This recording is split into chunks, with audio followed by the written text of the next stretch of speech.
by a lady to do a murder for hire, right? No. If I was told by the lady, No, I'm sorry. Let me slow down. You were told by Sigfredo that all of you were hired by a lady to do the murder, right? yeah, That you were doing it so that she could get her kids back. yes, sir. And all of your information came from Sigfredo Garcia and Katie, correct? Sigfredo, yes, sir. Okay. And all of Sigfredo's information, to your knowledge, came from Katie, right? Yes, sir. Everything you knew about the murder plot came from Sigfredo. Yes, sir. According to you, Katie was the mastermind. Yes, sir. She was the one, as you've said, running the shots. Yes, sir. Anything that Sigfredo or you did in connection with the murder had to be cleared through Katie, correct? Yes, sir. And Sigfredo and Katie lied to you about a lot of things about this murder, right? That about what? Well, let's go through it. For starters, during the first trip in early June, Sigfredo told you that you were going to do a robbery, right? Yes, sir. Not until on the way up did you find out that you were going to do a murder. Yes, sir. Before the July trip, you didn't want to go, right? Yes, sir. And to convince you, Sigfredo again told you that you were just going there to scope things out. Yes, sir. During the second trip, the day before the murder, you drove by Professor Markel's house. Do you recall that? Yes, sir.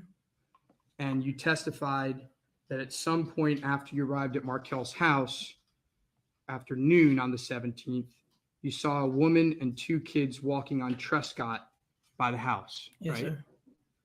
And the woman looked at you, the Prius passed, and immediately got on her phone. Yes, sir. You testified that you asked Sigfredo what was up with the lady. Do you recall that? Yes, sir.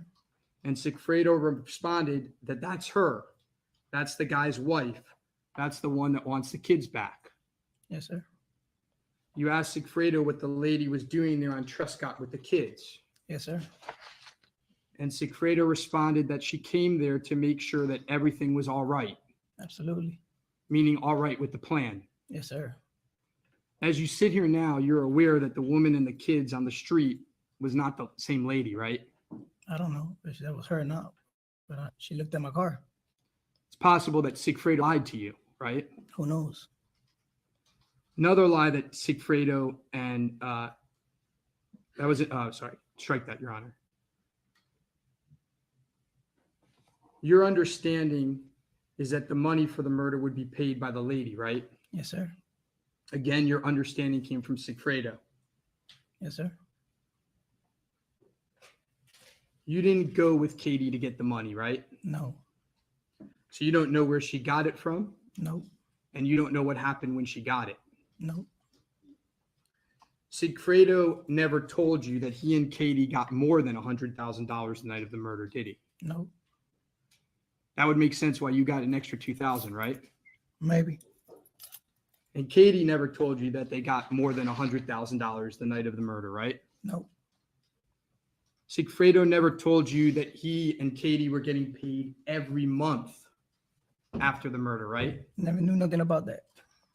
You didn't know that they were getting paid $3,000 a month. No. You didn't know that they were getting paid $1,000 in Adelson Institute checks, did you? Nope. But you saw that Sigfredo was spending a lot of money, right? Yes. You saw that Sigfredo even told you that he had paid for Katie's breast augmentation surgery, right? Her breast surgery. Yeah, I know what you're saying. If he told me about that? Yeah. Yeah. He told you he paid for it, right? That's what he said. You didn't know that Katie was getting money from Charlie Adelson every month in an extortion plot, did you? No. In May of 2015, you get arrested on a federal RICO case, right? Yes, sir. And you were detained. Yes, sir. And you wanted to get out of prison, right? You wanted to get a bail. Yeah. You started thinking about the fact that Katie and Sigfredo seemed to be spending a lot of money, right? No. Okay.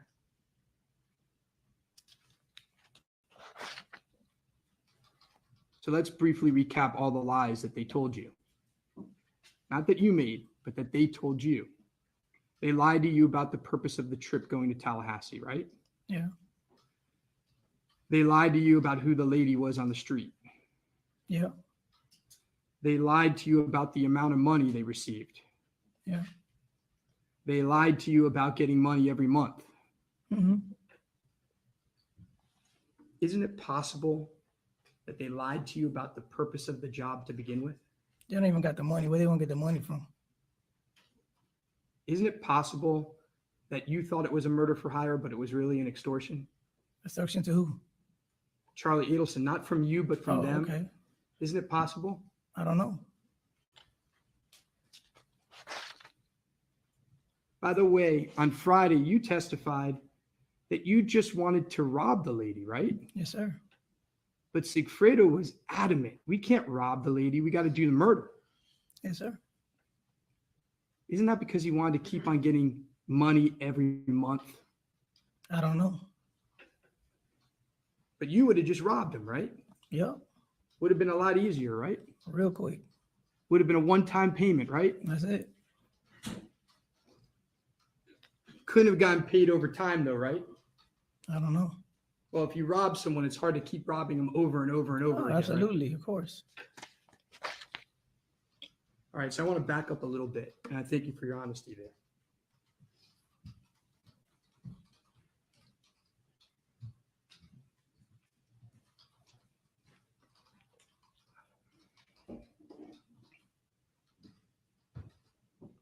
You've never met Charlie Adelson, correct? Nope. You've never seen him before this case. Nope. You've never spoken to him by phone. Never. And you've never communicated with him in any way. Never. You've never met Donna or Harvey Adelson. Nobody. You never spoken to them by phone. I didn't meet nobody. And the same goes with Wendi Adelson, correct? Nobody. You know Sigfredo your whole life. Yes, sir. You're like brothers. Yes, sir. You've known Katie since she and Sigfredo started dating when they were teenagers. Yes, sir. You considered them to be married. Yes, sir. Sigfredo was deeply in love with Katie, right? Absolutely. He would do, as you've said, anything for her, right? Anything.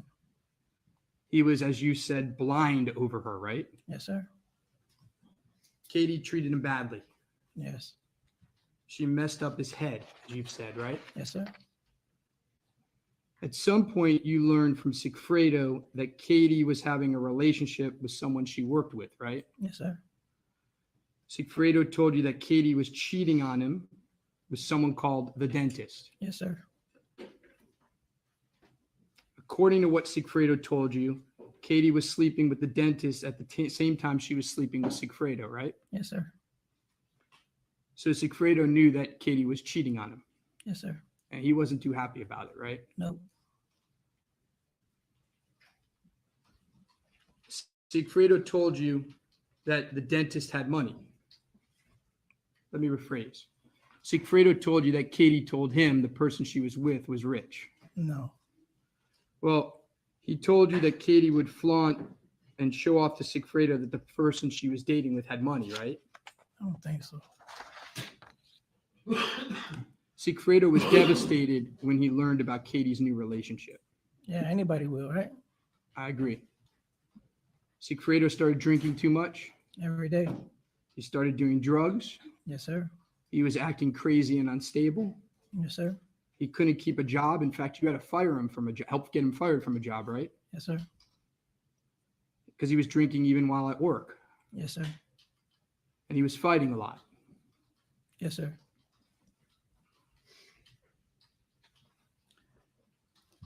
Katie told Sigfredo that she would only take him back if he did this job for her, right? Yeah. Now, before Sigfredo was fired from his job, I want to take you to March 14th of 2014. Okay? I'll refresh your memory about it. Let's Okay. go. There was a day when you were driving home from work and Sigfredo was driving you and he took a detour to a restaurant on Miami Beach. Do you remember that? Yes, sir. And you and Sigfredo were in Sigfredo's truck, a Dodge Ram. Mm-hmm. Yes. Sigfredo had been drinking. Every day. And you were supposed to be headed home, but Sigfredo drove you to the restaurant. Yes, sir. You parked near the restaurant and you could see people sitting at tables eating outside. Do you recall that? Yes, sir. And one of those people eating at the restaurant was Katie. Yes, sir. She was with 3 other people. I remember that. Do you remember they were all white? I don't remember. Okay. Sigfredo pointed Katie out to you and said that one of the people there was the dentist. Do you Yes, recall sir. that? And while you were sitting in Sigfredo's truck watching Katie and the dentist, Sigfredo told you he was going to run him over when they got up, right? Yes, sir. And what did you tell him in response? I ain't gonna do it. I'm gonna get off the truck. But he was serious. Yes, sir. That's what he was like, right? He was angry. He was a good man. But anybody get angry if your wife is doing another man? And he was angry. He wanted to hurt the dentist, right? Yeah. Are you aware that he actually did try to run him off the road a couple months later in July 1st, 2014? Did he ever tell you about that incident with a jet ski? No.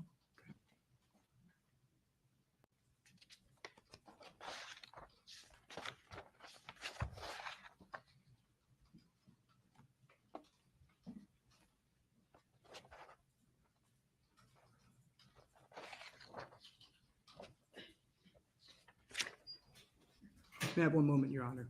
Now,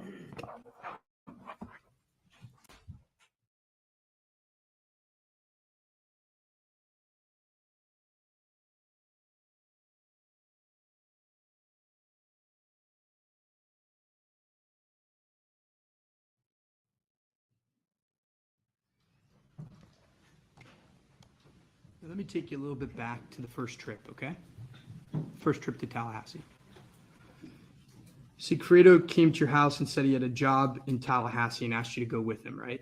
Yeah. Yes. He told you that if you took a ride with him, that he would give you around $35,000, right? I don't remember. He didn't initially tell you what the job was, right? Nope. He rented the car and he picked you up, right? Yes, sir. At some point during the trip, he told you that it was not going to be for a robbery, but for a murder, right? Yes, sir. He told you that they were going to kill someone because there was a lady who wanted custody of her kids back, right? Yes, sir. You didn't know anything about the person that you and Sigfredo were supposed to kill, right? I didn't know none of these people. The only thing you saw was a piece of paper that Sigfredo had with a photo and address on it, right? Yes, sir. And the photo looked like a headshot, right? Like from chest up. Yes, sir. Something you would get off the internet. I doubt that, but wherever he got it from, he got it. Your understanding was that Katie gave Sigfredo that piece of paper, right? Maybe. You and Sigfredo left for Tallahassee after midnight on June 4th, which was a Wednesday, right? I don't remember. Fair enough. I wouldn't remember either. Come on, man. 9 years ago. Well, the next day after you arrived, you got to Professor Markel's house early in the morning and waited for him to come out, right? Yes, sir. And you saw him leaving the house with 2 kids, and you followed him to the daycare, right? Was this the first drive? First drive, yeah. Yeah. And then you lost him, right? Yes, sir. And Sigfredo wanted to go back to Professor Markel's house, right? Yes, sir. And you refused. You didn't want to go back. I don't remember. You told Sigfredo you didn't want to kill a man over 2 kids. Oh, absolutely. I'm not going to do it in front of the kids. So you headed back to Miami. Yeah. And that's when you suggested doing a robbery of the lady rather than killing the guy, right? Absolutely. But Sigfredo said it had to be a murder and he didn't want to rob her, right? Yeah. And that was odd to you. Yes, sir. As you previously have said, you assumed there was, quote, more to it, but you never asked Sigfredo, right? Never asked him.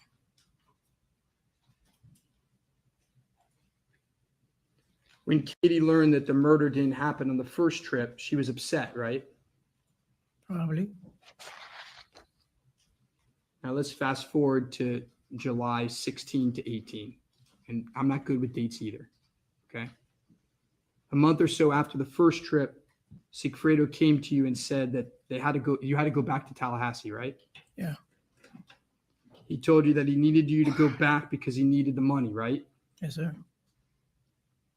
You told Sigfredo that you didn't want to go. Yes, sir. So he lied to you and told you, we're not going to do a murder. We're just going to do a lookout. We're just going to watch the guy. That's what he told you at first, right? Yeah. The first time you went to Tallahassee, Sigfredo rented the car for you, right? Yes, sir. But the second time, Sigfredo told you that you had to rent the car under your name. Yes, sir. Did Sigfredo tell you why he wanted you to rent the car under your name? I never asked him questions. Now, he actually gave you the cash to rent the car, right? Yep. Did he tell you what color car to rent? No. Did he tell you what type of car to rent? I don't remember. The cash he gave you was in a crumpled bunch, right? Shit, I don't remember though. But let me ask you this way. The cash he gave you to rent the car, it wasn't stapled. Nah, I don't think so. Now, you rent the car and you head up to Tallahassee, right? Yeah. And you arrive at around 1 a.m. on Thursday, July 17th, right? I don't remember the time, but Early morning. I don't remember. Okay. We got there. Gotcha. You testified earlier that you didn't want to kill Markel during the first trip because he had his kids, right? Yes, sir.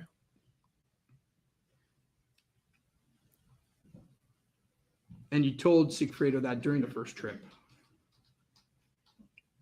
Yeah, You didn't want to do it in front of the kids. I believe so.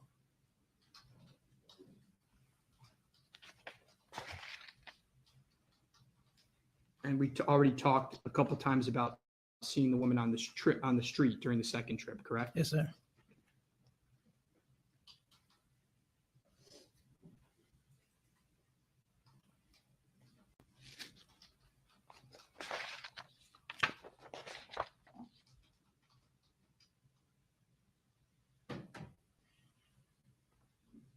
Now, on July 18th, the day of the murder, you saw Professor Markel with his kids. Yes, sir. Again, you followed them to the daycare to make sure they were dropped off. Yes, sir. And then you went to the gym, Yes. and then you followed him back to his house where he was murdered, right? Yes, sir. And Sigfredo was the shooter. Yes, sir. He wanted you to be the shooter, but you didn't want to do it. Yes, sir. You testified that when you and Sigfredo were on your way back to Miami, Sigfredo called Katie. Yes, sir. And are you aware that the state has call records which put that call at 12:30 p.m.? I don't know the time. Will you take my word that the call records for purposes of these questions show that that call happened at 12:30? If you say so. The call wasn't on speakerphone, right? No. And you were driving on the highway at the time, right? Yes, sir. With the window cracked open a bit. I don't remember. Fair enough. But it's your testimony that you were able to hear some of the conversation, correct? Yes, sir. And you think you heard Sigfredo tell Katie, it's done, right? I heard. You heard Sigfredo tell Katie, it's done. Yes. He's sitting And next you- to me. And what's that? He's sitting right next to me. Understand. And you think you heard Katie respond, I know. I think I heard her.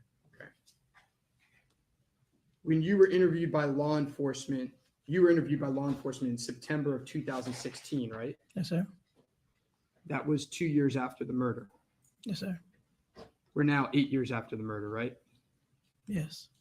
Your memory might have been a little bit better then. Is that fair to say? Yes. And during that interview, you told law enforcement that you didn't hear the "I know" comment. Do you recall that? No.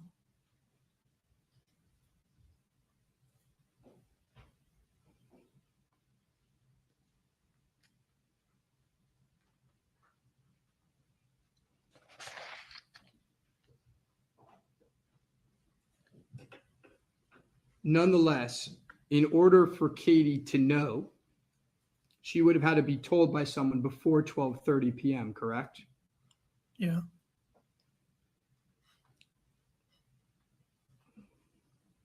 After Sigfredo hung up with Katie, he told you that you would get your money tomorrow, right? Yes, sir. And you were upset about that. Yes. You were upset because you didn't understand why the money wasn't already secured. Absolutely. Because when you do a murder for hire, you get paid up front. Yes, sir. You don't get paid over time. Mm-hmm. Yep. You don't get paid after the fact. Yep. The whole point of a murder for hire is you get paid, you do a killing, and then you separate. Yes. That's the reason for that type of crime, right? I guess. And in fact, you told Sigfredo that since the job was finished, you were supposed to be paid right there and then. Yes, Isn't that sir. what you told him? Yes, sir.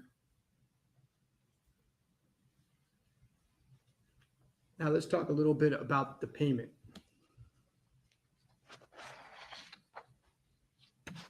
You got paid the next day, right? Yep. And Katie dropped off the money, right? Yes, sir. And it was stapled. Yes, sir. And that's the first time you had ever seen stapled money, right? Yes. You had never, on any of these other trips, you had never seen stapled money. What other trips? Well, the first trip to Tallahassee, the second trip to Tallahassee, Yeah. ever in your Okay. life. Yeah, that's the first time I've ever seen staple money. And when you got paid, Sigfredo gave you an extra $2,000, right? Yes, sir.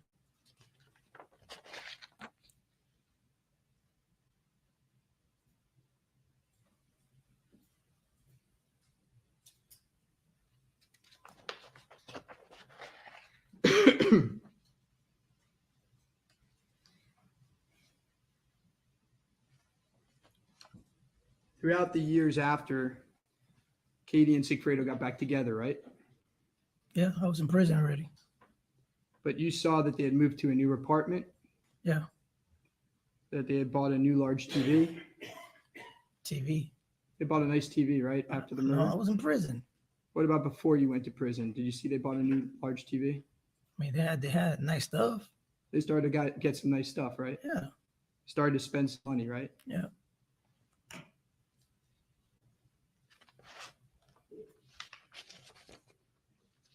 One last area of questions, I believe, and it'll be quick. In 2014 and 2015, during the time of these events, you were a member of the Latin Kings, right? Yeah. And that's a crime family, right? It's a family. Yeah. Commits crimes, right? I mean, every gang does. It's a gang. I guess that's what you want to call it. I call it a family. In fact, you were the head of the North Miami branch of the Latin Kings, right? Yeah. May I have one moment, Your Honor?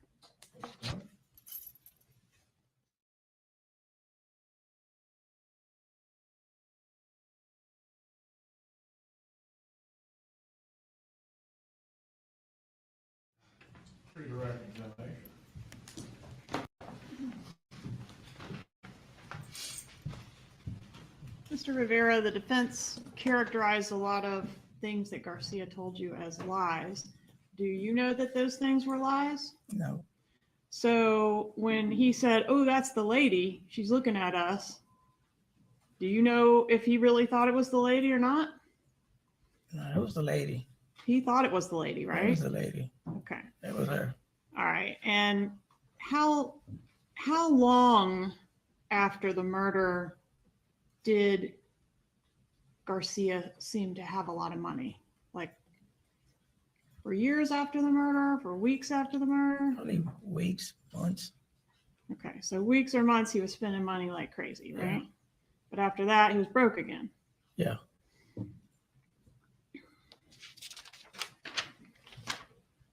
When you were in the car with Garcia at the restaurant where he was talking about running the dentist over, Yes, ma'am. was he, what was he acting like? I mean, he's himself. You can never tell. But Mm-hmm. he drinks a lot. He does a lot of coke. But he was frustrated. Okay, so he was jealous, Absolutely. angry, Yeah. pissed off, Hmm. drunk. Every day. Okay, and heartbroken, right? Yes.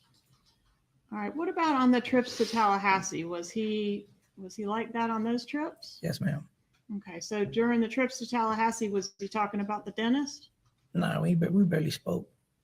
All right, so when y'all were sitting out in front of the restaurant, he was talking about the dentist, right? At that time. Yeah. And specifically mentioning how Katie was dating the dentist and that was upsetting him. That's all he said. He didn't mention him too much. He's like, that's the dude she's cheating on me with.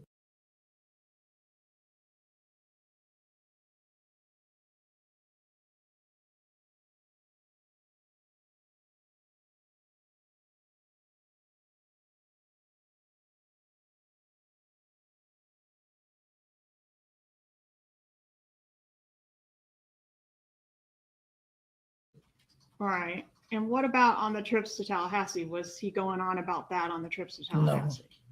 Did he mention on the trips to Tallahassee, like, this has something to do with the dentist, or we got to kill this guy because I'm trying to harm the dentist? No. To harm him, he never said nothing about him. Right. One moment, please, Your Honor.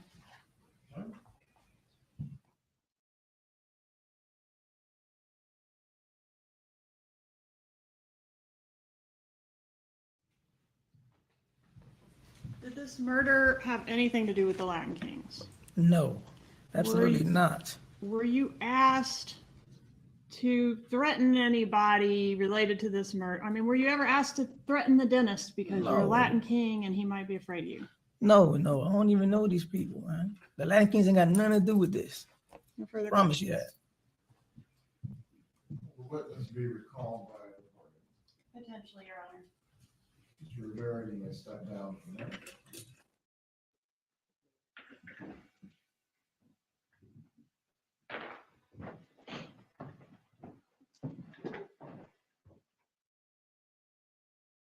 Witness.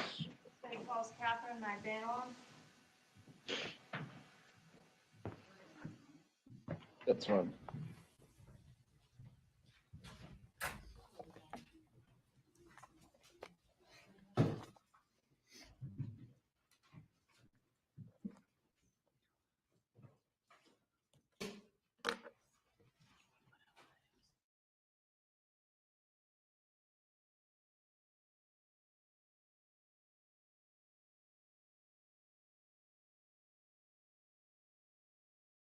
One taking the jury.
Everyone can be seated.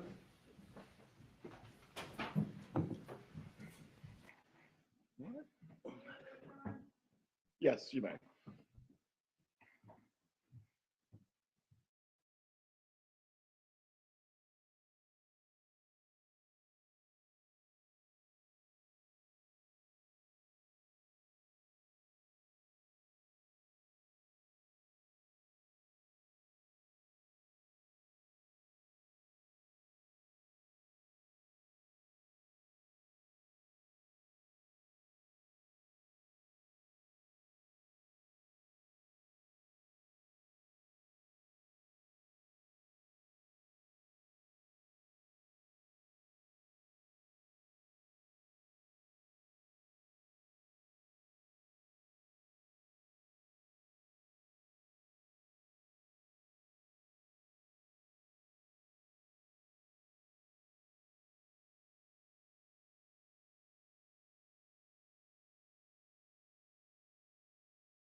You can be seated for now. If the jurors are good to be brought in, please bring them in.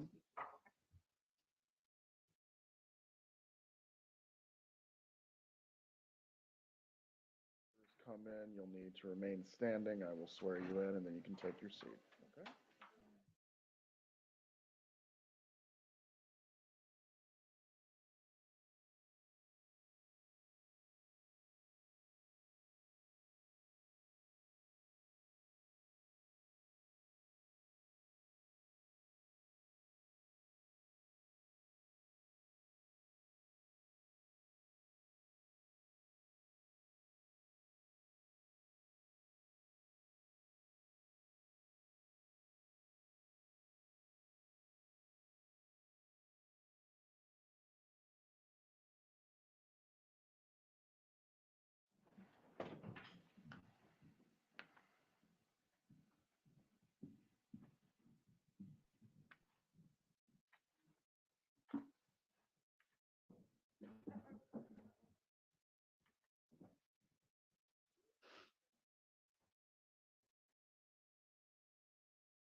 The witness may be seated.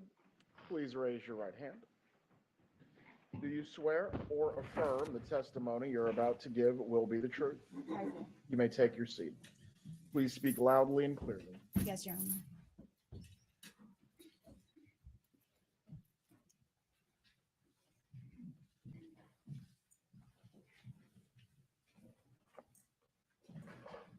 Ma'am, please say your name and spell your name. Katherine Magbanua, Katherine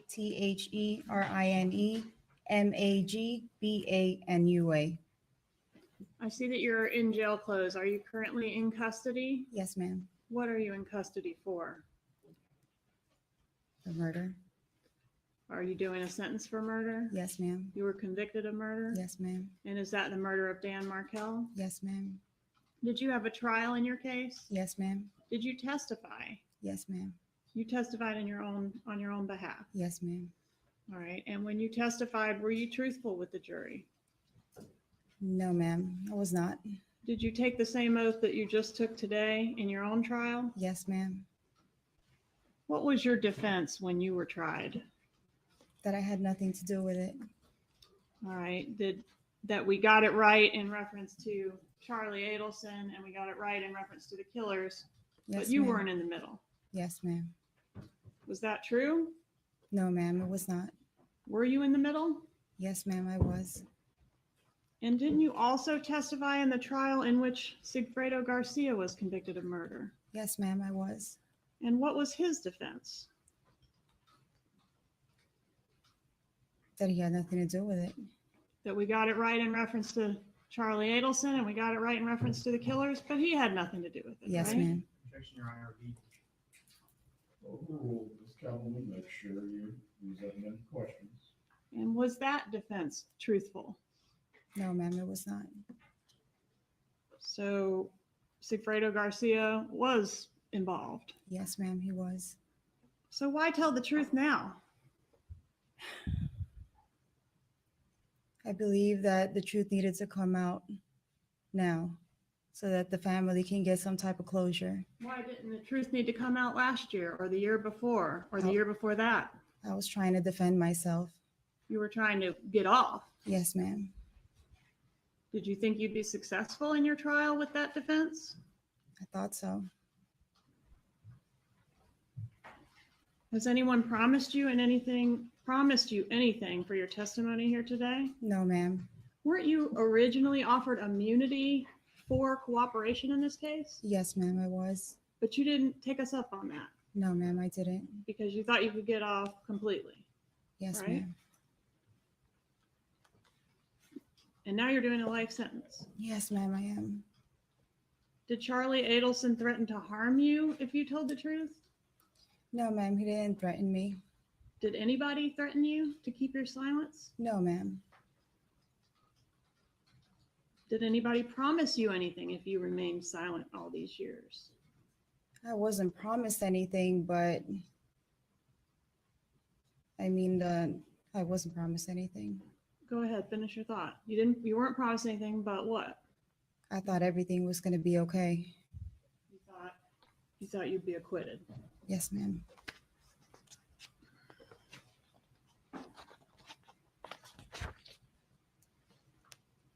All right. So did you know Dan Markell? No, ma'am. I did not. Did you have any personal beef with him? No, ma'am. I did not. What was your motivation for becoming a part of this murder plot? Financially. So not as a favor to Charlie Adelson? Objection, Your Honor. What is the objection? I'll rephrase it, Your Sorry. Honor. Was it a favor to Charlie Adelson? Yes, ma'am. It was. Okay, but your primary motivation was not favor to Charlie Adelson? Well, yes, ma'am. It was. And financially. All right, because you were going to get paid for your Yes. part? Yes, How ma'am. much did you get paid? I don't know the exact amount. What was your relationship to Charlie Adelson? He was my ex-boyfriend. When did you meet him? I believe that was in 2013. Do you know what month? Has to be around September. Can you point him out and describe what he's wearing? He's sitting over there with a blue jacket and a blue tie. Let the record reflect the witness has identified the defendant. The record will reflect. Show you what I marked as states 48. Recognize this exhibit? Yes, ma'am, I do. How do you recognize it? That's when we went to Key West. Is that a fair and accurate photo of you and Charlie Adelson? Yes, ma'am, it Is is. that when the two of you were taken when the two of you were dating? Yes, ma'am. Judge, at this time, I'd ask to move into evidence states 48. Any objection? No objection, Your Honor. 48 is admitted. Do we have that for publication?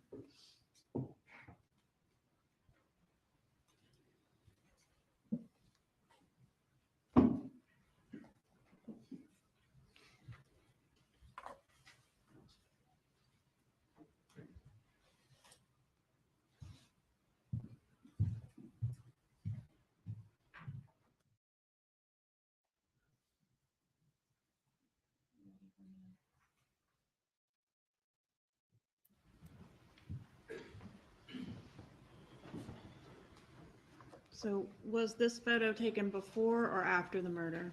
Before. Who came up with the idea to kill Dan Markel? Charlie? So Sigfredo Garcia didn't come up with the idea? No, ma'am, he did not. Luis Rivera didn't come up with the idea? No, ma'am, he did not. When did the defendant first bring this idea up to you? My first recollection was around Halloween of 2013. Around Halloween or on the actual? On Halloween, yes, ma'am. All right. What's your recollection of how that came up? We were at a Halloween party in Lincoln Road, and right before we were about to go, he got in the car with me and he asked me a question. What was the question? Do you know anybody that can harm someone? And did you know anybody that could harm someone? Yes, ma'am, I did. Who was that? Sigfredo. And at the time, what was your relationship with Sigfredo? Wasn't the best. But he was the father of your children, right? Yes, ma'am. He is. So were you dating both men at this time, or were you only dating No, Charlie? I was only dating Charlie. And so he meaning the defendant, initially said, do you know anyone that could harm someone? Was he aware of your connection to Sigfredo Garcia when he made No. that statement? Not that I know of. No, ma'am. Did you suggest Sigfredo Garcia at that time to the defendant? No, ma'am. What I- did you say? I just said yes and kind of left it alone. All right. Did it go any further than that at that time? Not that night. I don't Did believe you so. know who he wanted harmed Did at that time? no, ma'am. All right. Had you become aware during the course of your relationship with him that he had some kind of issue going on with his sister's ex-husband? Yes, ma'am, I did. What did you learn about that? He was just stating that his mom and dad was stressed and that his sister was having problems with her husband and custody of her 2 children. And when did you learn that the person that the defendant wanted harmed was this ex-husband of the sister? I believe later on. All right. And when did you learn the name Dan Markel? It wasn't until, I don't know if it was on my trial or when Sigfredo got arrested. Okay, so even when he was killed, you didn't know the name of the person that was being killed. Yes, I never knew his name. How did the defendant refer to this person, if not by the name Dan or Danny Markel? Wendy's husband. So you knew that the person that was going to be initially harmed was Wendy's husband. Yes, ma'am. Okay, and you knew that there were issues, or what did you know about the beef with him? He painted this picture that this was a terrible man and making his family go through a lot custody-wise with his sister. Right. And when he would say these things to you, is it in the context of his mom specifically or his family in general? I believe it was more towards his mom, Meaning what? that his mom hasn't been sleeping, his mom is not eating. I know his dad wasn't the best health either, but he would refer to his mom a lot. All right. And the reason she wasn't sleeping or eating, did that have to do with this ex-husband of Wendi? Yes, ma'am.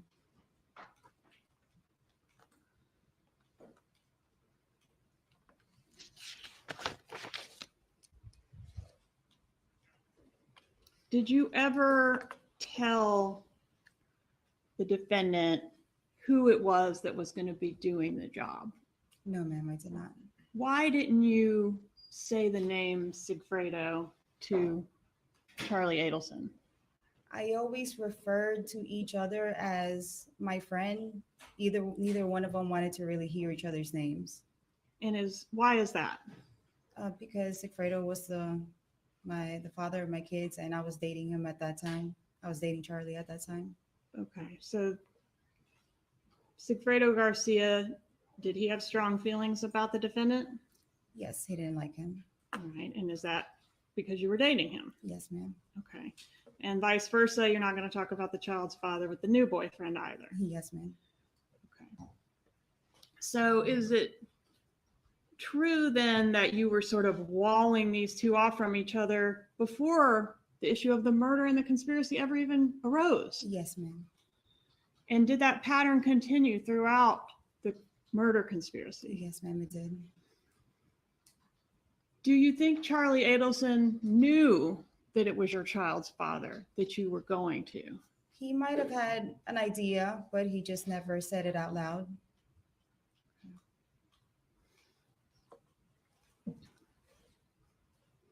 There's one phone call between, I think it's from Sigfredo Garcia to Harvey Adelson, father of the defendant. Do you know anything about that phone call? That was on July 1st of 2014. Yes, ma'am. What do you know about that phone call? From the trial, what I remember was that Sigfredo had contacted or was trying to contact Charlie, but we were in a heated argument at that time. We were kind of in the middle of the street, and I guess it's the first thing he looked up was his work number. All right, so you say you're in a heated argument. Is this the confrontation that occurred where you and the defendant were going jet skiing? I believe that was after. It was after that incident? Yes, ma'am. Okay, how many interactions personally, face to face, did, to your knowledge, Charlie Adelson have with Sigfredo Garcia? That was probably the only one that I remember was that jet ski accident Accident? or like the confrontation. All right, tell us what happened at that confrontation. Sigfredo had just picked up the kids and he was eating at a corner pizza place with the kids, and he saw that Charlie was coming by to go pick me up, and I guess saw the jet skis in the back of the car. So he loaded up the kids and cut us off, was screaming a couple things out loud, but we didn't really hear anything because our windows was up. All right, did you say he cut you off? Do you mean in traffic? In the back street of where I lived at that time. All right, and when you say he cut you off, did he run you off the road or something else? He kind of just went right and blocked the road in front of us. So Charlie had to kind of do a 3-point turn and go around the other way. Did the two men actually get out into the street and confront each other? No, ma'am, they did not. Okay, were any actual words exchanged through the windows? Through the windows, yes, but I had my window up, so we didn't know what Sigfredo was saying. All right, so Sigfredo shouted some things out the window. Did Mr. Adelson do the same? No, he did not. And what were the things that were shouted out the window? Were you able to hear them or not? I didn't hear anything. All right. And at this point, this is July 1st of 2014, the plot is already underway to do this murder, right? Yes, ma'am. Does Sigfredo Garcia know that he's doing the murder for Charlie Adelson? To my knowledge, he might have had an inkling about it, but I don't know. That was never spoken of. Okay, the killers, and when I say the killers, I'm referring to Garcia and Rivera, knew they were doing something for a lady to get her kids back. Do you Yeah. know how they knew that information? I believe it's because of the envelope that Charlie gave me to pass Okay, over. so you didn't relay that information to them that it had to do with a lady and her kids. I might have mentioned it to Sigfredo, yes. Okay, so if you mentioned that to Sigfredo, would you be, I guess, were you intentionally trying to characterize this job as being related to someone other than Charlie Adelson? I believe so, yes. Because is that because Sigfredo Garcia would not have wanted to do anything to help out Charlie Adelson? Yes, ma'am. All right. So do you think Sigfredo knew that this lady with the kids was somehow connected to Charlie Adelson? I believe so. All right. And there was going to be a lot of money paid for this job, right? Yes, ma'am. Did you know anybody else with that kind of money or that might have had that kind of money to get this job for them? No, ma'am, I did not.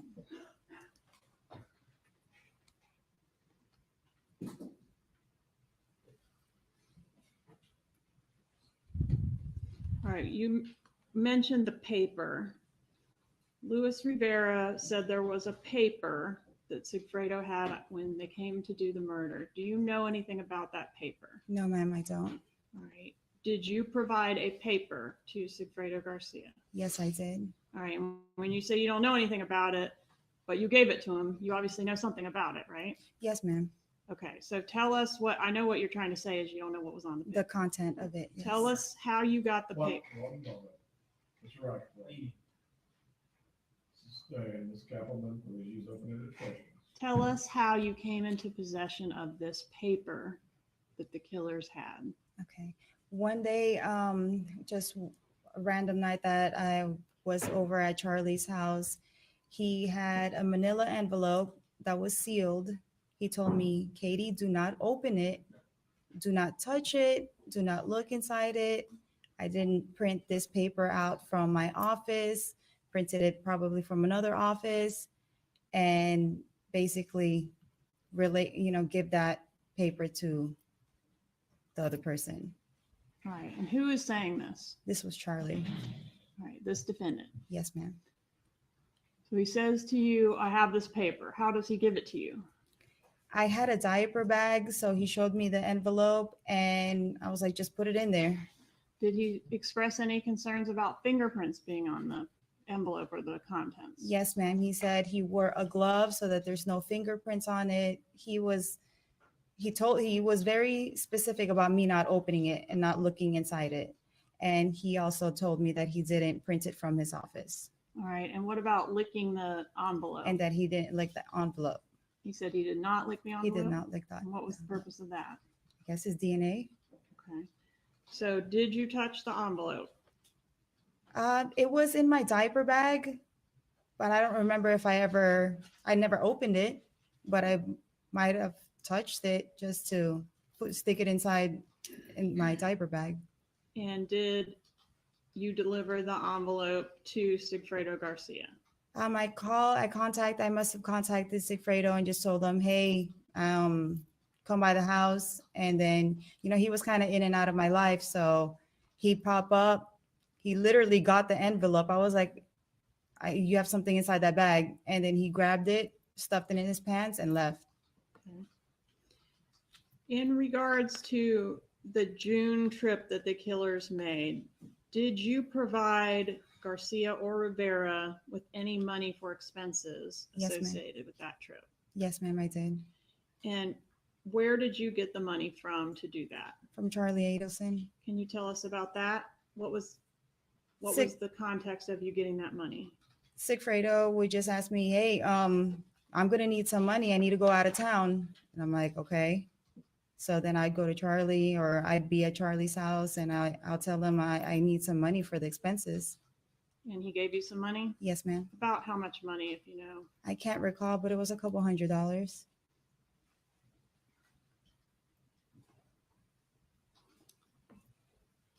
So this thing started back in October of 13 and doesn't get done until July of 14. Can you describe whether there's any pressure as time is going on and this thing is not getting done? Trying to remember, like in the beginning of the year, I don't think there was really much. I mean, he's been planting this seed in my head that this needed to get done. This needed to get done. And I guess towards probably around June, July is when he was a little bit more adamant about this job getting done. Okay. And when you say he, you're talking about who? Charlie. Did you ever have any contact with any other Adelson about this job? No, ma'am.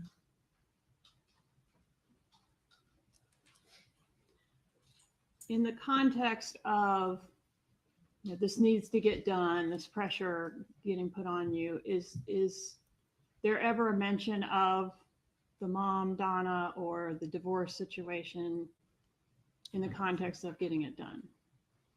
At that time, not that I could recall.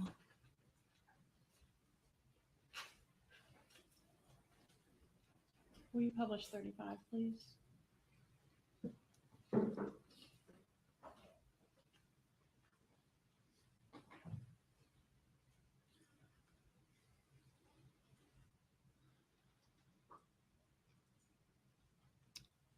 Is this you on the left side of the screen? Yes, ma'am, it is. Right. And was this picture, where was this picture taken? This was in South Beach. I believe the building that they were living at the where Charlie's parents were living at. Is that the icon? I don't think that was an icon. It was somewhere in First and Ocean. Okay, so a different residence. Yes, ma'am. All right. And this photo, was this the first time you'd ever met Wendi, or had you already known Wendi before this photo? I met her one time prior to this because I believe this was in Father's Day. So I met her around spring break when I had dinner with her and Jeffrey. Okay. Yes. So the Yardbird restaurant? Yes, ma'am. All right. So this was the second time you'd met her. Yes, ma'am. Did you have a relationship with her outside of her being Charlie's sister? No, ma'am, I did not. Did you communicate with her by phone or through any apps or anything like that? No, ma'am, I did not. Did you receive any communication from her specifically about the homicide? No, ma'am, I did not. Did Wendi ever give you any money or other gifts? No, ma'am, she did not. Did anybody pay you for your part in the murder other than Charlie Adelson? No, ma'am, they did not. All right. And the payments from Charlie Adelson, did those include the checks that were signed by his mother from Yes, the ma'am. Adelson Institute? Yes, ma'am, it was. Did you perform any job at the Adelson Institute? No, ma'am, I did not. You didn't go up there and clean on the weekends? No, ma'am, I did not.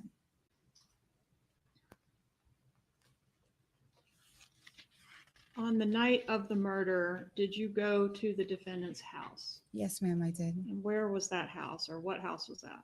That was in Whale Harbor in Fort Lauderdale. All right. And did you get payment for the murder that night? I believe it was the following morning. Were you in a panic when you arrived at his house?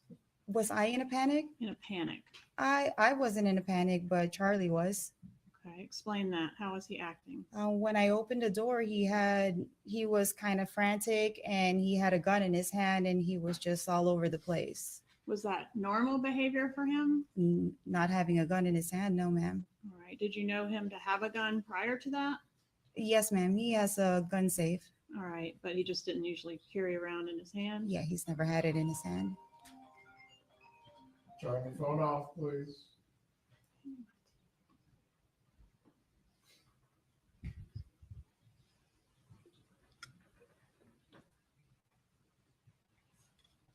What was he saying to you when he was in this frantic state? I can't really recall because he had given me some Xanax, so it was a little blurry that night, and I just fell asleep. I think we both fell asleep. So All right. Can you tell the jury whether the excitement that he was showing had to do with the murder or something else? yes, ma'am, it had to do with that. Okay. Was anybody else there at his residence when you arrived? At that day, no, ma'am. Okay. Did you ever see his parents at the residence? No, I didn't see his parents. How was the money packaged when you got it? I think you said you got it the next morning. Yes, ma'am. Okay. It How was it was- packaged? It was in a plastic. The money was in a plastic bag, like a Ziploc bag, that was inside a brown bag, and then like a grocery bag over it. And was the money stapled? Yes, ma'am, it was. Can you explain how it was stapled? Like what size bills and what increments were stapled together? I believe it was stapled in, I never counted it, but it was like in a stack and it was stapled in the corner. Right? Were they $100 bills or something else? There were $100 bills and there was some 20s and 50s. Okay. And was the money damp? Yes, ma'am, it was. Explain what you mean to the jury. A couple days after that, I went and I opened the bag and I called Sigfredo and I told him, I was like, there's mold on this money. And he's like, well, blow dry it. And I was like, but why would there be mold on the money? And he's just, I don't know, just blow dry it. So I believe his parents or his mom might have washed the money. You mean like physically wash the money? Yes, ma'am. And why do you think his mom did it? Because he was always adamant about telling me he didn't have any money in his house. And he told me that his parents had just stopped by right before I got there. So all Okay. of a sudden he had money to put in the trunk of my car the Was following the morning. money, I'm sorry, I interrupted you. I'm sorry. Was the money already sorted out and packaged when you first saw it, or was he doing that? No, while it you was were there? already stacked and sorted out. Okay. And did he have to, so he didn't have to go anywhere to get the money. He already had it when you arrived. Yes, ma'am. Was there any argument that night about the money or the next morning? With me and Charlie? Yes. No. Did you, I guess you did stay there that night? You may have already said that. Yes, I fell asleep. Was there any argument with the defendant at all about anything that night? No, ma'am. Not that I can recall. Did you threaten him in any way? No, ma'am, I did not. Judge, maybe you could sidebar. Sorry?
You may continue with your examination. Did you, the night that you went to get the money, did you threaten Charlie Adelson in any way? No, ma'am, I did not. Did you try to extort money out of him? No, ma'am, I did not. The money that he gave you, is that something that had already been discussed or agreed upon in reference to this homicide? Well, I believe yes, because it was going to be payment for this. You weren't, well, were you sent with a message from Sigfredo to tell him he better give it up or else? No, ma'am. did you relay to the defendant that his family was in danger if he didn't give you whatever it was you were asking for? No, ma'am. How did Sigfredo Garcia and Luis Rivera get paid for their part in this murder? That morning, when I woke up, I was like, oh my God, I gotta go. So I drove back down and I was trying to look for Sigfredo and having a hard time that morning.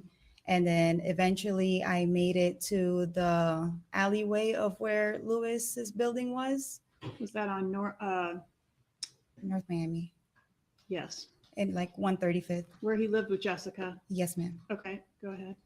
And I was just waiting in the car, and all of a sudden Sigfredo just like popped up and got inside the passenger seat. All right, so they got their money from you. Yes, ma'am. Sigfredo did. And Rivera got paid as well, didn't he? I believe so, yes. All right, I want to draw your attention to what we're calling the bump. You know what we're talking about? Yes, ma'am. Okay. After the bump and the subsequent conversations were occurring, did you have any contact with any other Adelson about the bump other than Charlie Adelson? No, ma'am. So you didn't talk to Wendi about it? No, ma'am, I did not. Didn't talk to Harvey or Donna about it? No, ma'am, I did not. On the Dolce Vita meeting, do you recall what meeting I'm referencing? Yes, ma'am. All right, was that a restaurant that you met Charlie at after the bump? Yes, ma'am.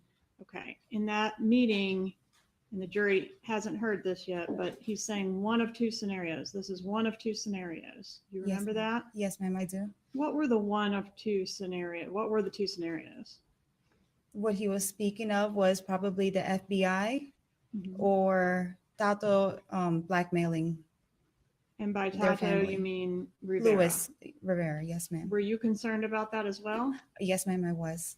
And what did you do to try to figure out who it was that had approached Donna Adelson? I asked Sigfredo. So he was supposed to be looking into it. Yes, ma'am. Were you there whenever he did whatever he did to try to find out who it was? Was I where? Were you present when Sigfredo, I guess, went out and talked to people about whether? No, ma'am, I was not. Because at that time, was Rivera in custody? Yes, ma'am. He was already doing his federal sentence, I believe. So was the concern that maybe some of his associates might have done this? Yes, ma'am. Maybe he had run his mouth about it? Yes, ma'am.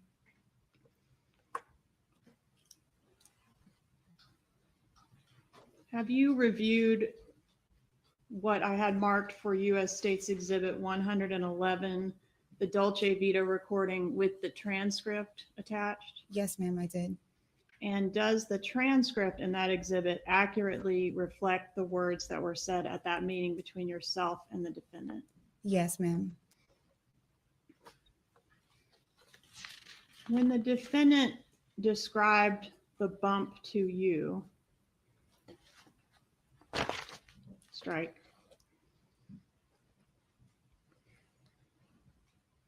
When you were speaking with Charlie Adelson and also Sigfredo Garcia about this bump, did you speak in code? Yes, ma'am, I did. And what was the purpose of speaking in code? Had to just piggyback with what Charlie was speaking to me in code. So I kind of was like, okay, if he's talking in codes, kind of speaking codes as well. Was the concern that the calls could be being recorded?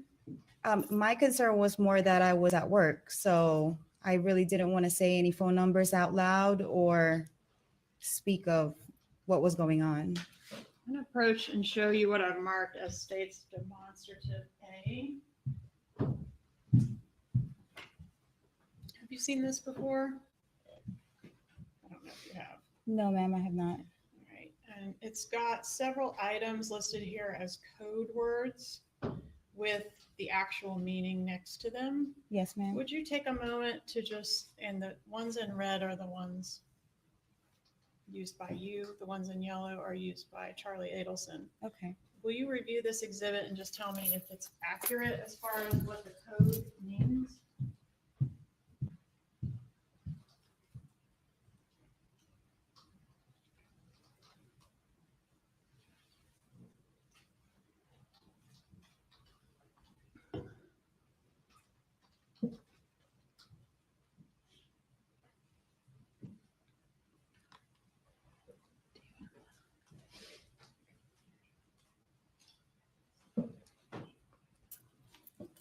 Yes, ma'am, it's accurate. Judge, at this time, I'd ask to make use of state's demonstrative A. Any objection? Yeah, I see it.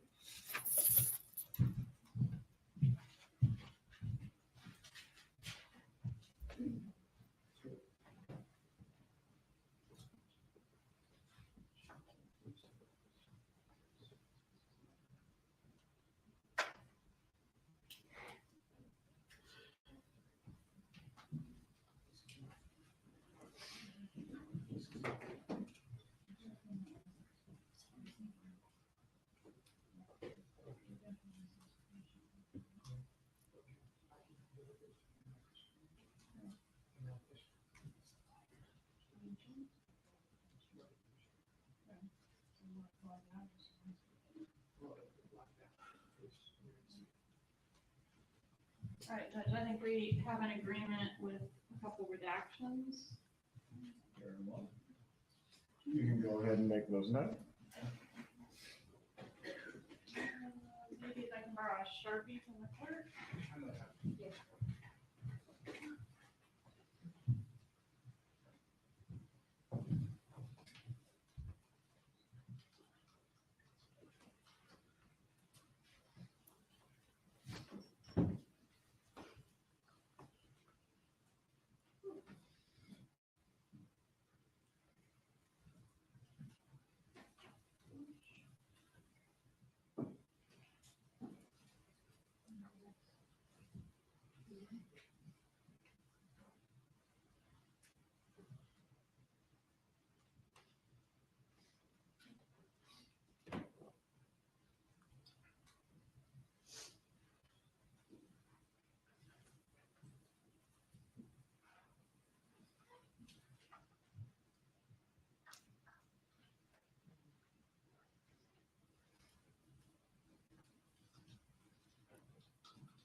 Can I publish?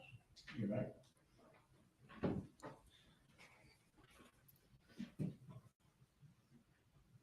All right, so the first one we have is $65.70. And again, jury hasn't heard these calls yet, but when you were talking to Secretary Garcia about $65.70, were you referring to the undercover phone number? Yes, ma'am, I was. Okay, and then when you're talking to Charlie about an agent, were you talking about, it seems like you're talking about real estate agent, but are you talking about the undercover agent that approached his mother? Yes, ma'am, I was. All right, and the CD, was that reference to a recording that the Adelsons made of their contact with the undercover? A recording of their contact with them, Yes. that they were being recorded? No, that they called the undercover phone Yes, number ma'am. and recorded it. Yes, ma'am. Did you ever actually hear that recording? No, ma'am, not until my trial. And then the client, there's a lot of discussion about this client or this tenant. You need to find out if this is going to be a good tenant or a bad tenant. Yes, ma'am. Was the tenant this person, if it really was a blackmailer, this thug that's somehow affiliated with Rivera? Yes, ma'am. All right, the false lead or the phishing, what is that? What did that mean? There's a lot of discussion about, I hope it's just somebody phishing. You remember that? From the phone calls? Yes, this is all from the phone call. Yes, ma'am. It was one of the two scenarios that it could be law enforcement. Yes, ma'am. But this was Charlie basically saying this the whole time. He's the one who's coming up with all the scenarios. Okay, but when he's talking about the scenarios, he's talking about phishing. Yes, He ma'am. doesn't say law enforcement phishing. No, ma'am. He says it could be, a tenant or a representation or something like that. Anything but what, Judge, I'm just going to object to the leading. Please rephrase your question. Ms. Kappelman, sustained. About the listing or the properties, what did that refer to? about the paperwork? It's pretty Like accurate. moving into a listing. Yes, the listing, because I worked in a real estate agency at that time. So he was just telling me, look into the listing, oh, this will be a good investment. So it was really Charlie saying all these words. What did the good and what was the, what might the good of, can't talk, what might the good investment have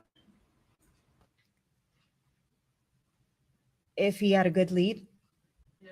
If it was a blackmailer that Yes. you could pay off. Yes, ma'am. Objection, Your Honor, leading. Ruled. Is that correct? yes, ma'am, it is. Okay. All right, we talked about the two scenarios. The paperwork, what was that? That was the paper that was handed to his mom by the undercover. On the Dolce restaurant meeting, we see Charlie Adelson pull out a piece of paper. Was Yes, ma'am. that the actual piece of paper that was handed to his mother? I believe so. I just never saw it. He never showed it to me. Okay, did he give you a phone number off of that piece of He paper? did. That was that phone number that we just can't seem to get right. Yes, The ma'am. 6570. Okay.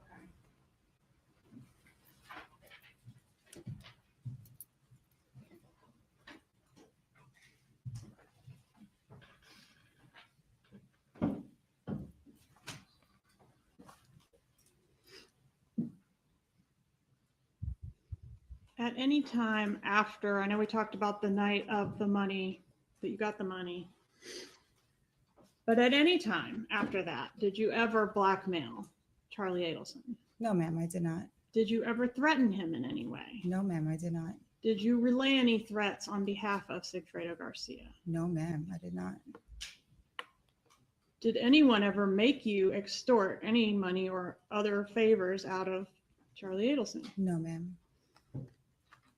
Before the murder, had you bragged to Garcia and or Rivera about my new rich boyfriend?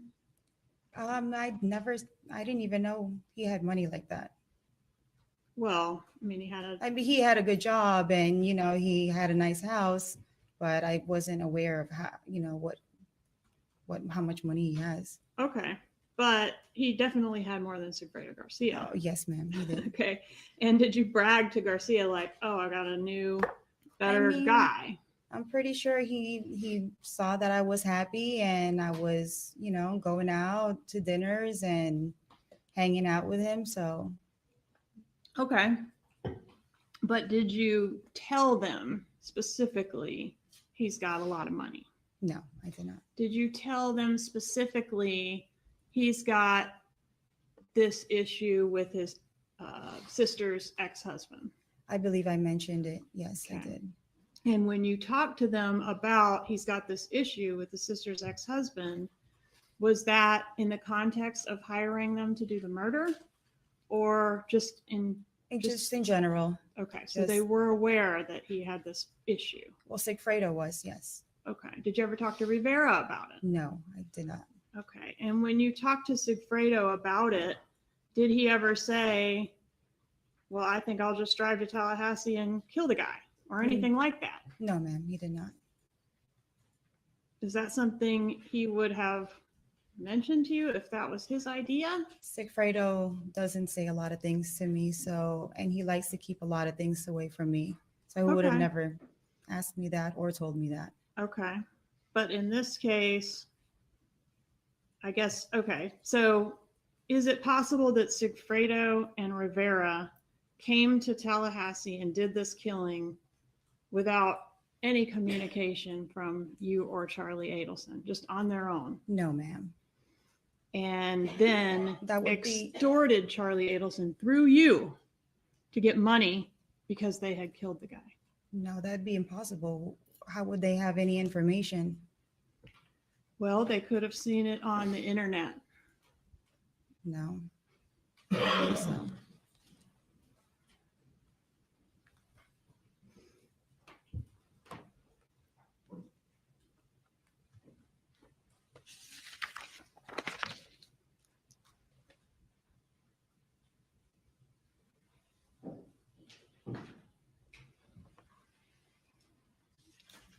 When you were talking about Wendy's husband and the problems with him to Sigfredo Garcia,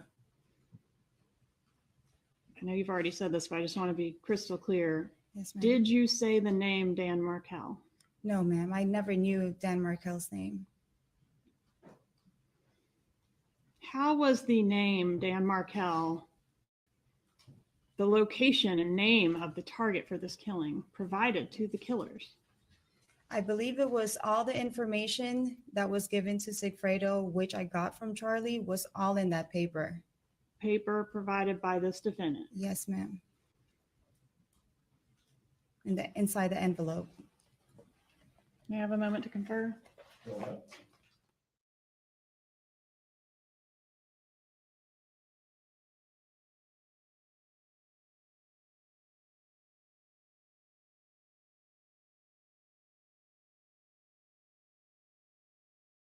No further questions. Cross-examination. Thank you, Your Honor.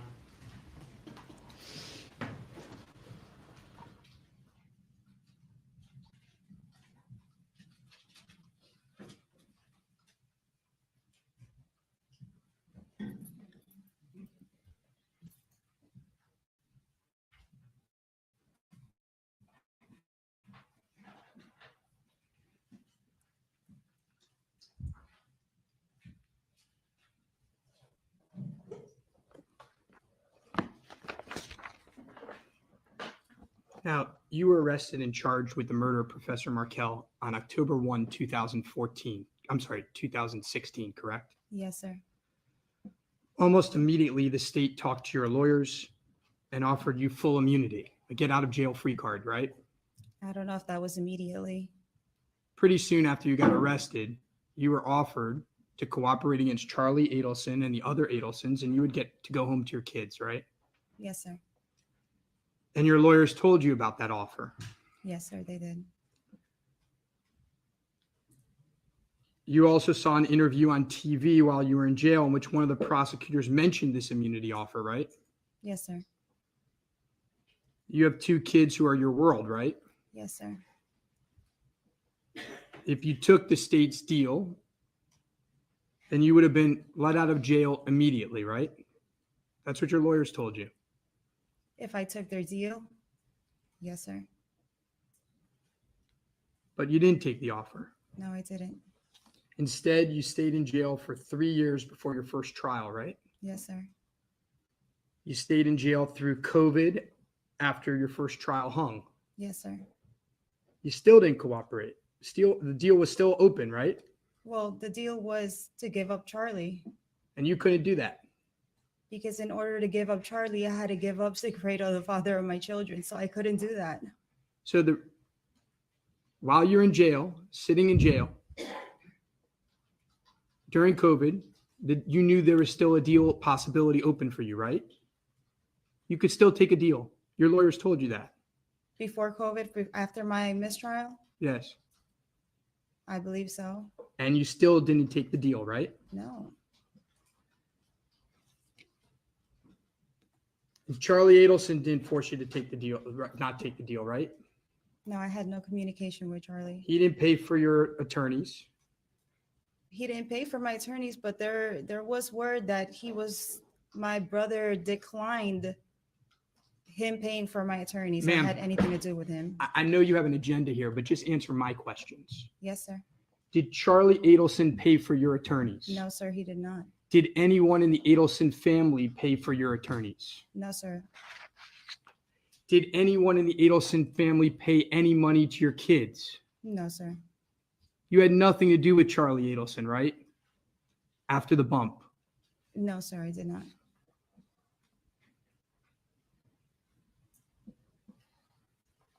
Now, the real reason you didn't cooperate, and you made it clear, is because Charlie Adelson had absolutely nothing to do with the murder of Professor Markel. Isn't that the case? I didn't cooperate because in order to give up Charlie, I'd have to give up Sigfredo. Well, let's talk about the testimony in your first trial. And don't worry, we're going to get to your proffers as well.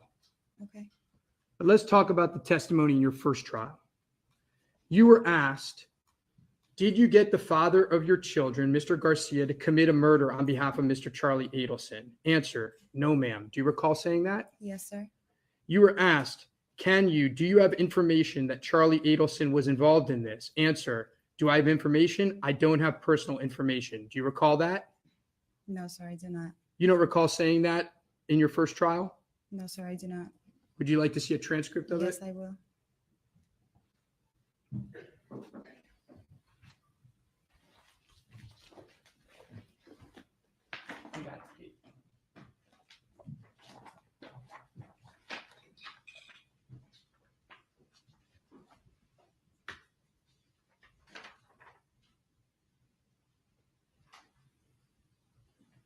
I'll direct your attention to page 2800, lines 1 through 5.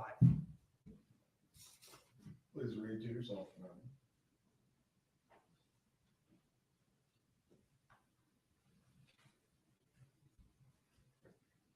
Does that refresh your recollection that that's Yes. what you said? Yes, sir, it does.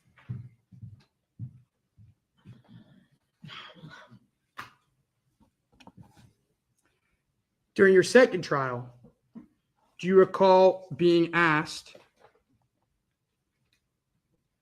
Charlie didn't ask you to do anything weird? Answer, no, ma'am. Like get someone to get a hitman to commit a murder of his ex-brother-in-law? No, ma'am. Do you recall those questions and that answer? Yes, sir, I do. Because you couldn't implicate Charlie, you went to trial, and the first trial hung. Isn't that the case? Yes, sir. A few weeks before your second trial, Charlie was arrested. Yes, Isn't sir. that the case? Yes, sir. The state waited and waited and waited for you to cooperate, and then they arrested him on the eve of your trial when you made it clear you weren't going to cooperate, right? Yes, sir. So you went to trial the second time, and this time you were convicted. Yes, sir. And you were convicted of first-degree murder and other charges, right? Yes, sir. A few weeks after your conviction, you were sentenced to life in prison without the possibility of parole, plus another 30 years. Do you recall that? Yes, sir. And you were transferred from the jail in Leon County to the state prison where you would spend the rest of your life, right? Yes, sir. Away from your family, Yes, sir. away from your children. Yes, sir. And you realize that there are only two ways to get out of that prison, right? What are the two ways? Well, one way was in a coffin, right? Yes, sir. And the other way was cooperating against Charlie Adelson, right? No, sir. I wanted the truth to finally come out. What are the only two ways that you can ever get out of prison, Miss Magbanua? My appeal? Oh, well, we'll get to that too. You have an appeal pending right now, right? Yes, sir. That claims that you're innocent. Yes, sir. Let's just make this clear to the jury. Ms. Kappelman has called you as a witness against this man who's presumed innocent. You've just testified that you did a murder, and you have an appeal pending right now in this county claiming your innocence. Isn't that true? Yes, sir.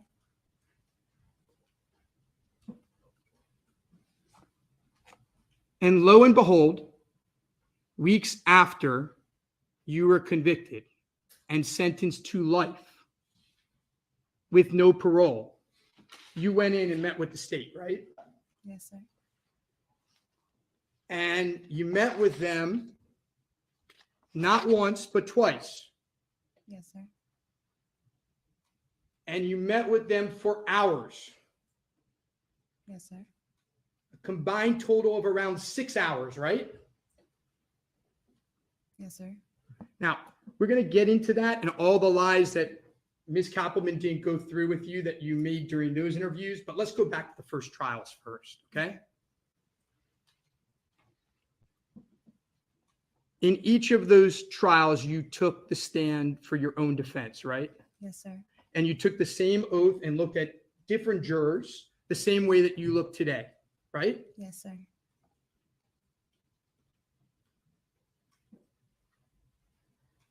And in your second trial, not only did you take an oath in this room, but isn't it true that you tried to get Sigfredo to lie for you? No, sir, I did not.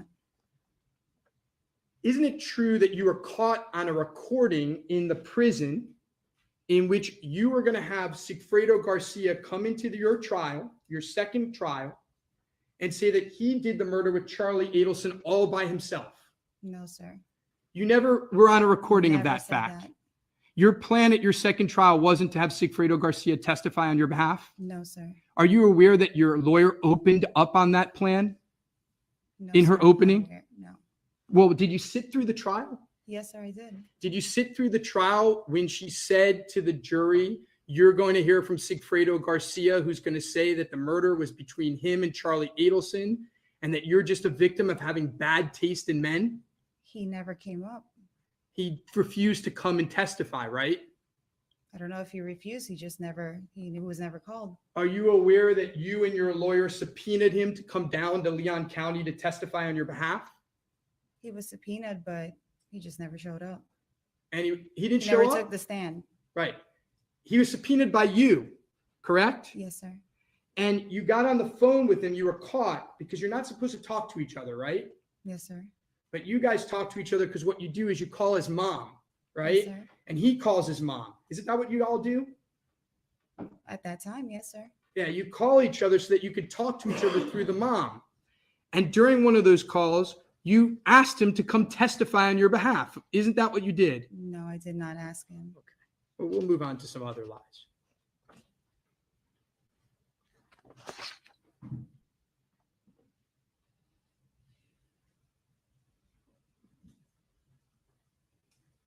During your first trial, you didn't ask Mr. Garcia to help this lady get her kids back in Tallahassee. Answer, no, ma'am. You didn't solicit him to commit a murder of Dan Markel. Answer, no, ma'am. Do you recall those questions and answers? Yes, sir. You were asked, well, back then, did you know someone by the name of Dan Markel? Answer, no, ma'am. In 2014, you learned that Wendi Adelson's divorce was already finalized, right? I learned that in court. I didn't know it before. Do you remember those Yes, sir. those words? Those were lies, right?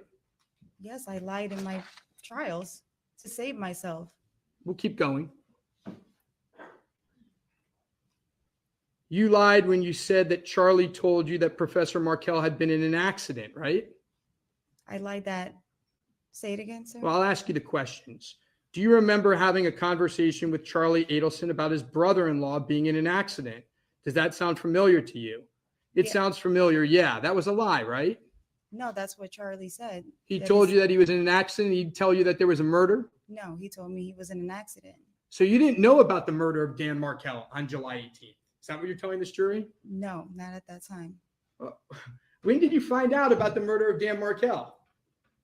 It was later on. Oh, really? So the money that you brought to the guys that Miss Kappelman brought up on opening, the money you brought up to the guys on July 19th, it was because Dan Markel was in an accident? I didn't know that that was Dan Markel. Like, I didn't know his name. Oh, But there was Oh. a murder that happened, yes. at the March 11th dinner that you had with Mr. Lacoste at Yardbird, Dan Markel's name wasn't mentioned? No, sir. Would it surprise you that Mr. Lacoste has testified to the opposite of that? No, I haven't seen his testimony.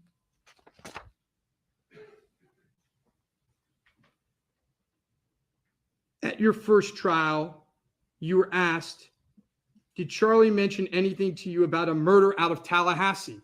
So now it's not Dan Markel. It's just a murder out of Tallahassee. And your answer was no, ma'am. Question, did he mention anything about his ex-brother-in-law being murdered? Answer, no, ma'am. Do you recall those questions? Yes, sir. And those were lies, right? Yes, I told you I lied. I lied in my trials to save myself. I understand. Please let me keep going through them. There's a lot of them, so we'll take our time. Yes, sir. Now, you said you never saw any cash at Charlie's place. Do you recall that at trial? He had cash, but I didn't know how much he had. I know he keeps cash in his safe. But I thought you just testified moments ago that you never saw cash at his place. They didn't keep cash at his place. That supposedly his parents had to bring the cash. Isn't that what you just told this jury about 18 minutes ago? An abundance of cash. Have you seen his safe? Yes, sir. Have you ever seen it open? Yes, sir. Doesn't he keep a lot of cash that he collects on the top of his safe? I mean, I'm not like looking in it, but every single time we used to go out, he used to grab some money from the safe and then take it with him. Repeatedly during both trials, you said you worked at the Adelson Institute. You never worked at the Adelson Institute, No, right? sir, I did not. Now we're going to hear about a Lexus. Yes, sir. You said you paid for that Lexus. You never paid for that Lexus. Isn't that I the case? paid Charlie cash for that Lexus. Really? Yes. Okay. I think the state might disagree. Has the state disagreed with you on that point? About me paying him cash? Yes, because there was nothing that was coming out of my account, but I paid him cash. I had the cash on me.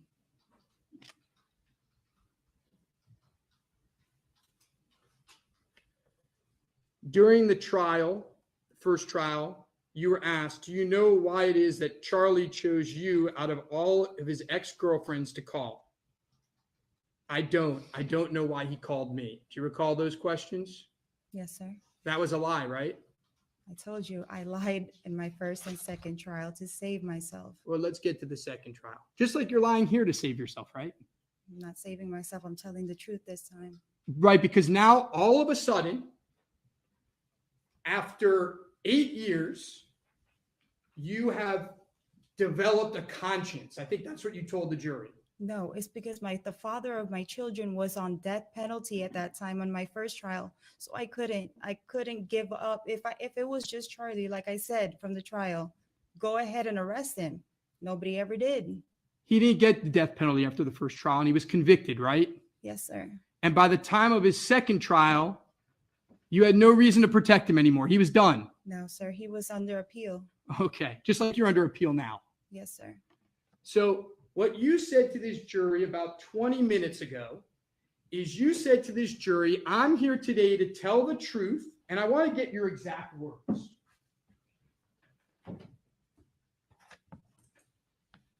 Because I want to do the right thing. Yes, sir. Isn't it because you want to go home? And that's the only way that you could ever go home is to help them. That's the only way you can go home by not being dead. I was not promised anything. I'm doing this solely on myself. Clearly, you don't even see my attorneys in this room. Let's talk about the second trial.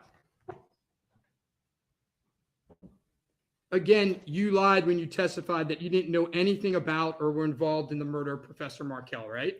Yes, sir. I told you I lied in my first and second trial to save myself. Ma'am, we've heard it. If you could just answer the questions. Did Yes, you sir. lie? Yes, sir. You lied when you testified that you knew nothing about Wendy's divorce, Wendi Adelson's divorce. Yes, sir. You lied when you said you didn't pick up money from Charlie's house on July 18th. Yes, sir. You lied when you said you knew nothing about stapled cash. Yes, sir. You lied when you said you didn't bring the money to Sigfredo or Luis Rivera the next day. Yes, sir. You lied again when you said you worked as a personal assistant for Charlie, right? Yes, sir. You lied repeatedly when you tried to discuss what had happened, what was being spoken at Dolce Vita, correct? Yes, sir. All right, well, now let's talk about the lies that you told that the state didn't go over with you. Let's talk about your proffers, your cooperation. Yes, sir.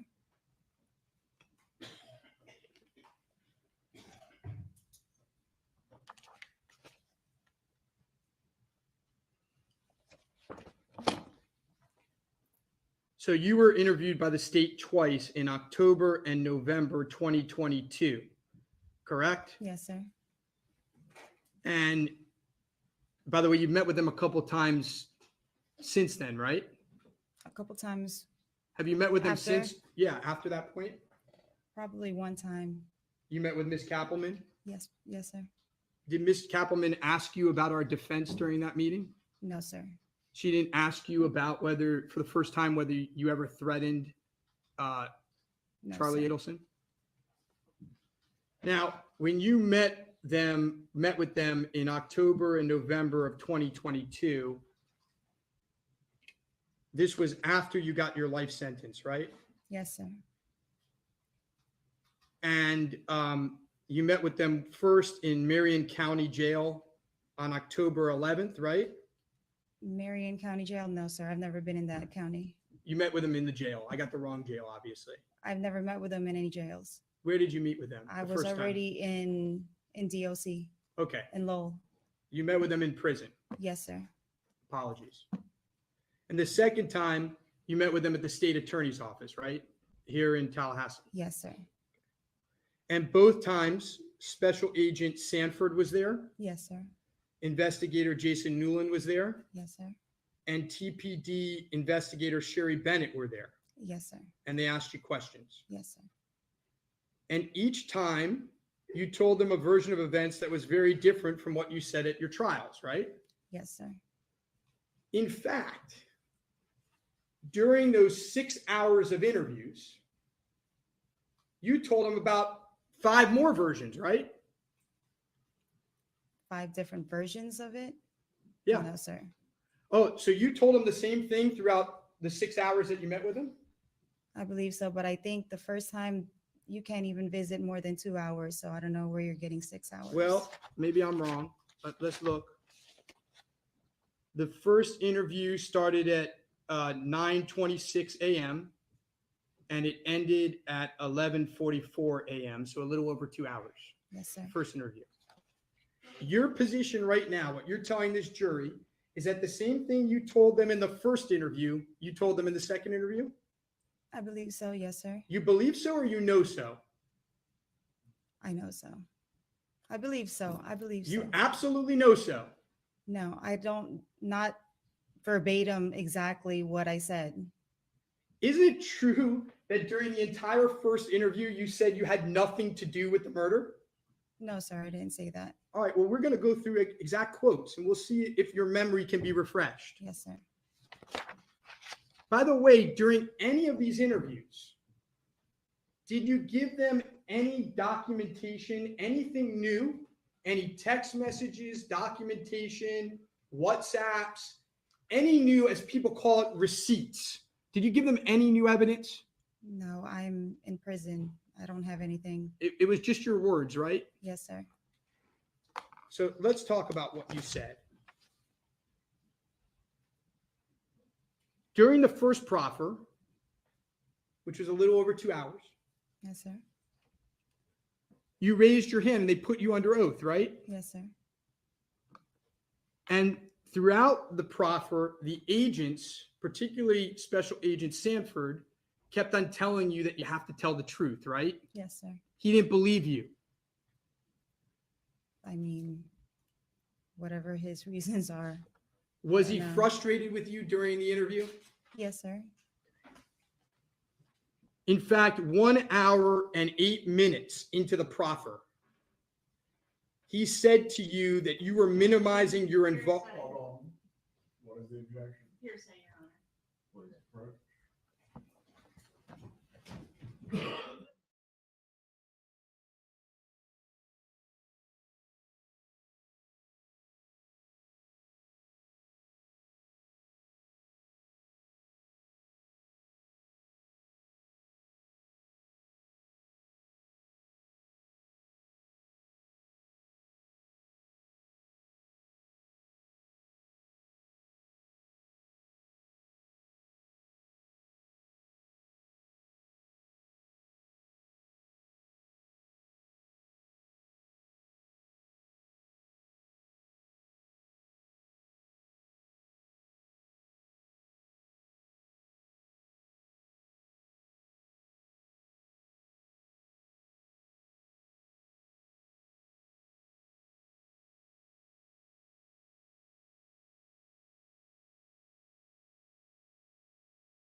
So let's go back.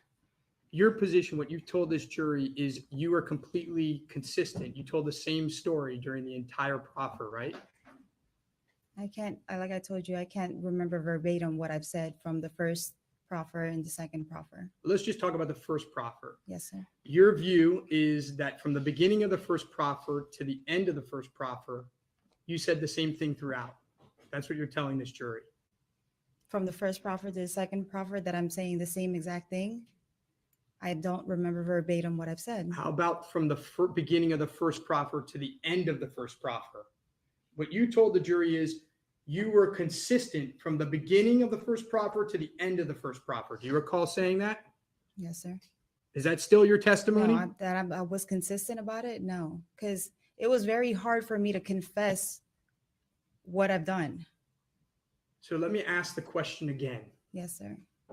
Isn't it true that during the first proffer, for the first 1 hour and 8 minutes, you continued to say that you didn't murder Professor Markel? No, sir, I didn't say that. I don't understand your answer. So let me rephrase. Okay.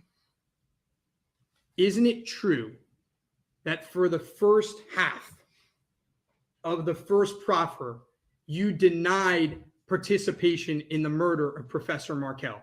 No, sir, I was telling what happened and how my involvement in it. So your position is that Yes, sir. throughout the entire first proffer, you admitted that you participated in the murder of Professor Markel. Yes, sir.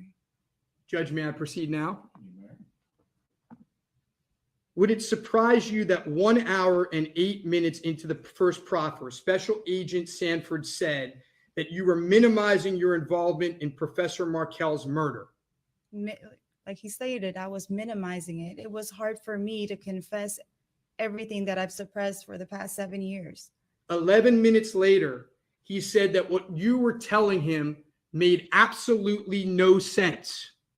Do you recall him saying that? No, sir, I did not. Well, let me see if I can show you.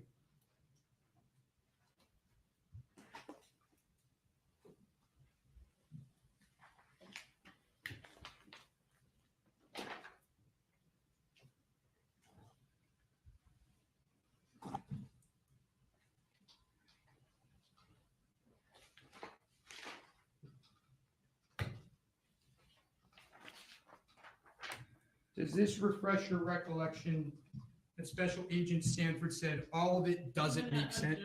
I'll try it. Please allow her to Does this repeat refresh your that. recollection of what Agent Sanford said? Just the line that you highlighted? You can read before and after to make sure I'm not doing lawyer tricks. Yes, sir. Can I? Of course. Please yourself, ma'am. Yes, sir.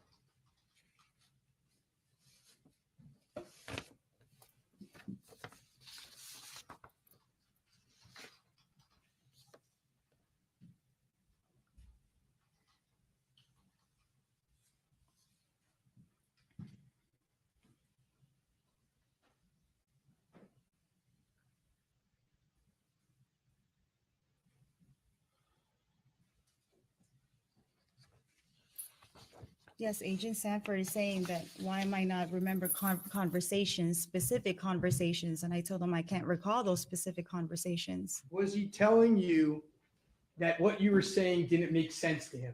I'm going to object to what Agent Sanford said or his opinions. Sustain, please lay the foundation to impeach specifically. At some point in the interview, did he walk out on you? Yes, he did on the second interview. Yeah, okay. We're going to get to that. That's like 4 hours into your combined interviews, right? I believe so. Right? So you come back and I think it's over an hour into the second interview. So actually, my math isn't great. It's like 3.5 hours into interviewing. Agent Sanford gets so upset. Judge, I'm going to object to Agent Sanford's opinions. I'll or rephrase. actions or words. He is withdrawing the question. Please move on. Around 3 hours into these interviews, Agent Sanford decides to leave the room, right? Yes, sir. He was frustrated with you, right? I believe so.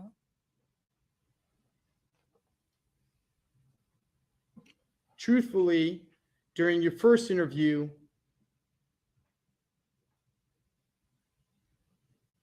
you kept on saying all of these things were jumbled in your head, right? Yes, sir. You said that about 11 times. Do you recall that? I don't recall how many times I said it. No, sir.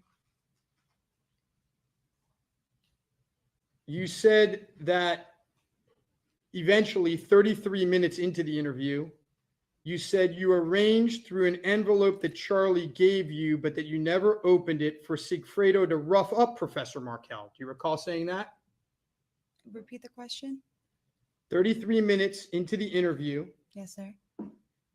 you admitted that you arranged through an envelope that Charlie gave you, but that you never opened Yes, sir. for Sigfredo to rough up Professor Markel. Do you recall that? I've never said Professor Markel's name. To rough up the deceased. What do you mean by that? Can you explain? You told them 33 minutes into the interview Yes. that Charlie had given you an envelope that you had never opened, that miraculously got to Sigfredo Garcia, and the purpose of it was to rough up his ex-brother-in-law. And no, because I didn't know what the contents of what was in the envelope, so I wouldn't have said that. You said that somehow that plan had transitioned to murder, but according to what you told investigators, you never knew when that happened. Do you recall saying that? Repeat the question again, sir. You said that somehow the rough up plan had transitioned to murder. I never said rough up or any of those words. That's why it's confusing me what All right, you're well, stating. let's say it again. Yes, sir. You said that somehow the plan had transitioned to murder. But according to what you told investigators, you never knew when that transition happened. Well, at that time, I didn't know. At the time that you were interviewed? No, not in my interview, but when it was happening, as they're interviewing me and we're going through the scenario. I'm going to show you 186 to 187.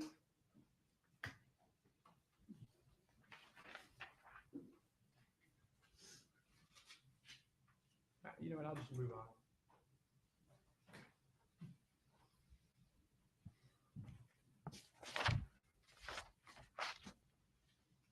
You told investigators during your first interview, 2 hours into it, 2 hours and 1 minute to be exact, Yes, sir. that you never spoke to Charlie about the change in plans, I never spoke to Charlie about the change in plans. meaning it going to become a murder.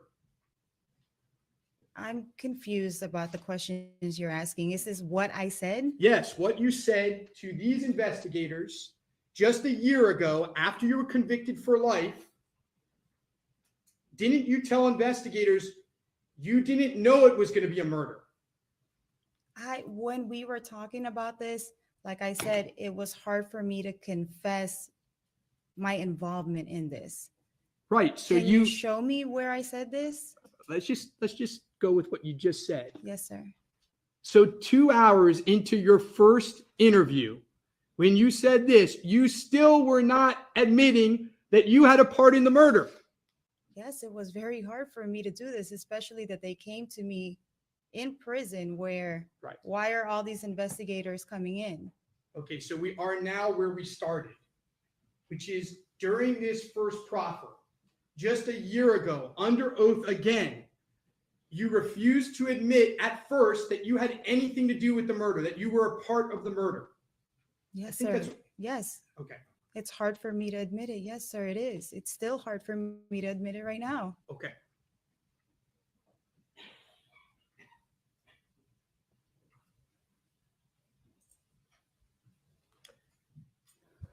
During your first proffer, 9 minutes and 14 seconds into it, do you recall being asked the following questions? And as you saw in trial, Garcia and Rivera made a trip in June. What can you tell us about that? Answer. See, like I don't even remember. I mean, obviously, like you're telling me to, like, remember from what I heard at trial. I learned a lot of things from trial. That's why it's so hard. And I want to say the right thing, but like, I don't remember them going up on a first trip. Do you recall saying that during this proffer? I don't recall it. If you could show it to me.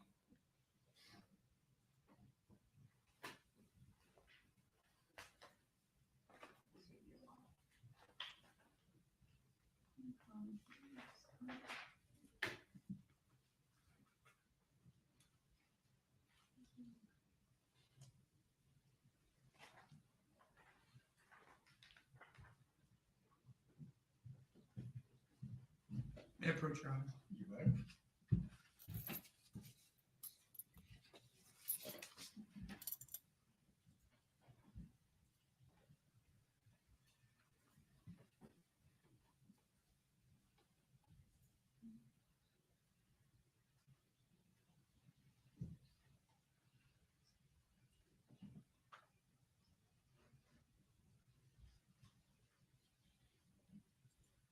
Does that refresh your recollection that you said that? Yes, sir.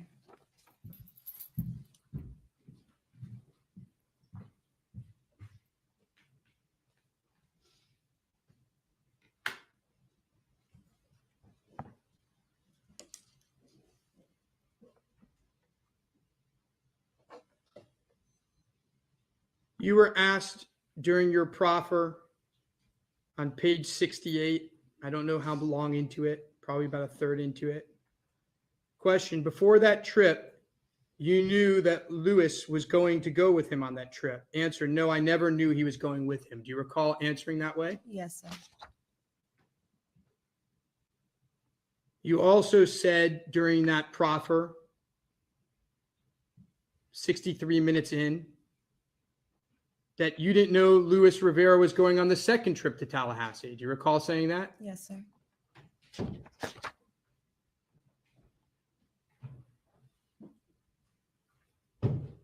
During that interview on page 83, you told investigators, this is just a year ago, that on the night of July 18th, you didn't know that Charlie's brother-in-law had been shot.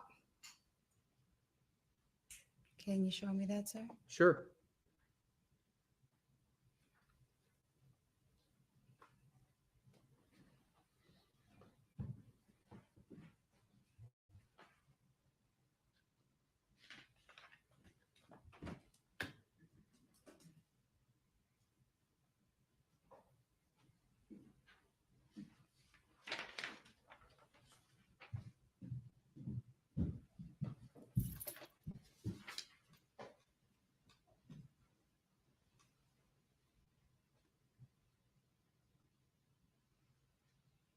Yes, because I'm emphasizing I don't know Dan Markel. You said that you didn't know that Dan Markel had been shot, right? Yes, sir. You told that to investigators a year ago, that that's what, on that night, you had no idea that there was a shooting.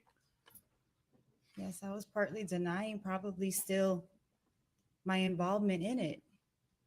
This is something I've suppressed for a long time, sir. Now, what's also interesting is when you described July 18th, you said Charlie was panicked. Yes, sir. You said he took his Xanax and you took his Xanax. Yes, sir. He gave me. You said that he was upset. I never said he was upset. He was just frantic.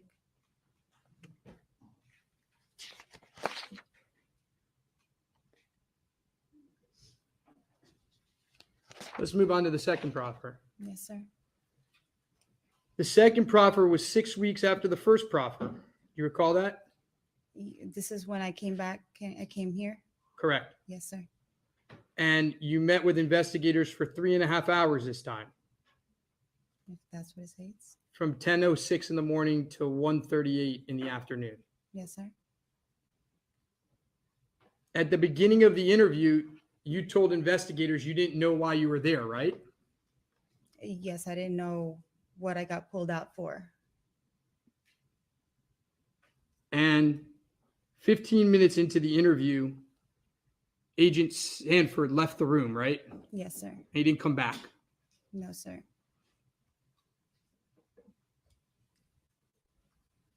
During the interview, you recall being told that you weren't giving the state anything to make them want to do anything for you. Repeat that question, sir. Do you recall that during the interview, you were told that you weren't giving the state anything to make them want to do anything for you? Who stated that? Investigator Bennett. Okay, yes, sir. She was upset. I mean, we were just talking about the same thing over again. When she said that you had a real issue, right? Not that I can recall. What's the issue? Well, if you didn't help the state and give them something that they could work with, there was only one way you were ever getting out of prison, and that's in a box. Why do you keep stating that, sir?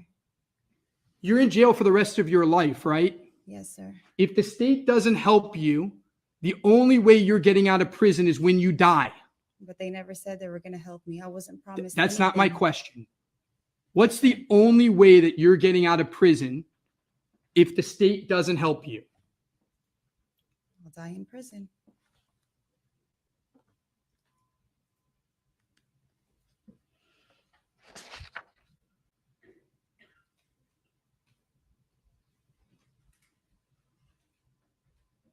During this second proffer, they asked you, you mean to tell me that you had no clue that he came to Tallahassee?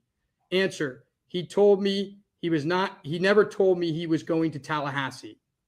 Do you recall saying that you didn't know that Sigfredo Garcia was going to Tallahassee? Yes, sir. I never knew he went to Tallahassee. You never knew Sigfredo Garcia went to Tallahassee? No, sir. Okay.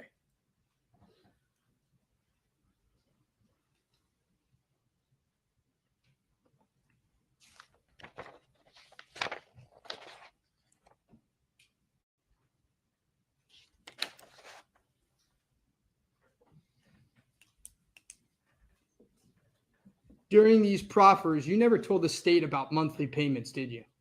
Monthly payments. That Charlie was making monthly payments to you. What, the checks from the Adelson Institute? Yes. They were aware of that. How about the cash he was giving you every month? He wasn't giving me any cash every month. Oh, really? Yes. He wasn't giving you $2,000 of cash every single month that you're heard on the wires trying to accept? No, sir. He was just giving you an Adelson Institute check? Yes, sir. What would the $2,000 be for? Before he gave you the Adelson Institute checks, you were getting $3,000 a month, right? No, sir.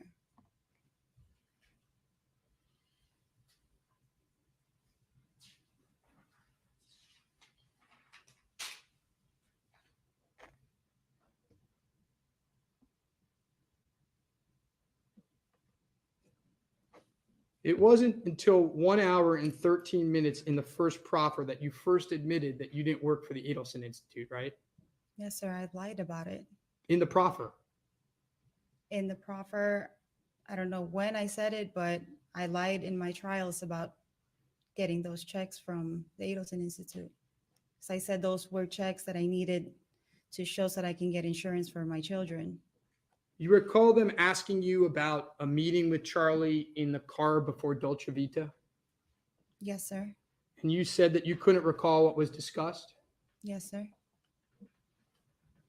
You recall that during the second proffer, you told the state that you didn't know the police were at your door during the wire? And if you had known they were at the door, you would have let them in? I don't think I mentioned it in that way, but they didn't announce themselves when they were knocking on the door. In fact, aren't we going to see in the wires that you were hiding from the police? I was not hiding. I was at home. Weren't you hiding at home? From what? I was working from home that day. Weren't you making a bunch of phone calls to a lot of people saying, the police are at my door. I don't know what to do. I can't answer the door. I'm afraid. Weren't you hiding from them? Somebody was knocking at the door. They didn't state who they were. So I was calling Sigfredo and nobody was picking up. Then one of his coworkers finally called back and said that there's FBI over there speaking to him and he's going to come by the house. And he came by the house. Yes. And you all discussed how you were going to stay hidden and not answer the door, right? I didn't discuss anything. They just said that there was like an FBI agent or an agent outside. So I And just you never decided answered. not to answer the door and let them in, right? No, why would I let them in? Let me make sure that we're being clear here. Yes, sir. Did you know that the police were outside your door? I didn't know who was outside my door. I didn't know until his coworker had stated that there was an undercover or an agent outside. And after he stated that, did you know that there was police outside your door? They were gone. Oh, really? Yeah, like they knocked. Okay. And then they were gone. You didn't stay hidden for over 45 minutes No, while sir. these phone calls are happening? I was at home. I just didn't open the door. Okay.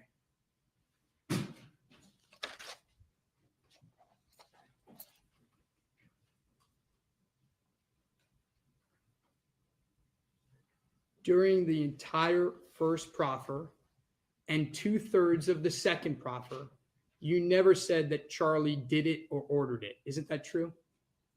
Not specifically, no.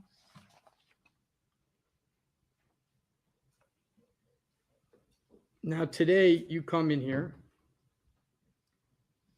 and you talk about how on Halloween, Charlie asked you if there was someone who could hurt his ex-brother-in-law, right? I stated that on the proffer. That's fine. Yes, sir. It took you a while to state it in the proffer, but I admit you did. It took Yes, you sir. about an hour and 40 minutes. But today, that's what your testimony was, right? Yes, sir. Do you know that you had only started dating Charlie Adelson about 2 weeks before Halloween? Probably. We just started talking. I don't know specifically if it was 2 weeks. Do you know that at the time of Halloween 2013, Charlie Adelson had absolutely no idea anything about your ex? I wouldn't know, sir. Well, let me see if I can refresh your memory.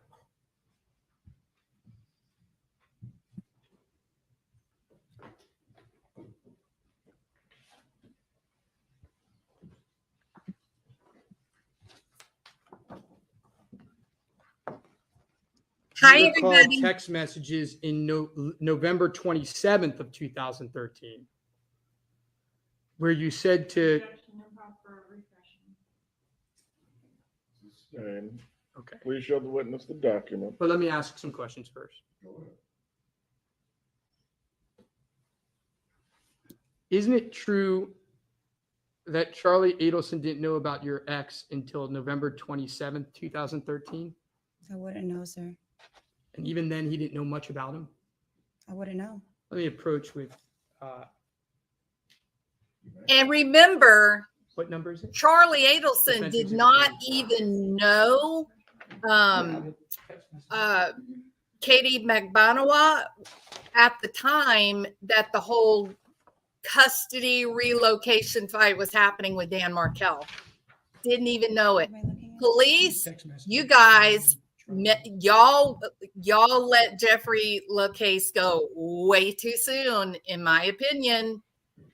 Way too soon. Hey, Bling, good to see you. Hey, Jen, DB, Diane.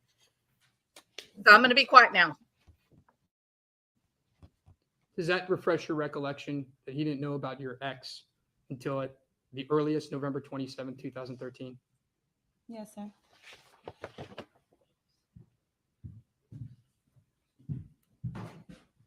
Halloween's in October, right? Yes, sir.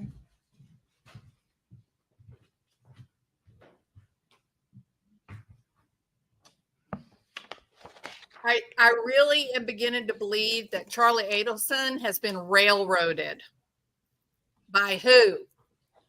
Who? Because don't forget, Jeffrey Lacasse Now, knew you talk Katie. about this letter and Charlie printing it up.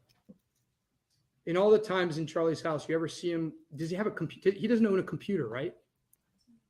He had a little office in his house, but I don't know if there was a computer or not. I don't recall. You don't know if Charlie Adelson had a computer? He's a surgeon. Of course he had a computer. Do you recall during these interviews that the investigators kept on pushing you whether Charlie gave you money during the trips? Repeat the question, sir. Do you recall during these interviews that the investigators kept on pushing you, asking you a lot of questions about whether Charlie Adelson gave you any money before the two men took the trips? Yes. And I answered them. I know you did. Okay. And it took you 22 minutes left in the second proffer where you finally said he gave you a few $100s before each trip. Yes, sir.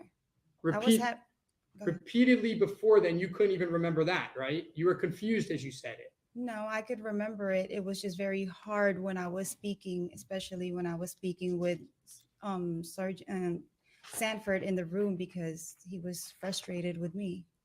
So once he left the room, it was an easier conversation to have, and I wasn't so pressured. It was an easier conversation to have because, in fact, Investigator Bennett started to play the part of Katherine Magbanua, right? DB, it's weird how people she are started to so testify for invested you. in Charlie Adelson's guilt. It wasn't mostly her talking and you saying The yes. evidence is Yes, sir. terrible. Isn't it true that it wasn't until an hour and 16 minutes and 31 seconds into the second proffer where you were still continuing to say that you didn't become aware that this was going to be a murder until sometime between the first and second trips to Tallahassee? Yes, sir. I told you it was very hard for me to admit my part in all of this. I'm sorry. So 4 hours into your proffers, you were still saying that you didn't know the first trip was for a murder. That's fair to say, right? Yes, sir. Maybe Katie and Jeffrey were messing around behind the scenes. Anybody check into that connection?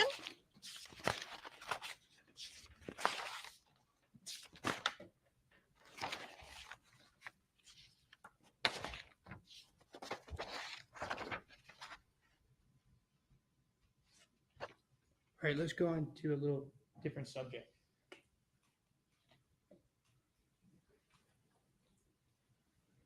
You started dating Sigfredo Garcia just after high school. Yes, sir. By the time you broke up with him, you had been with Sigfredo on and off for more than a decade. Yes, sir. By the way, when you dated Charlie Adelson, he thought you were broken up with Sigfredo Garcia, right? I was broken up with him. Well, did you have sexual relations with Sigfredo Garcia while dating Charlie Adelson? Yes, I did. Charlie didn't know that, right? I mean, that's not something I would tell him. Now, you considered him to be your husband. Yes, sir. You met Charlie Adelson at work Yes, sir. at a place called Sophie Dental. Sophie Dental. Sorry, Sophie Dental. Yes, sir. And that was in South Beach. Yes, sir. And you started dating in the middle of October of 2013. In the middle of October. Totally agree, We Diane. started dating before that. When did you start dating? I don't recall the exact date, but it was definitely before October. If I told you September. do you recall that your first date was at a restaurant kind of in the building? I believe so, yes. If I told you that the date of that was October 9th, would that refresh your recollection? Could Yes, that be sir. right?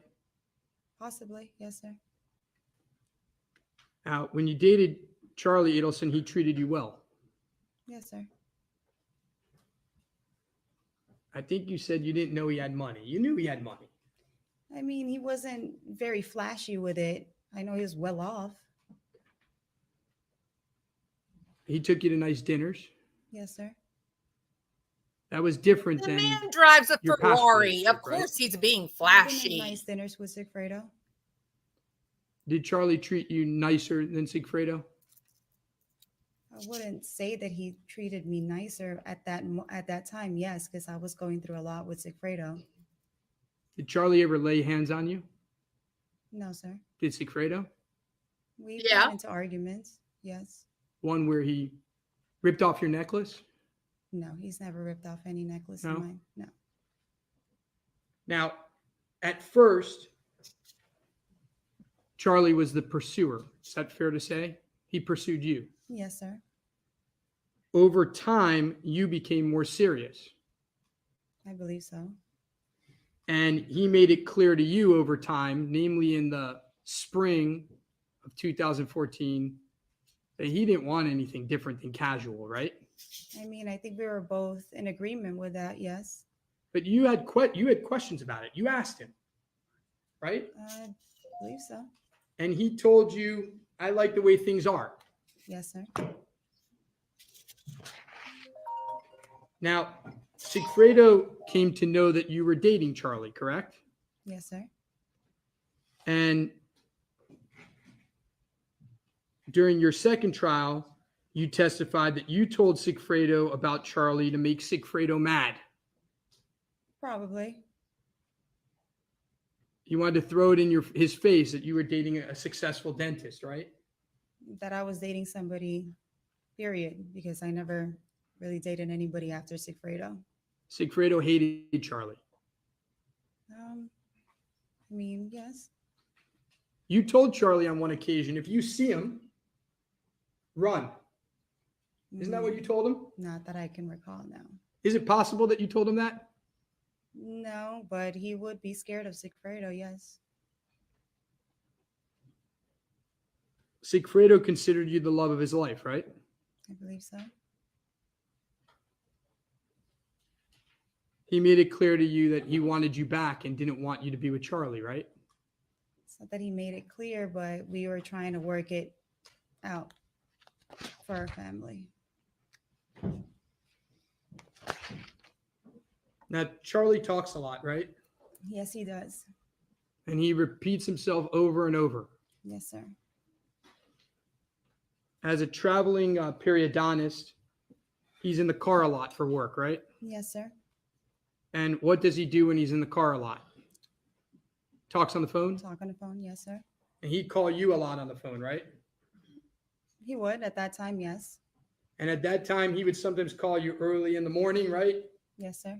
He'd call you sometimes in his breaks at work. Yes, sir. He'd call you late at night. Yes, we were dating. Exactly. He'd talk to you a ton. Yes, sir. He talks to his mom a lot on the phone too, right? I believe so. Well, you witnessed it, right? Yes. You would be with him a lot when he would talk to his mom, right? On the phone. Yes, sir. And by the way, you talk on the phone a lot with Sigfredo Garcia, right? Yes, sir. And that makes sense because he's the father of your two children, right? Yes, sir. Now, in 2014, you became aware of Charlie's family issues, right? Yes, sir. You heard him talking on the phone a lot to his mom, right? Yeah, he's always talking to his mom. And also, when you guys would go out, as you know, Charlie likes to talk, right? Yes, sir. And so a topic of frequent conversation would be what he had just talked to his mom about, right? No, he never told me what he was talking to his mom about. No, so he never told you about the problems that his sister was having? He wouldn't recount those conversations that he was having with his mom?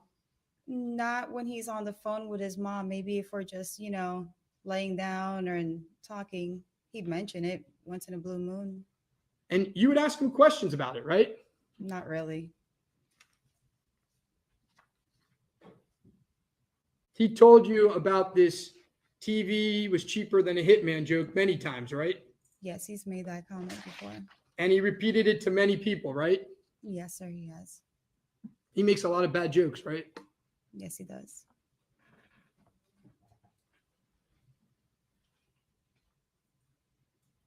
Did you ever tell him, Charlie, why are you making that joke when we're actually hiring a hitman?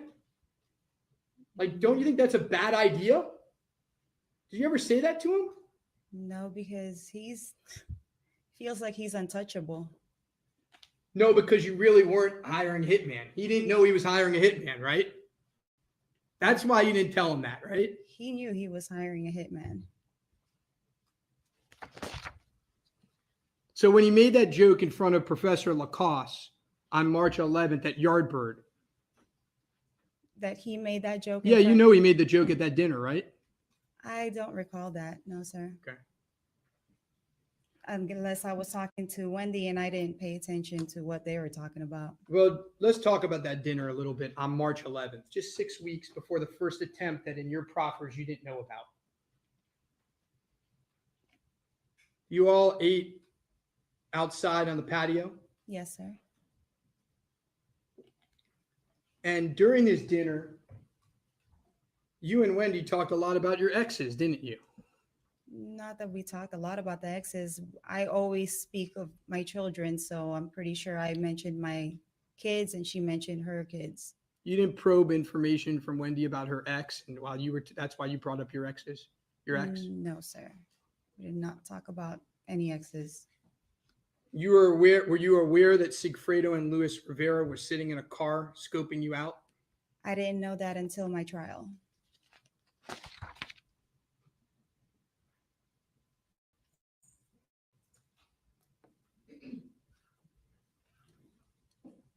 Now, the state showed you a picture of you on the beach with Wendi Adelson. Yes, sir. No discussion about a murder plot during that. No.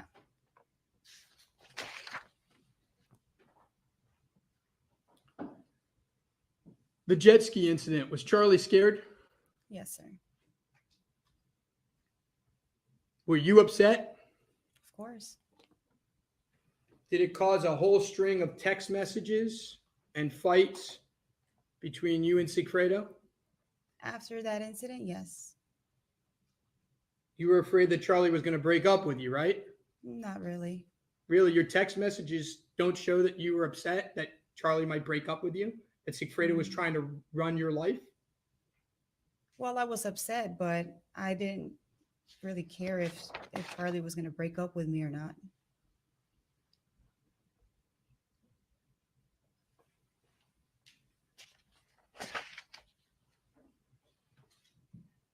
Now, I want to take you to the week of the murder. And we'll start with July 14th.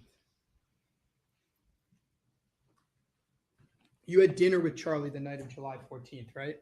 Not that I can recall. Oh, you don't recall having dinner with him the night of July 14th? No, sir. Are you sure you didn't have dinner with him the night of July 14th? I can't recall. If you'd show me something. Do you recall him working late and coming towards your house and meeting him at a place near the water on July 14th? No, sir. Well, let's do it this way. If you had dinner with him on July 14th, just 4 days before the murder, Yes, sir. did you pick up money from him at that point in time? No, sir, because I don't even remember that dinner. Assuming that the dinner happened, Yes, which I sir. think the state's going to prove. Okay. Did you pick up any money from him at that dinner? No, sir. I don't even recall that dinner. Fair enough. Do you recall having lunch with him on July 17th, the day before the murder? No, sir. Let me try to refresh your memory on this. Do you recall on July 16th that Charlie worked late and went out to dinner with Erica Johnson? I can't recall. Do you recall that you got in a fight with him that night because you thought he might be cheating on you? No, sir. I don't recall it. Do you recall that there are text messages in which you were upset that he was out so late? You don't recall that? No, sir. Do you have something to show me? I don't need to. Do you recall that he told you on that call that he had worked late, that he had gone out with Erica, and that he would have a lunch with you the next day? I don't recall any of those days, sir. Do you recall that on the call on that night, the evening of the 16th, it's actually the very morning of the 17th, it's after midnight, that you were adamant that you wanted to have dinner with him on the 18th? No, sir. I You don't don't remember recall that? any of those days. That's why. I'm You don't asking if remember that. It's can fine. Show me. The answer is you don't remember that, right? No, I can't recall. I get to ask the questions, Yes, sir. okay? Yes. That's how this works. Yes, sir. Now, you went to lunch with him near his house. Do you recall that? No, sir. One moment. Yes, sir.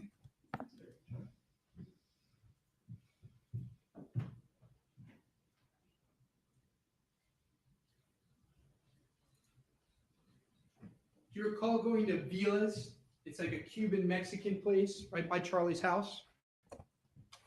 I know of the restaurant, but I don't remember the date when we went, or we've eaten there before. Yes. You don't recall going there the day before the murder? No, sir. Nonetheless, if you had been there, you didn't collect any money that day, right? No, sir. Do you recall that during that lunch, you got in a big fight? During what lunch? The lunch on the 17th that you don't remember. How can I tell you what happened if I don't remember the date and you're not showing me anything? Let's talk about after the murder.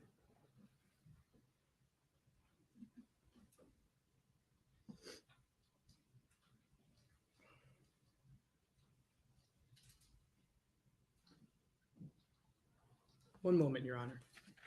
Take your time.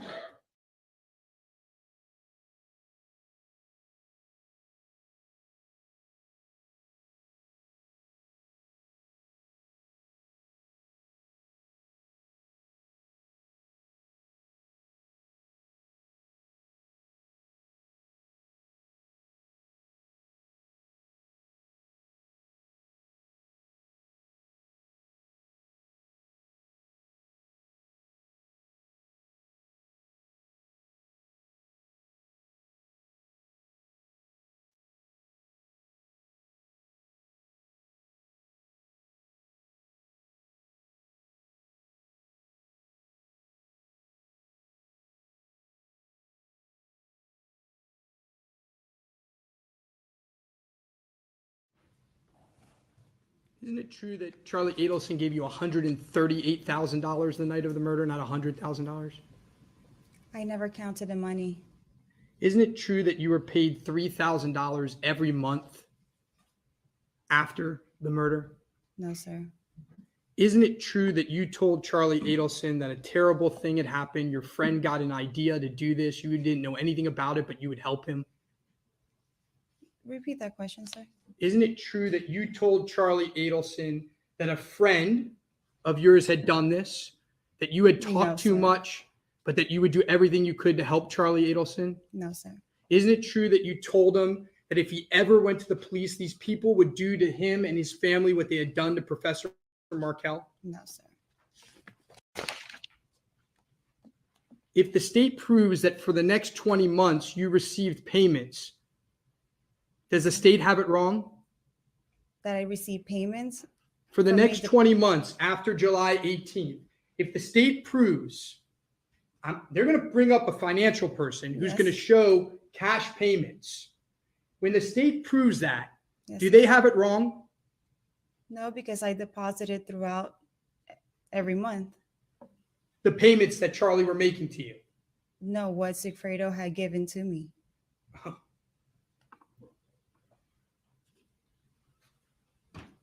Is it true that you were the mastermind behind Professor Markell's murder? No, sir. That was Charlie. I'm sure it was. I didn't have any information on Mr. Markell. Magbanua, do not volunteer information. Yes. Wait for a question, respond accordingly to the question. But Sorry, Your Honor. by the way, on these wires that we're going to hear, you're repeatedly lying to Charlie, right? Repeatedly lying about what? Well, you're telling him that you're calling the undercover number, right? Yes, I lied to You him. never called the undercover number. No, because I was telling Sigfredo to call that number. Ma'am, let me ask the questions. I'm answering. I know you have an agenda, but let me ask the questions.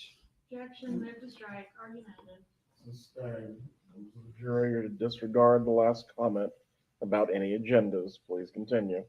On those wires, you tell Charlie Adelson that you've called the undercover number, don't you? Yes, I said that. And you never called the undercover number. Of course. Why would I call it? You tell Charlie Adelson that you tried to call the number, but it's a non-working number. Do you recall saying that? I believe so. Yes. And that was a lie. Yes, we were all lying to each other. You call, Judge, He was responding to your question. You don't have to like the answer. I actually love it. You never lied to Sigfredo on those wires, did you? Yes, I did. When did you lie to Sigfredo on those wires? Well, he was lying to me, actually. I asked a different question. When did you lie to Sigfredo on those wires? No. Give me one example of lying to Sigfredo. You're right. I'm stating that Sigfredo was lying to me.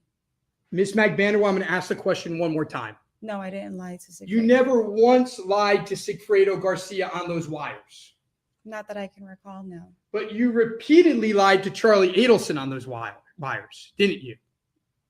Yes, sir, I did. By the way, you and Sigfredo Garcia talked about how you needed to get a burner phone, right? No, Sigfredo was the one who got the burner phones. Okay. You and Sigfredo got burner phones, right?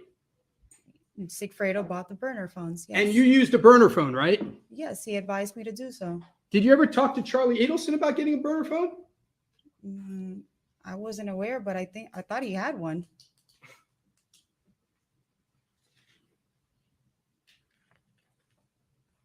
You told Charlie Adelson that Sigfredo Garcia left a voicemail for the undercover. You recall telling him that? I believe so, yes. That was a lie, right?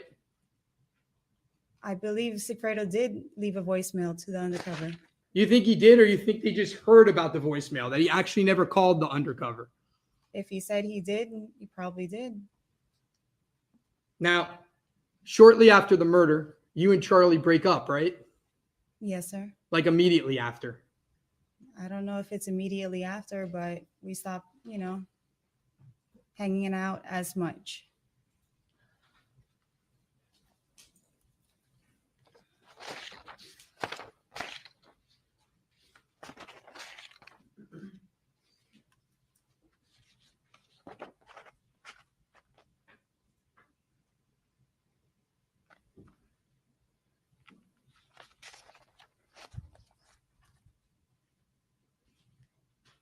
Now, you keep on saying that the state hasn't promised you anything, right? Yes, sir. But you're hoping that they're going to help you, right? Of course, I want to see my children again.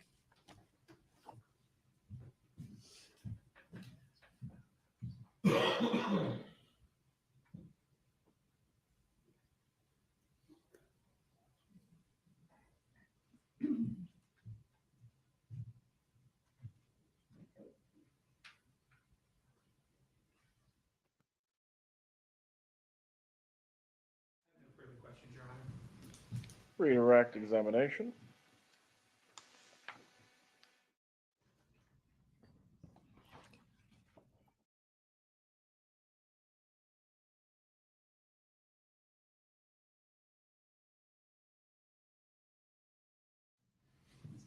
I'm going to approach you with the text message exhibit that the defense showed you.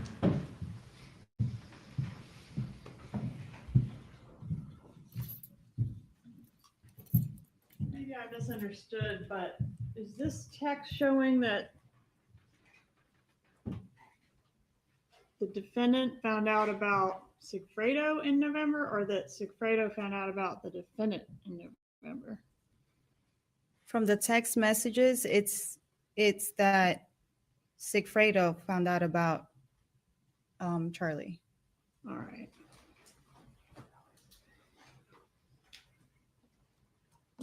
The job in this case, there's some question about, is it to harm, is it to rough up, is it to kill? What was the job? It was to kill. And you knew it was to kill? those exact words weren't mentioned, but Did you yes. know that this was going to result in a death, Yes, ma'am. not a roughing up? Yes, ma'am. Okay. And I know you don't, do you know precisely when you found out it was going to be a death? No, ma'am. But can you tell this jury it was definitely before the murder? Before July. And did Charlie Adelson know it was a murder? Yes, ma'am. He did. Did Sigfredo Garcia know it was a murder? Yes, ma'am. He did. No further questions. You may step down. Will the witness be recalled at any point? She could be judge. I would ask that she remain under the rule. Very well. Please approach.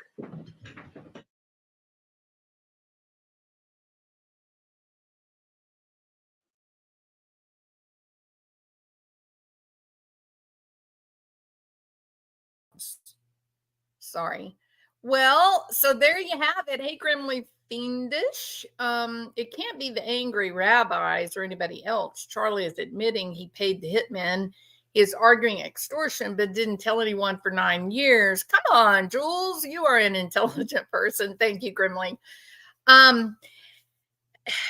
So look, I know people are mad at me, and y'all can be mad.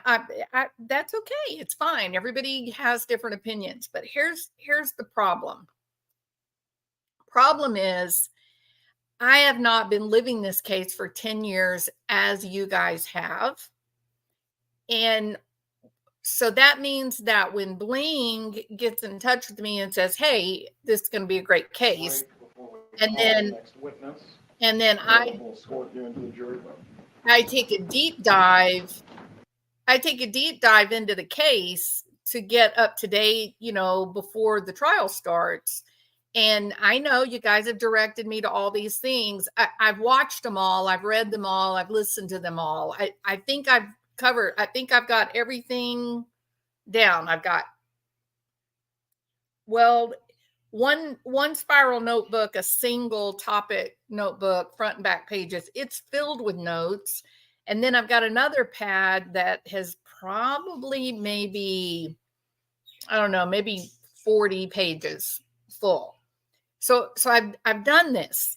For example, it's really hard to understand or to believe Jeffrey Lacasse when he says that it was during the custody argument and fighting and then the ultimate judgment for relocation, being no, you cannot take the kids to South Florida.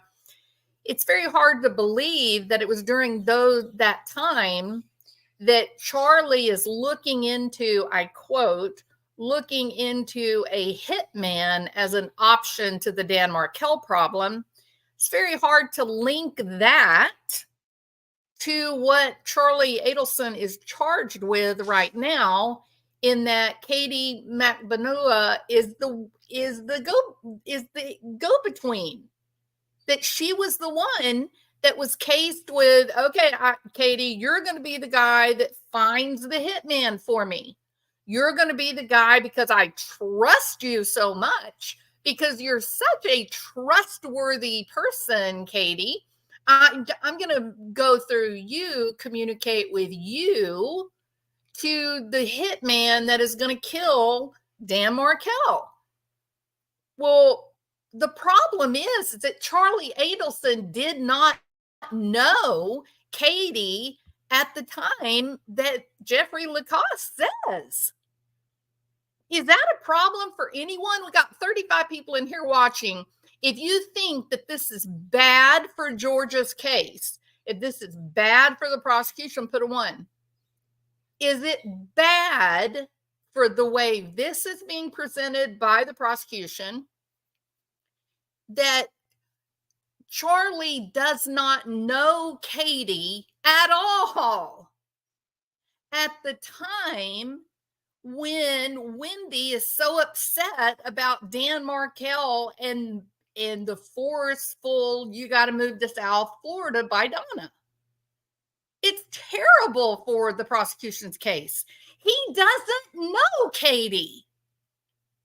How can he be looking into a hitman gonna hire? What do you think hitmans are just laying around? Oh yeah, I got $15,000. I can order a hit. Really, Jeffrey? $15,000 to knock off a human being? You think somebody is going to put their whole life, heart and soul on the line to spend the rest of their life in prison or worse, get the death penalty for $15,000? The Latin kings are dealing drugs and they're making $15,000 in a single night, Jeffrey. And then later, an investigator says to Jeffrey, oh, wait a minute, 15,000, that's pretty cheap.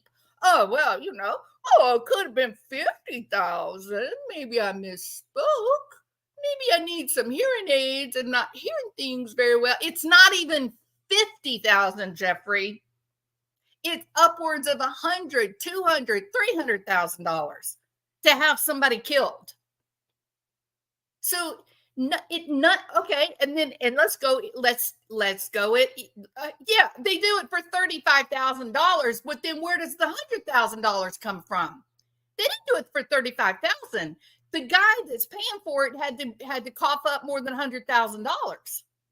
So it's not even that. So take it one step further, and you say, well, gosh, this is a man, Charlie Adelson. This is a man that must have really, really, really trusted Katie, right? Really trusted Katie.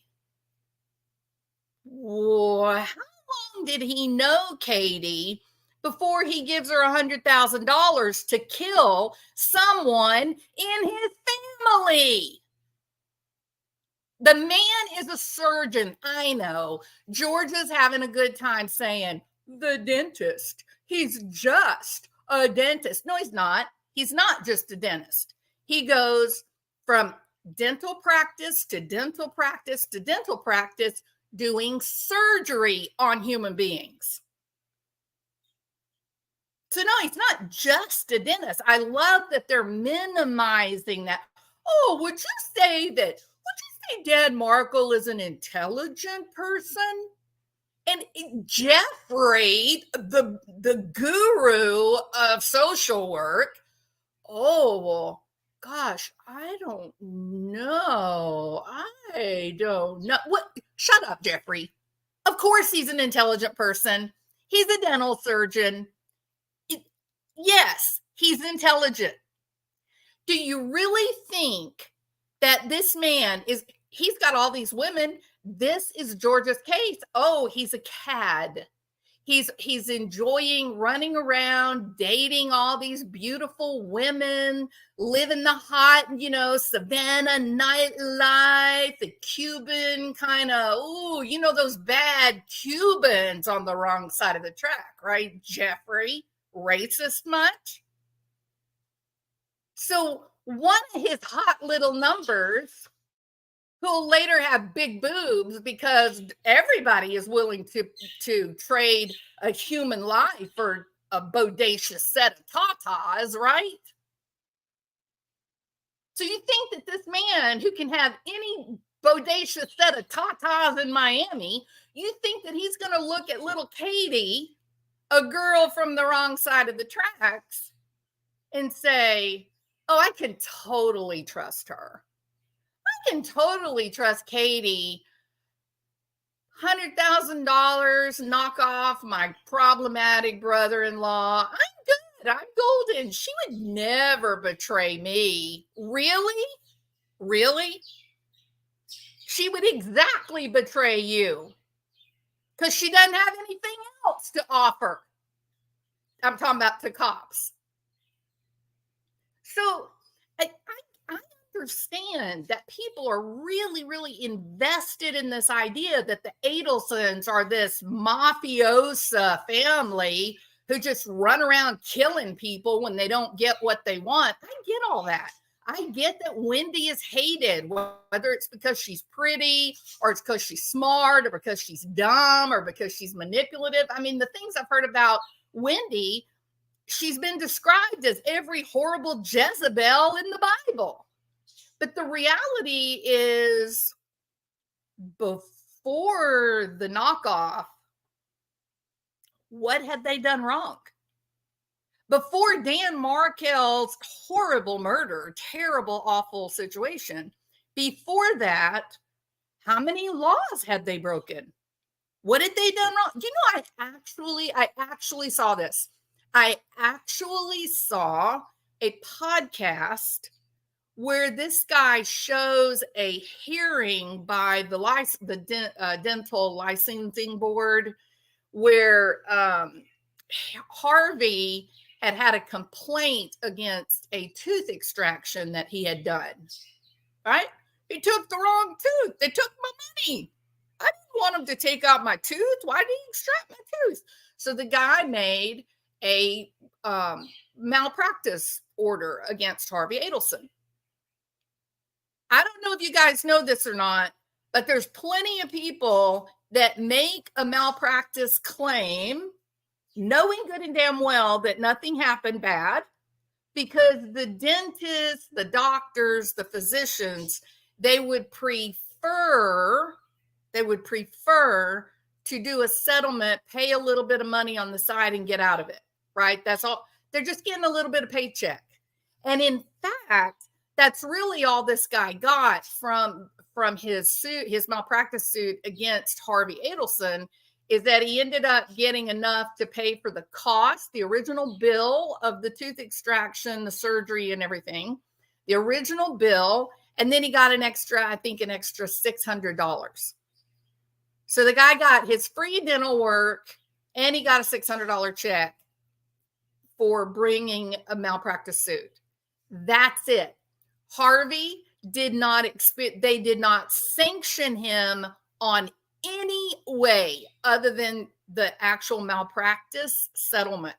It was just a settlement offer. He didn't get in trouble. He wasn't required to do continuing education. Nothing. It's pretty common, actually. In fact, I would say it's very common. It's so common that you get so many malpractice suits that are levied against hospitals that they have a way of approaching the people before their attorney answers to say, hey, will you accept this amount? And then we'll just call it an even, fair, done deal. And 9 times out of 10, people go, sure, I'll take my $25,000 and run. Thank you. But this person that did this podcast where they actually showed the hearing, it wasn't the hearing, it was the audio of the hearing. They actually showed the audio of the hearing against Harvey Adelson, which was for this errant tooth extraction. And they made this out that Harvey Adelson is a substandard dentist. I think Harvey ought to take them to court. I think they absolutely, Harvey should go after that podcaster for defamation of character.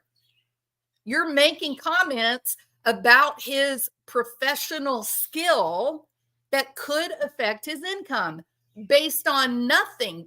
Clearly based on you don't understand what malpractice suits are and why they happen and occur so often and why people settle so quickly.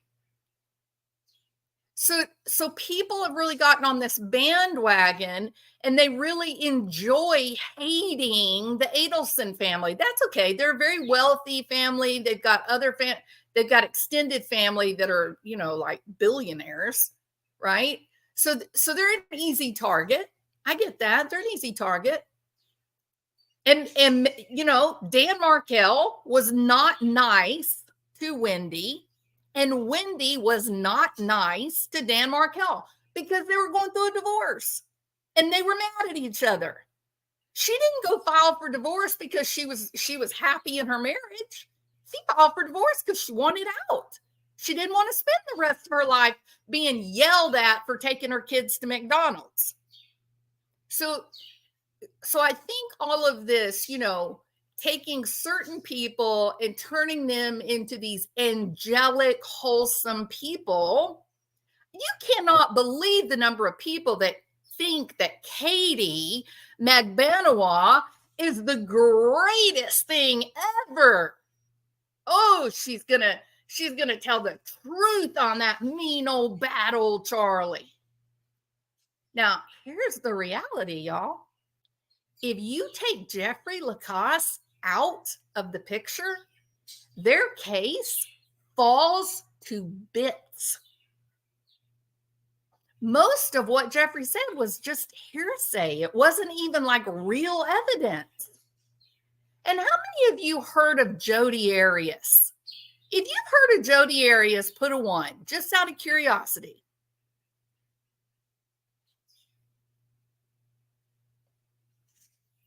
Nobody has heard of Jodi Arias.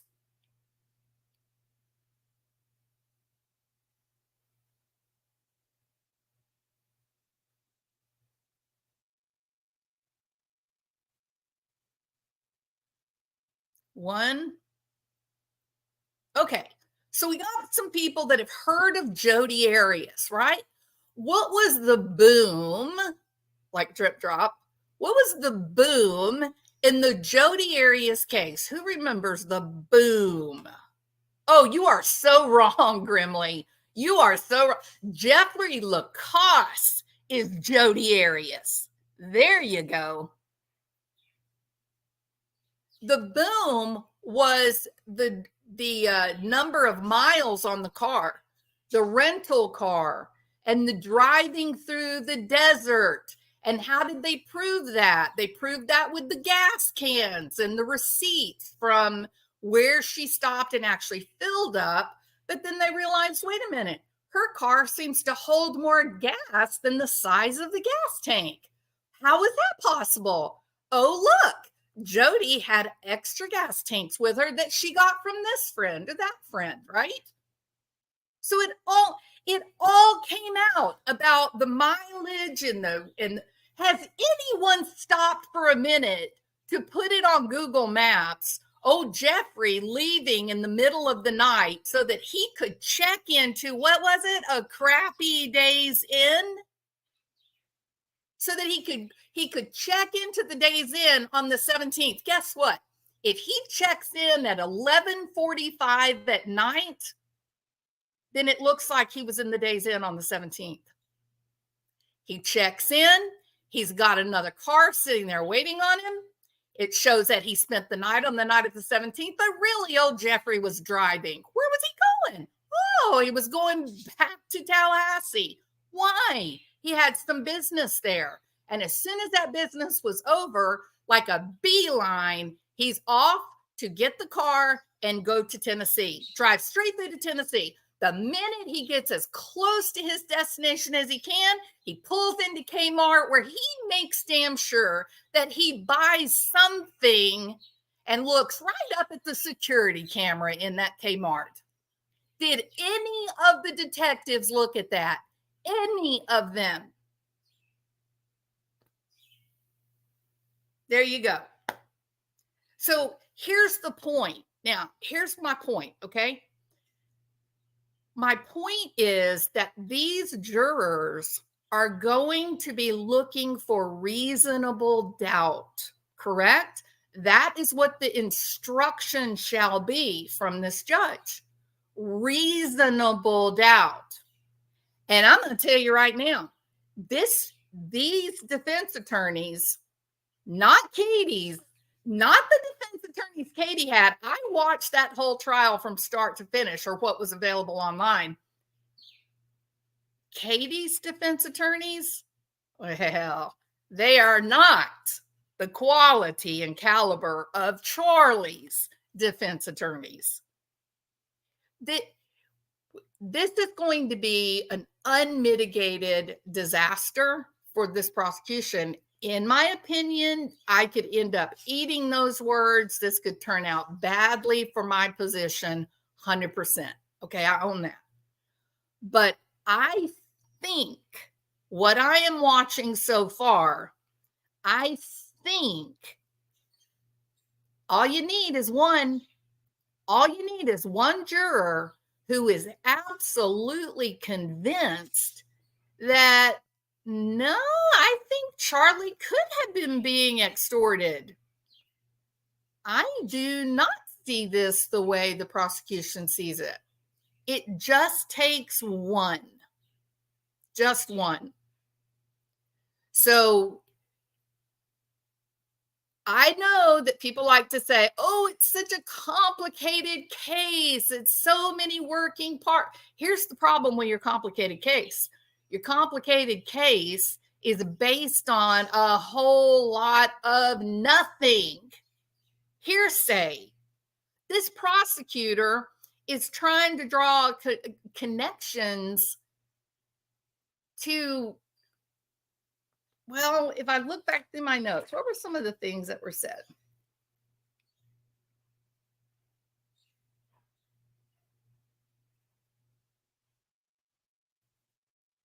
Most of my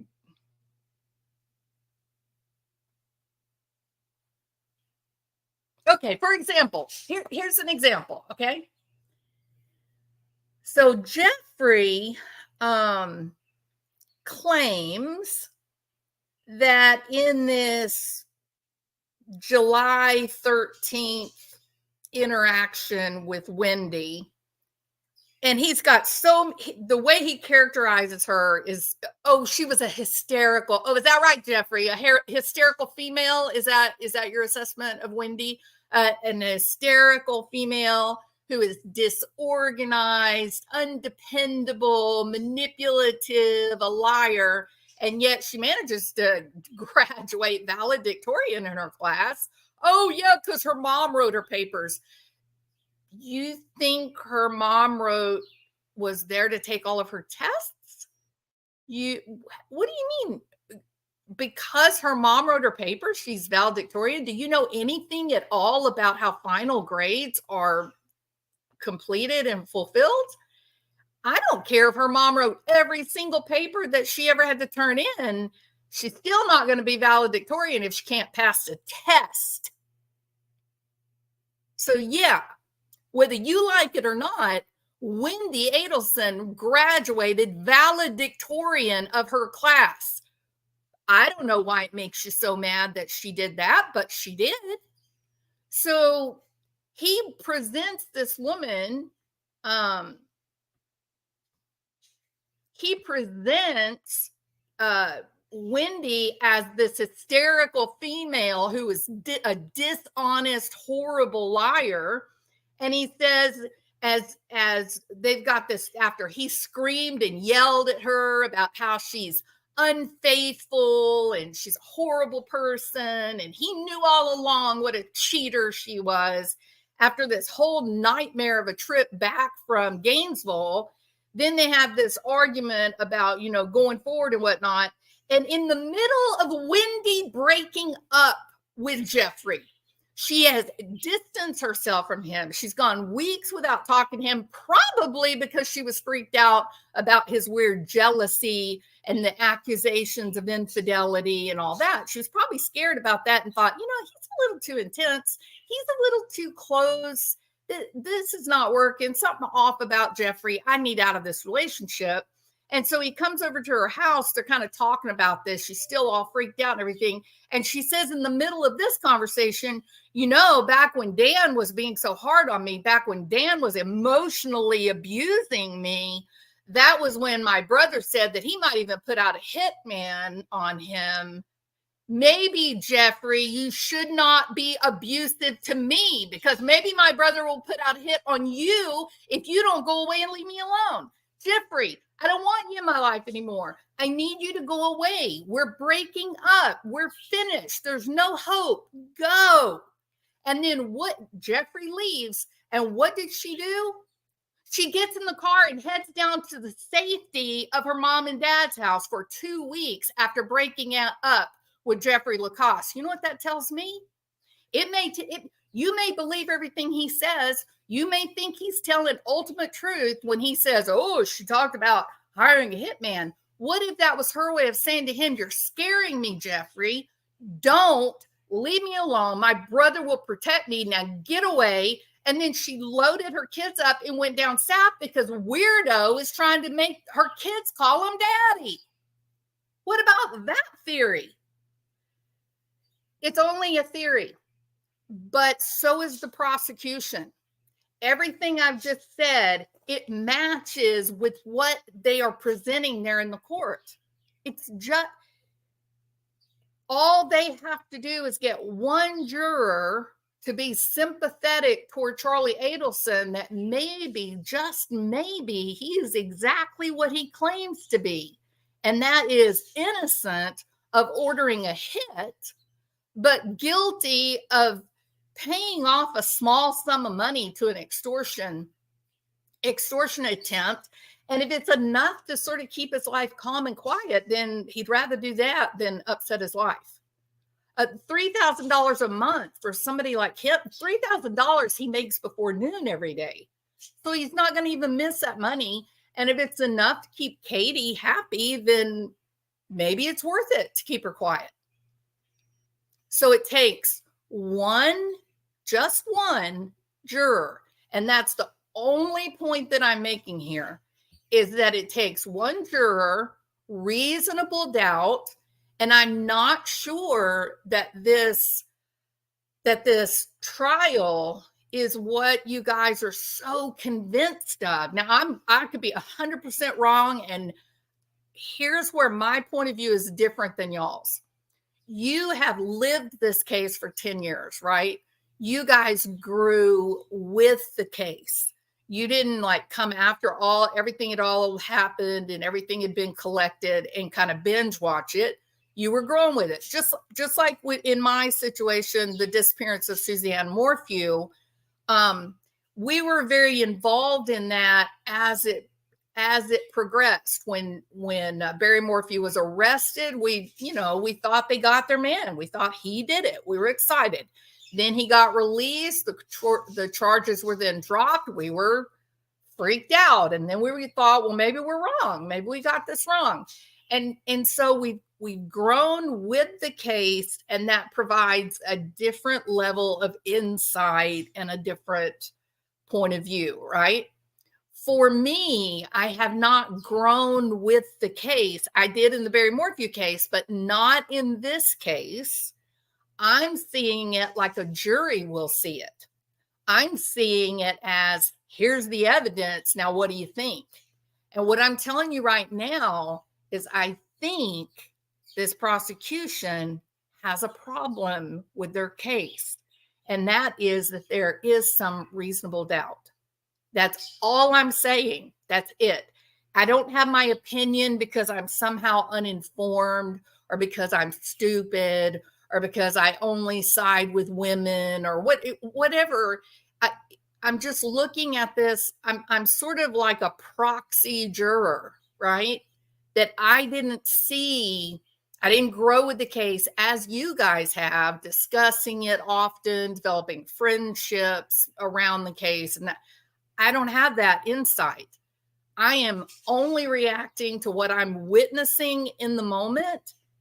Jeffrey Lacoste is a huge problem for this prosecutor, in my opinion. I reacted badly to Jeffrey. I watched Jeffrey and said, he's lying. Not true, incorrect. I don't believe you, Jeffrey. So if I'm doing that, how do you know a real juror isn't doing that? How do we know in fact, one of the questions, again, fact here, y'all, one of the questions from the jury was this. Jeffrey, when you guys sent your email back and forth, you and Wendi, was this on a private email account? Was this like through the university? And exactly what I thought, he says, oh, no. It was from a Gmail account. It was a Gmail account. Do you want to know how easy it's going to be for them to come back and say, oh, that's totally not my Gmail account? I don't know whose Gmail that is, but it's not mine. I've never seen that Gmail address before in my life. I don't know who that was that was communicating with Jeffrey. You see my point? So unless it is a real email coming from, like Florida State University, or I don't know, like where the company name is the server for the email. Anyone can make up a fake email account on Gmail. Anyone. I've had it happen to me. I had somebody make up a fake email with my name so they could try to set me up.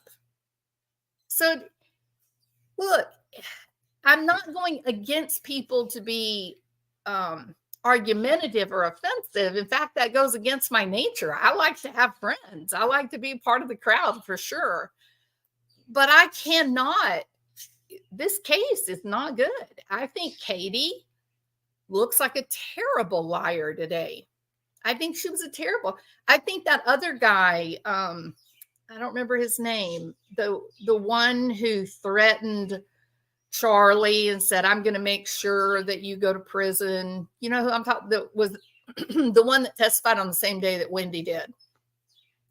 I don't even know why Georgia put him on the stand. To me, all he did was make Charlie a sympathetic figure. All he did was prove, oh, look, there's people that would like to hurt Charlie Adelson. I don't know. So I hope that my explanation makes sense, that I'm only giving my immediate reaction. That's all. If I was watching this and I was saying, ooh, this looks really bad for Charlie, I'd be totally on that bandwagon with you guys. People that have been in my community for a long time, they know that. I've gone hard at Barrymore Few. There is no doubt in my mind. Same with Lori Vallow, Chad Daybell.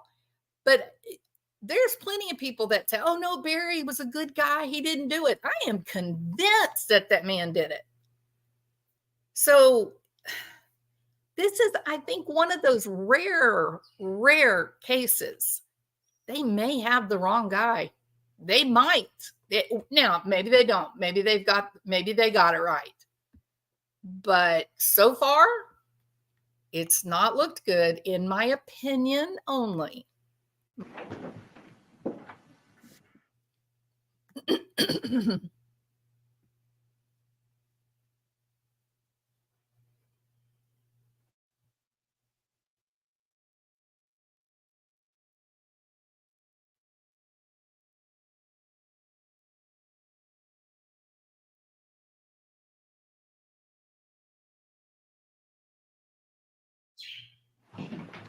We'll take a 5-minute recess.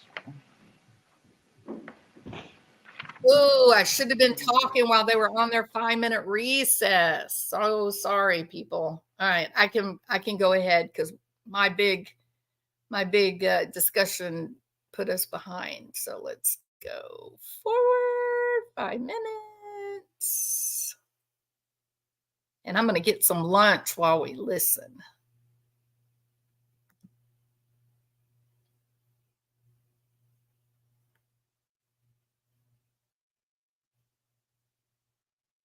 And I'll tell you another problem that I have, Carol.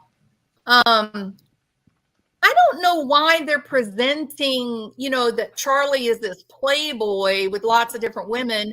Who cares? He wasn't married. He's a young guy. He's making lots of money. If he wants to date a lot of women, that's isn't that his business? So I don't know why they've spent a lot of time sort of pointing that out. I don't know how that helps this case of he's totally a murderer. I don't get it.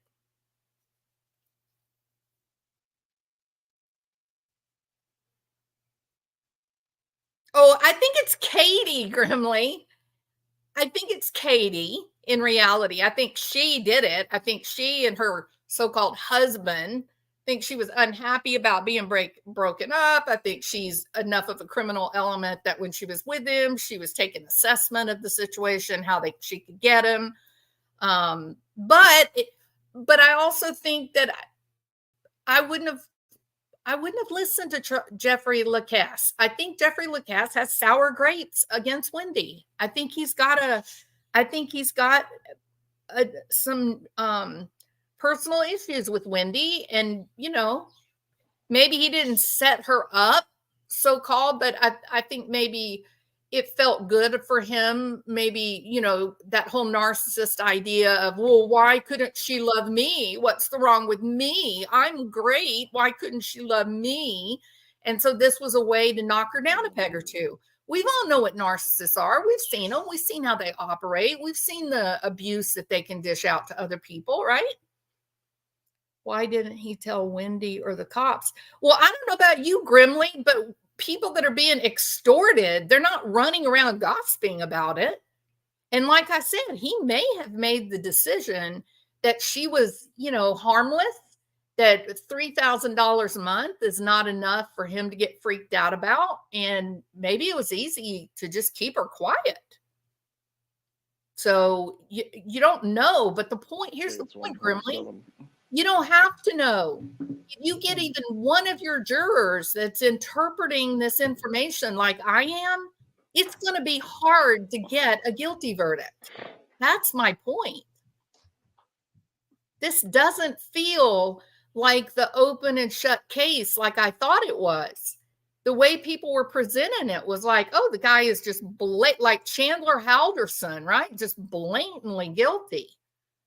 There's nothing blatant here at all. What's he afraid of? Maybe he's afraid of somebody accusing him of murdering Dan Markle.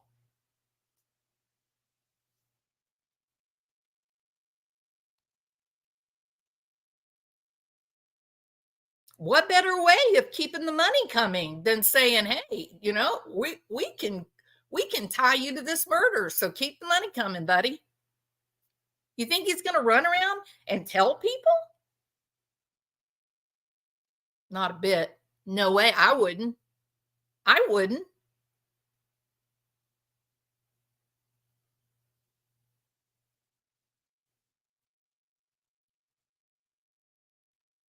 He is, in fact, innocent, Grimley.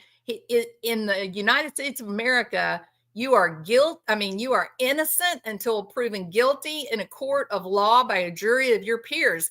That's what the name of my channel is. Allegedly innocent, because we always start these trials saying, oh, the guy's totally guilty. And that is exactly opposite of the way our system of government is set up. It's impossible to prove one's innocence. The only thing that you can do is when the prosecution lodges an accusation saying this proves that you're guilty, then you prove, no, your information is faulty. That information is not right. But you don't prove yourself innocent. The only thing you can do is fight back against the accusations of guilt. It's not his job to prove that he is innocent. It is the prosecution's job to provide evidence that cannot be assailed that will prove that he is in fact guilty. And they have failed to do that at this point. I am ignoring the evidence. Which evidence, Grimley, do you feel like I'm not paid attention to? What evidence? Hearsay? I don't care what Wendi said to Jeffrey in the middle of an argument in their kitchen, because there was no one else there to hear it. It's a he said, she said.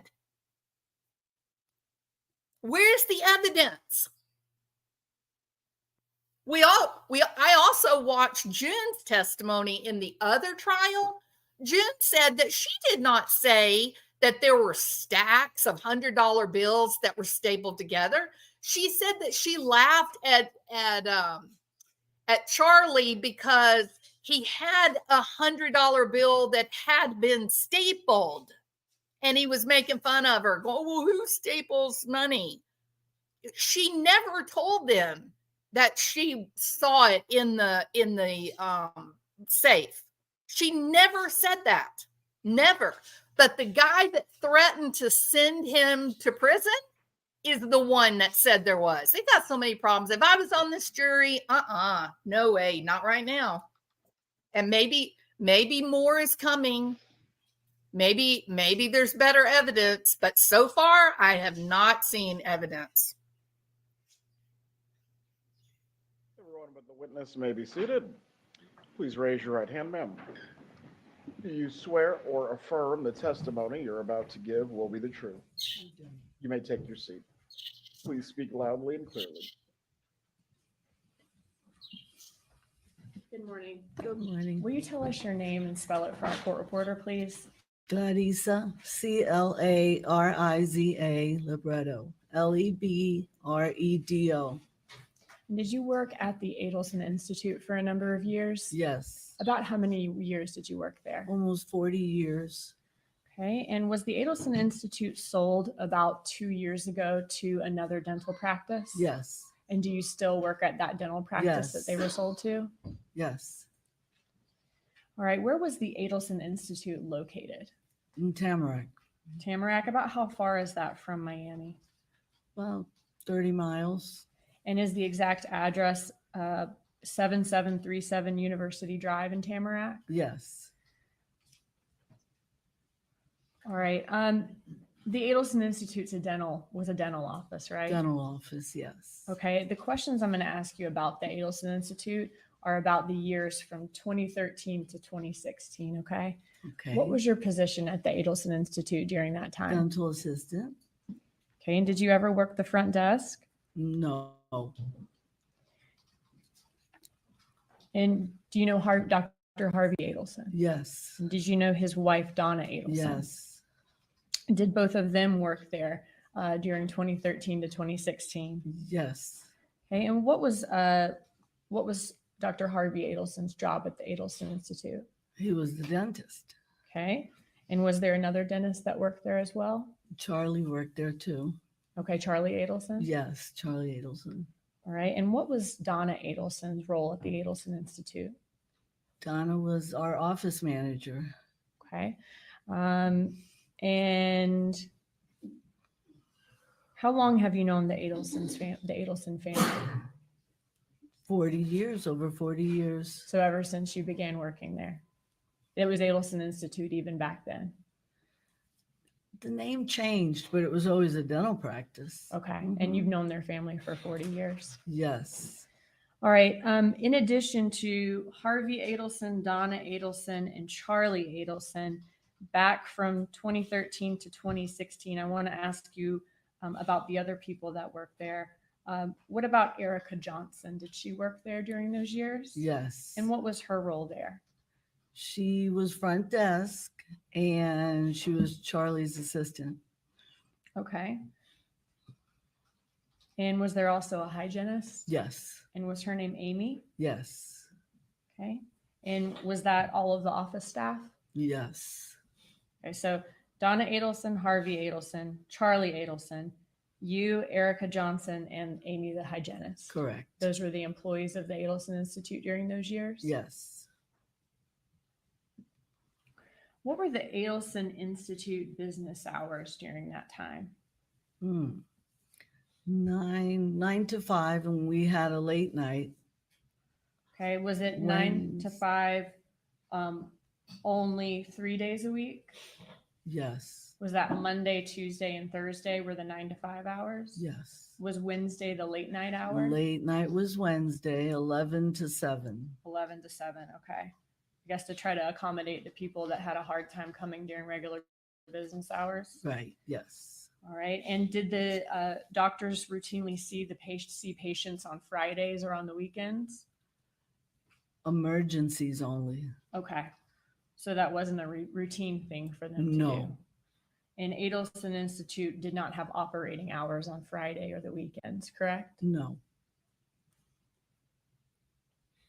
Now, back during those years, if a patient called Adelson Institute on a Friday or on a weekend, would it be routed to voicemail?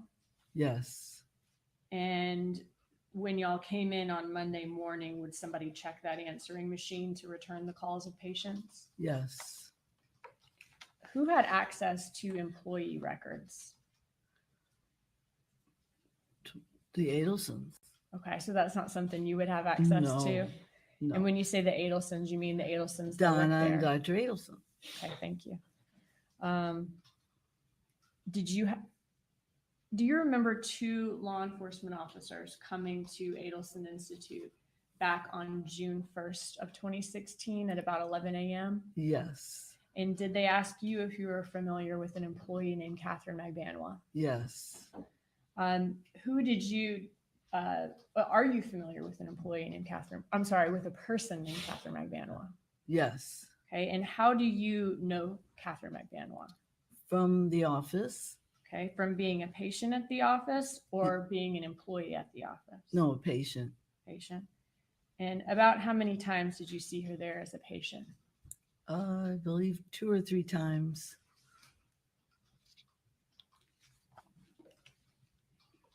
Okay. Did you provide testimony in another proceeding for a co-defendant's case back in May of 2022?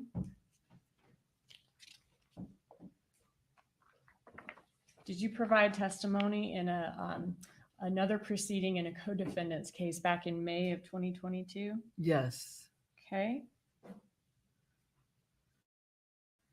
And I'm going to show you your prior testimony. I'm looking at page 1226, lines 6 and 7. Mm-hmm. I know it's been quite a while. Looking at those lines, when you were asked how many times had she been a patient, did you say once? I said once that day, yes.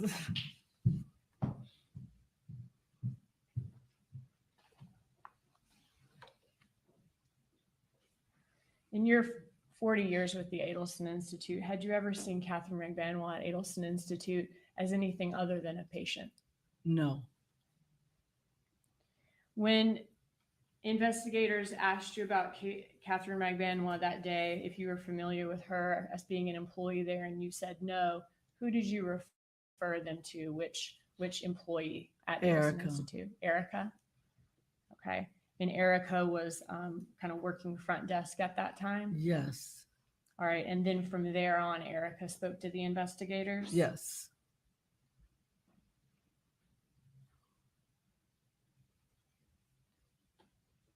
How did you get paid by Adelson Institute? With checks. And about how often would you get checks from them? Every 2 weeks. Had you ever been paid for weeks of work prior to completing your work there? Yes. When that would happen, would it be because the Adelson family was going out of town or going on a vacation for a couple Right. of weeks? They at were a going time? away. They were going on vacation, so we got paid before. About how often would that happen? Maybe once or twice a year. Okay, so just once or twice a year. And when that would happen, how many paychecks would you get at one time? 2. 2. All right. Would you ever get 4, 5, 6 paychecks in a row? No. Have you ever been aware of any Adelson Institute employee in the history of your employment there that has worked exclusively by phone or remotely?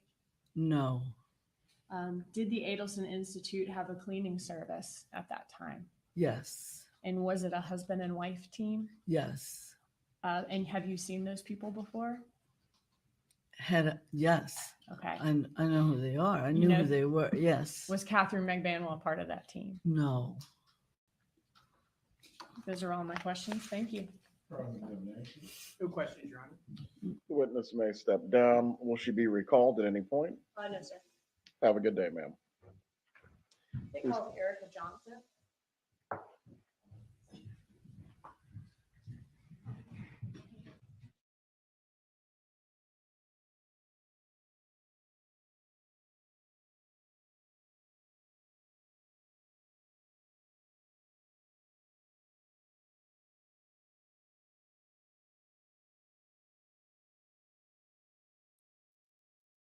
I am really grateful to Bling for the heads up on this case because it is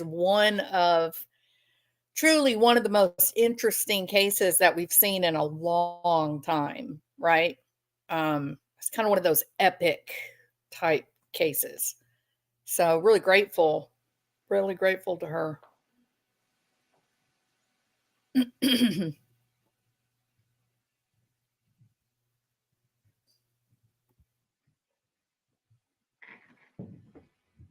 Please raise your right hand, ma'am. Do you swear or affirm the testimony you're about to give will be the truth? You may take your seat. Please speak loudly and clearly. Good morning. Will you introduce yourself and spell your name for the court reporter, please? Erica Johnson, ErikaJohnson. Okay, and did you work at the Adelson Institute for a number of years? Yes, For about how long? about 11 years. And were you employed there from 2013 to 2016 during those years? Yes, And what was your job there at that time? front desk. Okay, were you also kind of worked as an assistant to Charlie Adelson and the front desk? Yes, What were your tasks at the front desk? making appointments, collecting payments. All right. Were you the primary person who did that for Adelson Institute? Yes, Did Adelson Institute often deal in cash for their services? sometimes. Would sometimes they offer cash discounts for their dental work? Yes, Back during the time period of 2013 to 2016, did Clarissa Labredo, Harvey Adelson, Charlie Adelson, Donna Adelson, and Amy the hygienist, were those the other employees of Adelson Institute besides yourself? yes, And were the Adelson Institute business hours Monday through Thursday, kind of regular work hours, 9 to 5, and then on Wednesdays would be a late day from 11 to 7? yes, And those were the operating hours Monday through Thursday of the Adelson Institute? yes,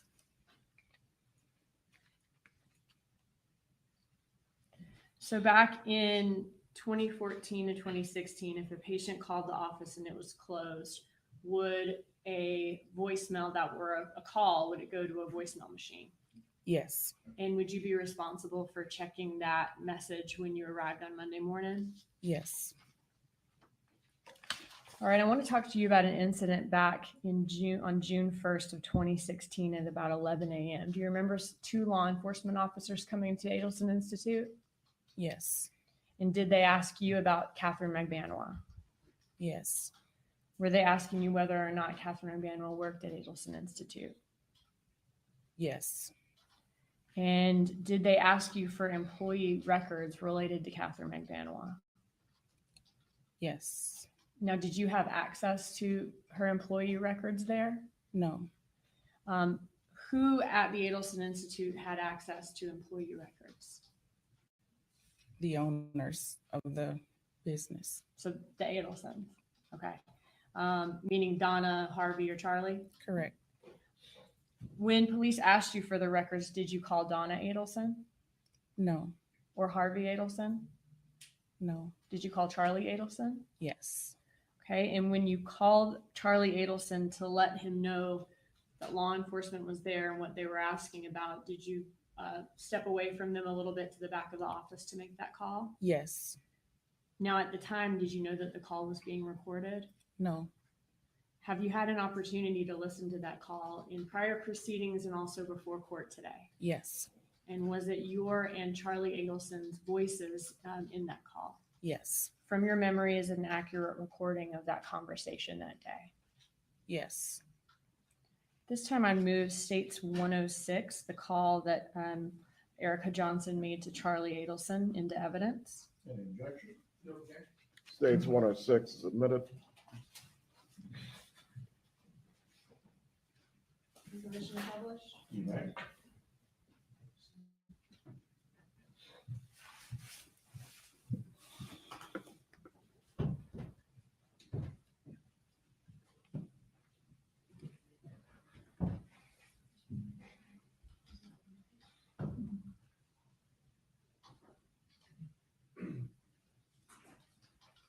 Hey, what's going on?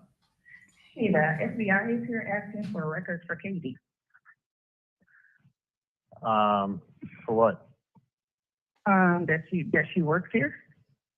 I would, I wouldn't give anything. Yeah, I mean, and I don't know. the ex, did she work there? I was like, yeah, she worked there, but I don't know what you want. Because remember we sent that. Erica, Yeah. do me a favor. I'm not there right now, Uh-huh. and I'm in surgery, Uh-huh. but it's not my office. It's my dad's office, Uh-huh. so I can't give anything out. Right. So I don't have access to it. I don't know where anything is. Okay. So you don't have access to anything. And So you don't know what, I don't know where anything is either. yeah, so I would do this. I would not speak to anybody. Mm-hmm.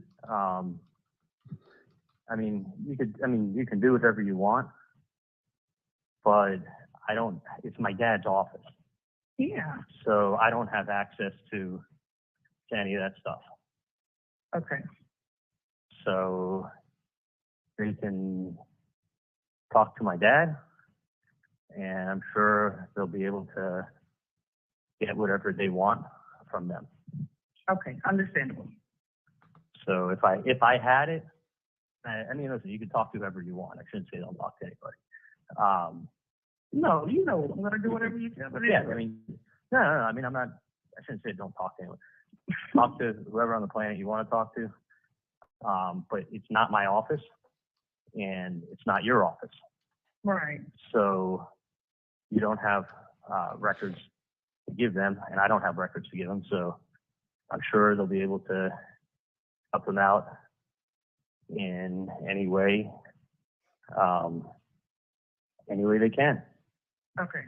So that's what I'll tell them. Tell them that it's not. It's not my office. The office was sold back to my dad actually a long time ago. So tell them that you will. So it's actually you're talking to the wrong Dr. Adelson. Right. So what you need to do is tell them that you will get in contact. Because tell them. It's not your office. You can't give out records. They said within 20 days of according to Florida statutes, provide above cause with reason. Are they there now, or do they just stand? They're there, but I'm in the back. They're just waiting for me to come back. Oh, and they want records? Yeah. Do me a favor. I'm gonna call you from a landline on your cell phone. Okay. Okay. All right. Bye. Bye.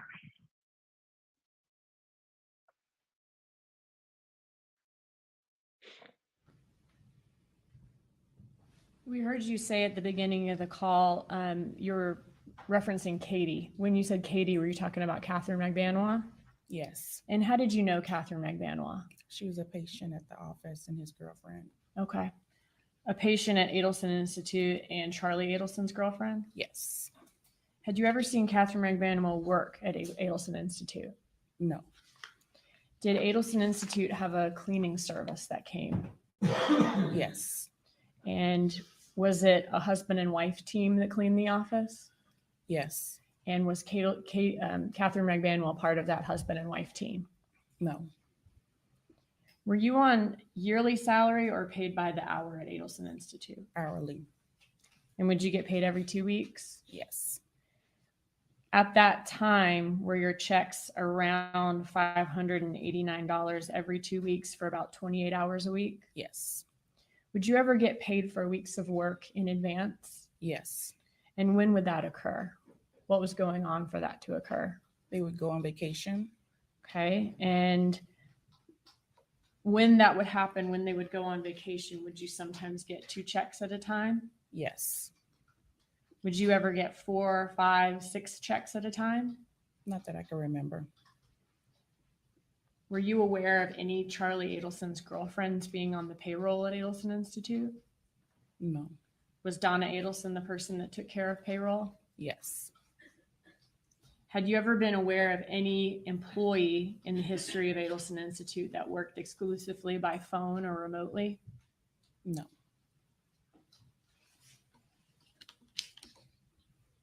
That's all I have. Thank you.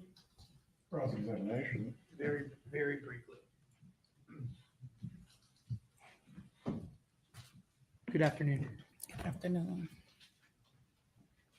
At the time of that call, Charlie Adelson didn't own the office, correct? Correct. And the reason why you called him is because his parents, Harvey and Donna were out of town, right? Yes. The reason why you went to the back of the office when they came is because there were patients in the office, right? Correct. And you were nervous about this all going on with patients in the office, right? Absolutely. And Charlie, when he called you back, that was his big concern, right? The patients Yes. being in the office, right? When he called you back, was there anything crazy that he told you? I don't nothing. Now, there's been talk about this answering machine. It was like an old-fashioned type of answering machine, right? The other ones, a voicemail, yes. And on the answering machine, Harvey Adelson would give his name and cell phone number for an emergency, right? Correct. By the way, Charlie Adelson, he only worked at the Adelson Institute maybe maybe 2 times a month, right? Yes. And when he would work there, he'd work mostly with you, right? Yes. You liked working with him, right? Loved. And you'd work late at night, Yes. and sometimes you'd go out to dinner late at night after, right? Yes. By the way, you say you loved working with Charlie Adelson. Did you continue to work with him after the allegations in this case? Yes. Did you ever worry about working with him? No. Sustained. You disregard the last Answer to that question. Please move on. You continued to work with him until he got arrested, correct? Correct. I have no further questions, Your Honor. Redirect examination. So at one point, Adelson Institute was sold to Charlie Adelson and then sold back to Harvey Adelson, right? I think so. But Charlie Adelson still worked as a dentist there, right? Yes. At his family's dental practice. Yes. And he also worked as a traveling periodontist, correct? Yes. Okay. Just a second.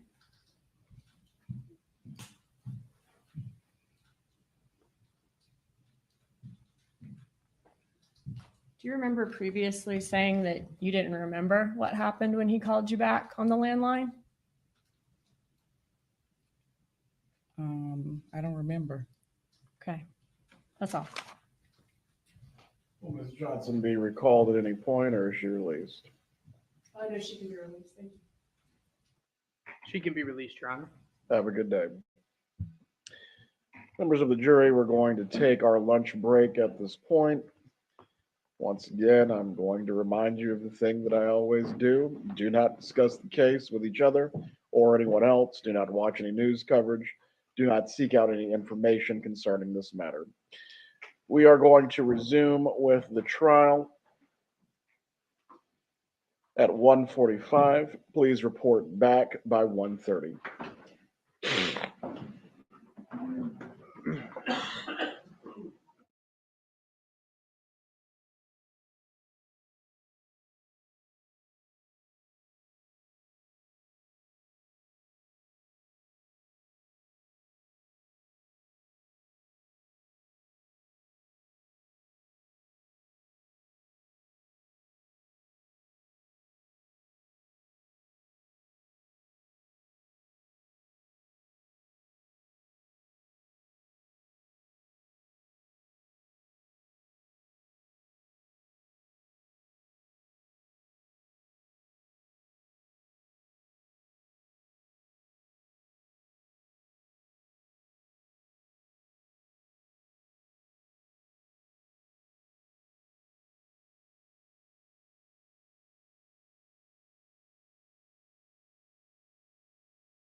I think I'm confused by you don't check your brain at the door. What does that mean? A murder for hire is going to look like a murder for hire. Money, you are not going to have Charlie or Wendy's blood on the scene.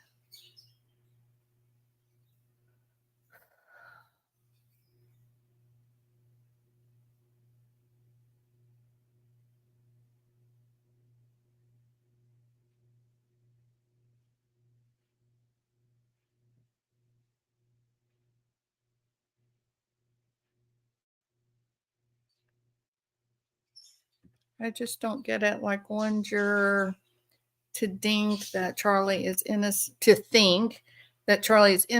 of what if he was being extorted for all these years by the real killer, then he is a victim and they are going to be facing charges.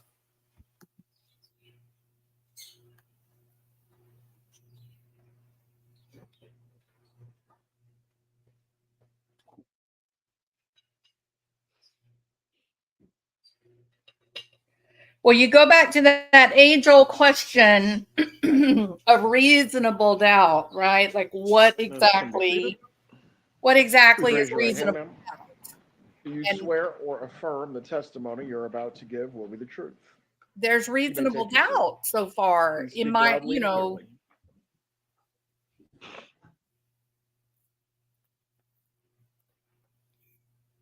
For our court reporter, please. Sure. My name is Mary Hull. It's MaryHull. Okay. And where do you currently work? I currently work at the Attorney General's office. And where did you work when you became Boom, involved boom, in this case back in the summer Attorney of General's 2016? office. I work for the Department of Financial Services in the Office of Fiscal Integrity. And what did you do there? I was a financial investigator. What were your duties as a financial investigator there? We investigated all fraud, waste, and abuse of all state funds. Can you tell me a little bit about your educational background to hold your position? Sure. I hold a Bachelor of Science degree in finance from Florida State University. I'm also a certified fraud examiner in good standing with the Association of Certified Fraud Examiners. Okay. And at DFS, were you a financial investigator of economic crime specifically? Yes, Do you have experience in analyzing financial data? I do. Can you tell us about that? Yes, I have 20 years of financial analysis and auditing experience for both in a state level and for the United States Attorney's Office.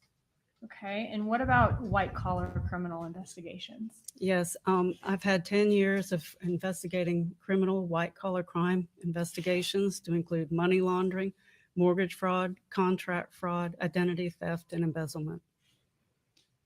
Do you have a specific area of expertise? Yes, my specific area is financial and Is it forensic accounting? forensic accounting. And what is forensic accounting? It is a very detailed analysis of financial records and data to be used in a court of law.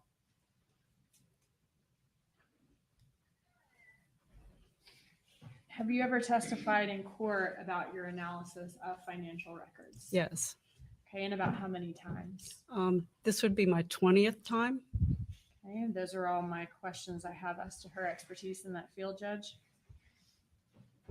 Defense wish to voir dire the witness. No, Your Honor. Is there any challenge to her ability to provide an opinion in forensic accounting? No, Your Honor.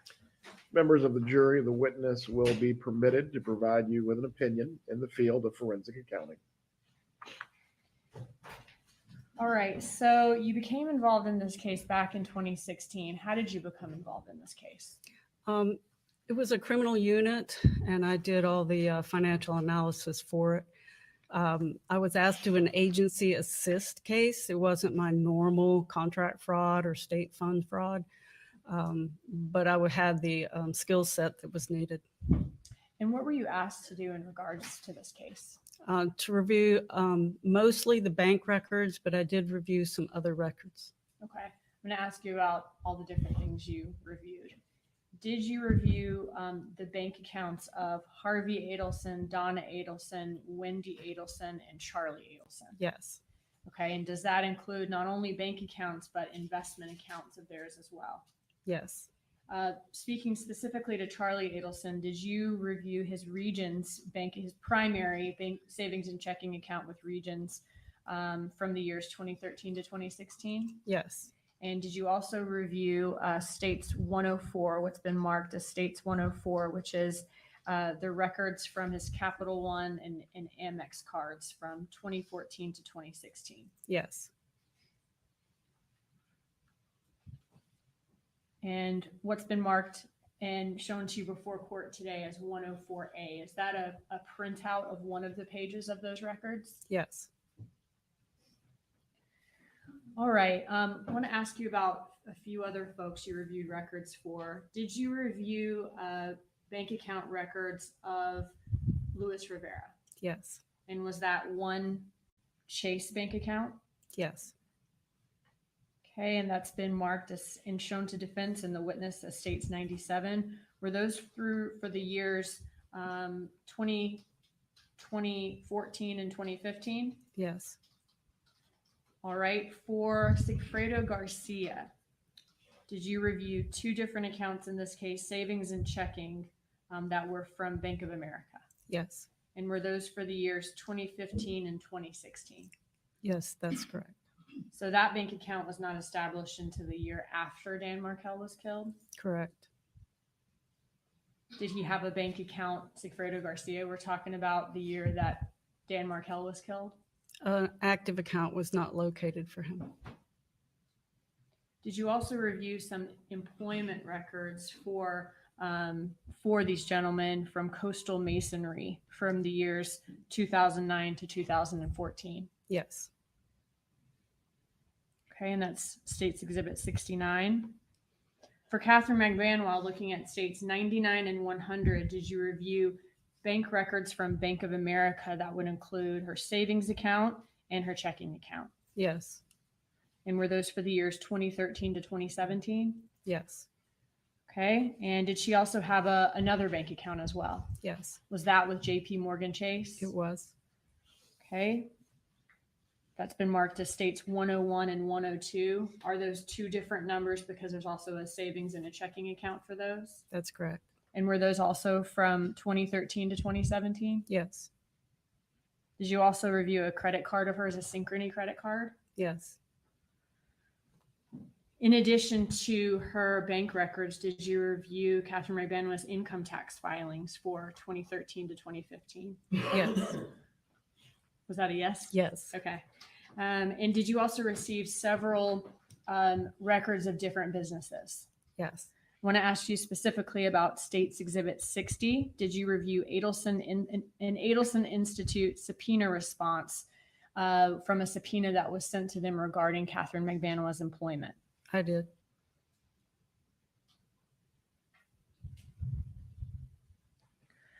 And did that subpoena response, was that from September 2014 to May 2016? Yes. Did you also review States Exhibit? Just a second.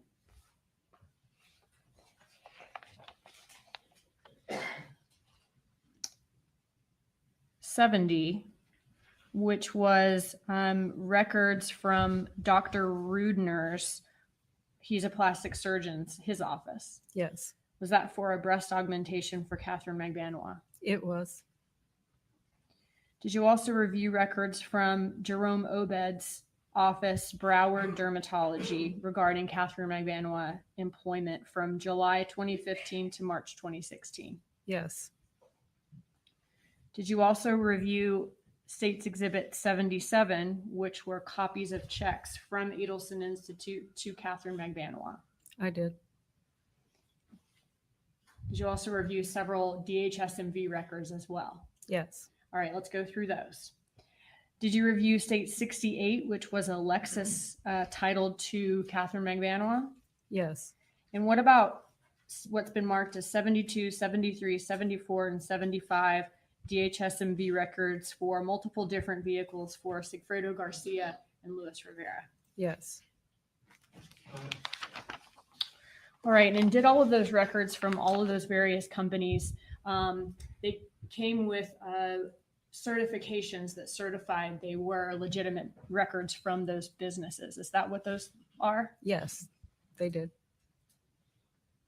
All right, at this time, I would enter all of those records into evidence. So for,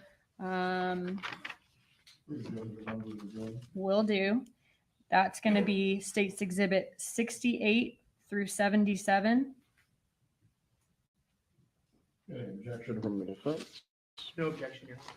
States 68 through 77 are admitted at this time. Okay, those are documents, and for discs, we have States 97 through 104, and then the printout will be 104A from the Amex records. Any objection as to those records? No objection here. They are admitted at this time.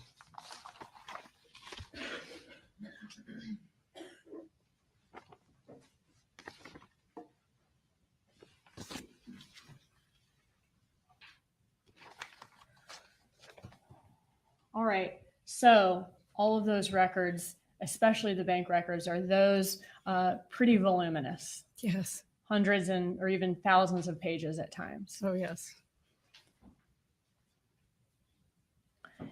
In order to illustrate to the jury your findings in this case, are you going to rely on a summary of the bank records and all of the different records that you just told us about? Yes.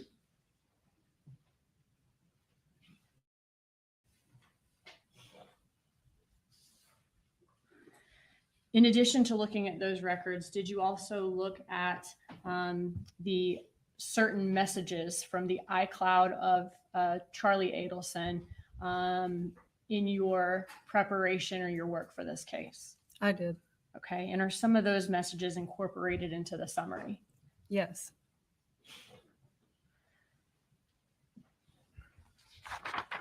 And is your summary an accurate reflection of those records that you just told us about? It is. At this time, I would move State's Exhibit 76 into evidence, which was the summary of the financial records. Any objection to State 76? No objection. Those will be admitted at this time. All right, in State 76, I just want to be clear. We have a paper copy, right? That's Yeah. going to be in evidence, I did. but we'll look at it today and on a PowerPoint view for the jury. Okay. Okay. Permission to publish via PowerPoint, Judge? You may.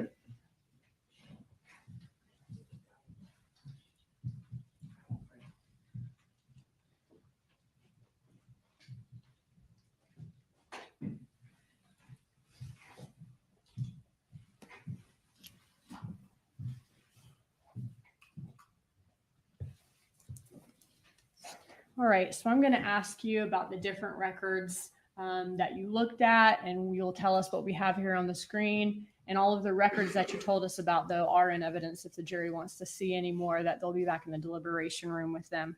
Okay. So looking at here at the first slide of your summary, what, if any, vehicles did Luis Rivera acquire after the murder of Dan Markel on July 18th, 2014, per his DHS-MV records? He purchased on July 28, 2014, a 2003 Suzuki motorcycle. Okay. And were there any others? Yes, he also purchased on July 31st, 2014, a 1996 Toyota Camry. Okay. And in reviewing the records, was there a picture of the yellow motorcycle among his social media information? It was. Okay. And I don't think we were able to find an image of the green Toyota, but is that kind of a silhouette of what a green Toyota of that make and year looks like? Yes, it was a sedan. All right. All right. So when you analyze Luis Rivera bank accounts, what did you learn about his banking patterns or banking habits? Luis Rivera had a very unique banking pattern. All his payroll checks were direct deposited, but as soon as they hit his account, he'd pull them all out in cash, virtually all of it. But he had auto payments set up. So every time an auto payment would come through, it would bounce and he would end up with a bank overdraft charge. So we had a lot of overdraft charges. And where were his paychecks coming from? Coastal Masonry. Okay, so he had a steady job at Coastal Masonry throughout the records that you looked at. He did. And when his paychecks, you said they were direct deposited into his account? Yes, Were those for about $500 to $600 a week? it was. Okay. And he would pretty much immediately withdraw the money, you say? Yes, he operated mostly in cash. And then would he begin to overdraft after that until his next paycheck? Yes. All right. Did the pattern, his banking pattern, change after the murder of Dan Markell? It did. All right. How did it change? He no longer pulled out large amounts of cash and leaving his paychecks in there. The auto payments no longer caused an overdraft payment. Was the last large cash withdrawal before the murder of Dan Markell just a couple of days before his murder? Yes.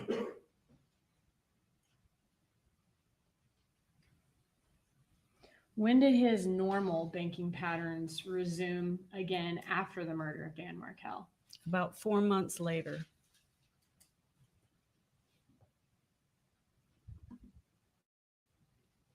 All right, what do we see here? This is a graph that shows his banking pattern of the overdrafts. So, and it's split into three-month segments. So, all the red bars will show where he was had an overdraft charge, and then you see that long pattern between the two yellow bars, and then a little after that shows there was no overdraft charges. But by November 11th of 2014, his pattern picked back up. So in the 3 months before the murder, from April to July, he had a pretty low balance in his bank account, about $65.30, and about 21 different overdraft penalties. Yes. Looking from the first yellow line from the date of the murder to 3 months after the murder, so mid to end July of October, did he have any overdrafts during that time? No. And for him, did he have a relatively high balance in his bank account of $249.94? For him, it was. Yes. Right. In the 3 to 6 months after the murder, did he then start to pick up on the overdrafts again? Yes, he did. Okay. And this time the average balance is a little less than it was in the 3 months preceding it. A little bit, yes. Now, during the time when he's not withdrawing money from his bank account or having overdraft fees, could that be indicative of him having another source of cash that's separate from Coastal Masonry, which would be the money coming in from his job? Yes, that indicated to me that he had additional source of cash and he was not having to rely on removing cash from the bank to operate. He liked to operate in cash. All right. You said that you looked at the DHS-MV records of Sigfredo Garcia. What, if any, vehicles did Sigfredo Garcia acquire after the murder of Dan Markell?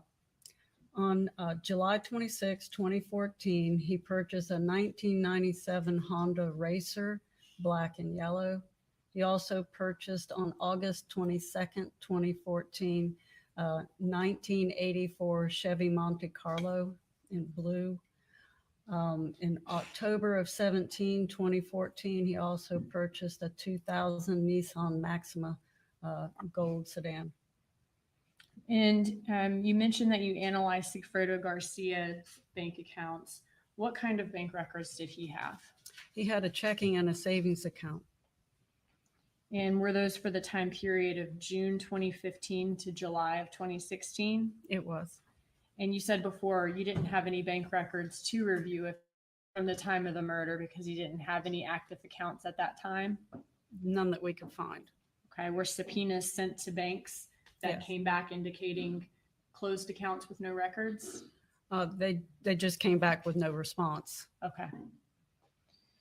All right. You mentioned you received Coastal Masonry records.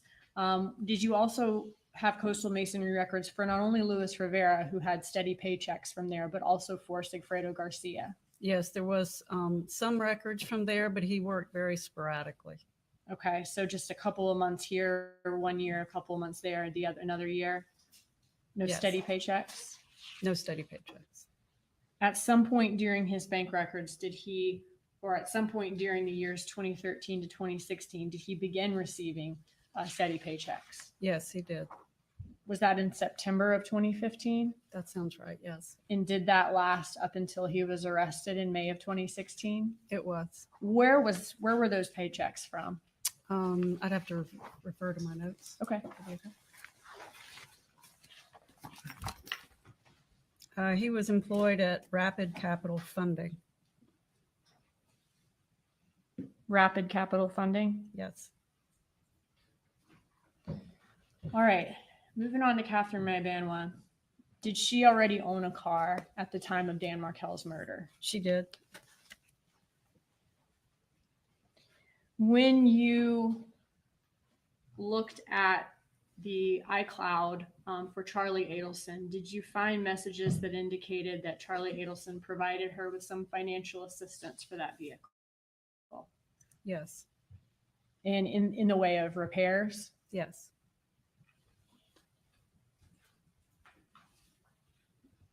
Okay, looking at this first set of text messages, what date are these from? This one is November 18th, 2014. Okay. And I won't ask you to read all of it, and the jury will have these in evidence, but on this page, does it say that she needs a loan? She calls him buddy. She says, I need a loan, buddy, because the parts alone are going to be expensive. Imagine what it would be if she took it to another mechanic and he said he texted Sully his CC. That's correct. And he said, you'll be fine. I got you. Right. Are his messages, Charlie Adelson's messages, in the blue and Katherine Magbanua's in the green here? It is. Okay. And then she says, stop paying for shit with a Y on your card. Yes. Looking at the next set, this is on May 30th of 2015. Yes. He says she needs to get her timing belt changed. He says, bring it to Mazda and he'll take care of it for her in this message. Yes, he does.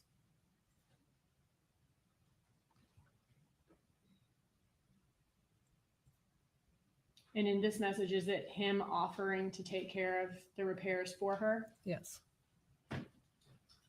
Looking at this one on November 18th of 2014. Whoop, sorry. I went back up instead of down. Okay.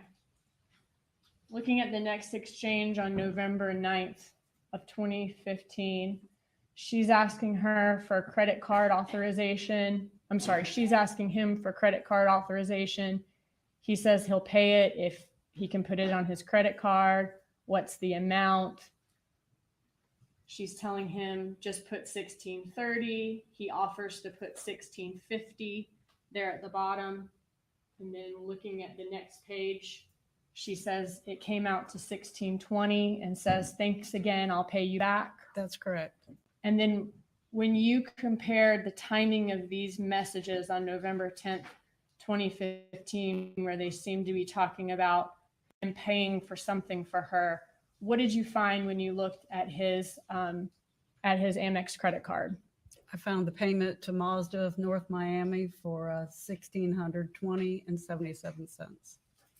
Okay. And in the previous text messages we saw from several months or sometime before, he had been saying, take your car to Mazda. And this is also Mazda? That's correct.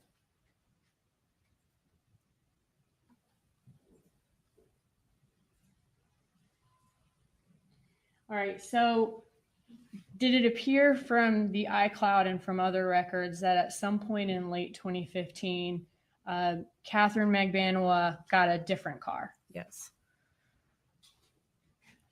Okay, looking here at the message from December 14th of 2015, does Charlie Adelson say that he's going to cancel the Lexus insurance today?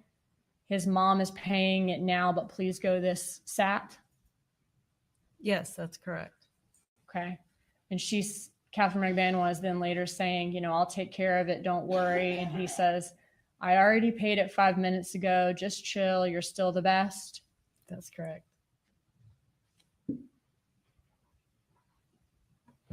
All right. Did you then look at the DHSMV records to see if there was a Lexus titled to Katherine Magbanua from around this time? I did.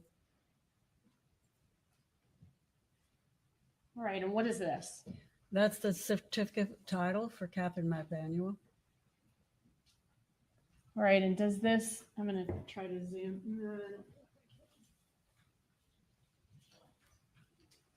All right. The jury will have this in evidence, and if you need me to bring the actual title up there for you to see it closer, you can let me know. I think I'd see well enough.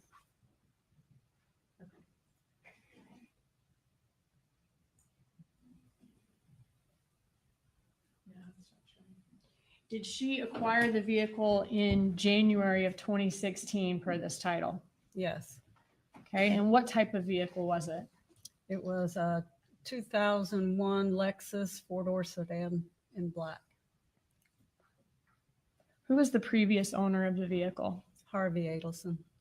And how much did the DHSMV title indicate that it was sold to Katherine Magbanua for? $1,700. Is that there about halfway down the page? Yes, on the right side.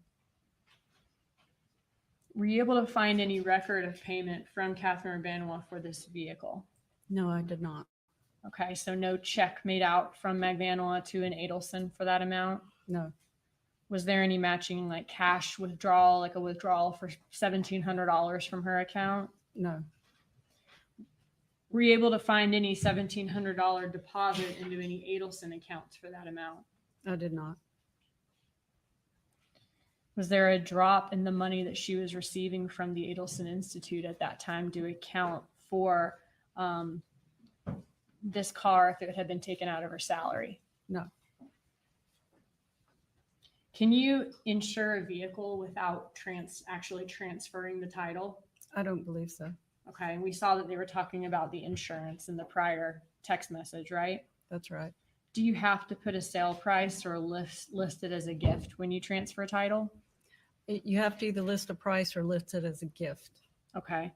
If you say that it's a sale on the transfer title and not a gift, are you taxed? Yes.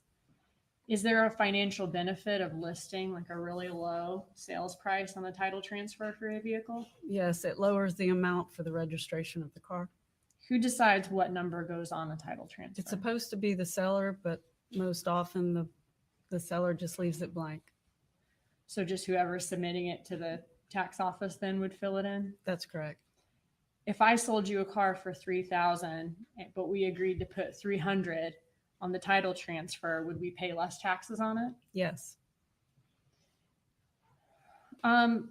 Looking at the iCloud messages between Katherine Magbanua and Charlie Adelson, did it appear that Charlie Adelson provided other financial assistance or gifts or favors for Katherine Magbanua?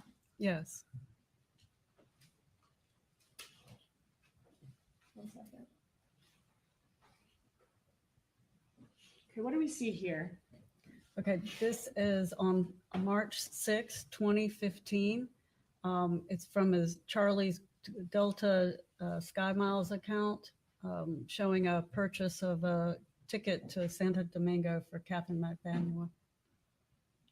Okay, and do you see Katherine Magbanua's name there under passenger name? Yes. Santo Domingo, is that in Dominican Republic? It is. And what was the price of these tickets with Spirit Airlines to Santo Domingo? $970.74.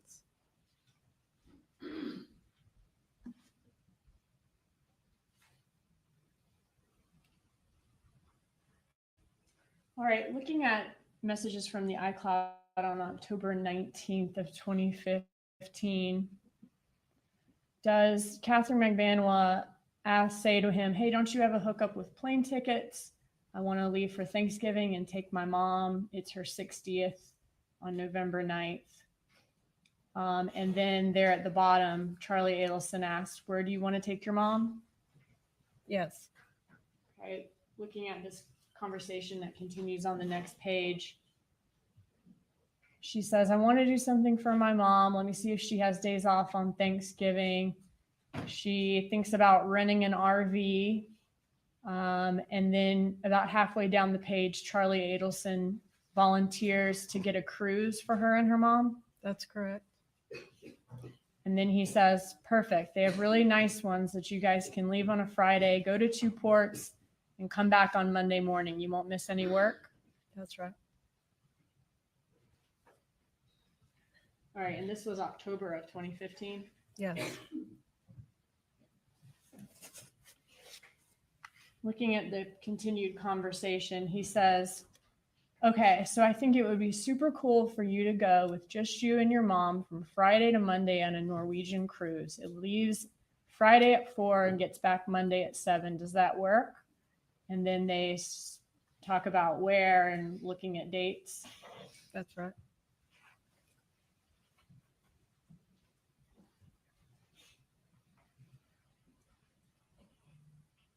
Okay. So in that exchange, she mentions wanting to do something nice for her mom. She has the idea of maybe renting an RV, and he offers to pay for them to go on a cruise. Yes.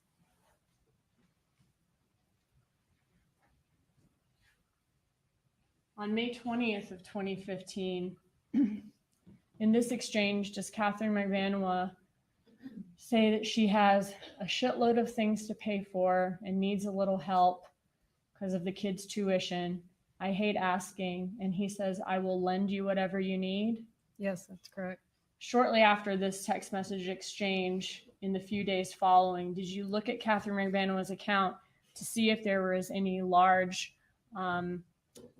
cash deposit into her account? Yes, I did. She received $1,400 that she put into her Chase 7242 account.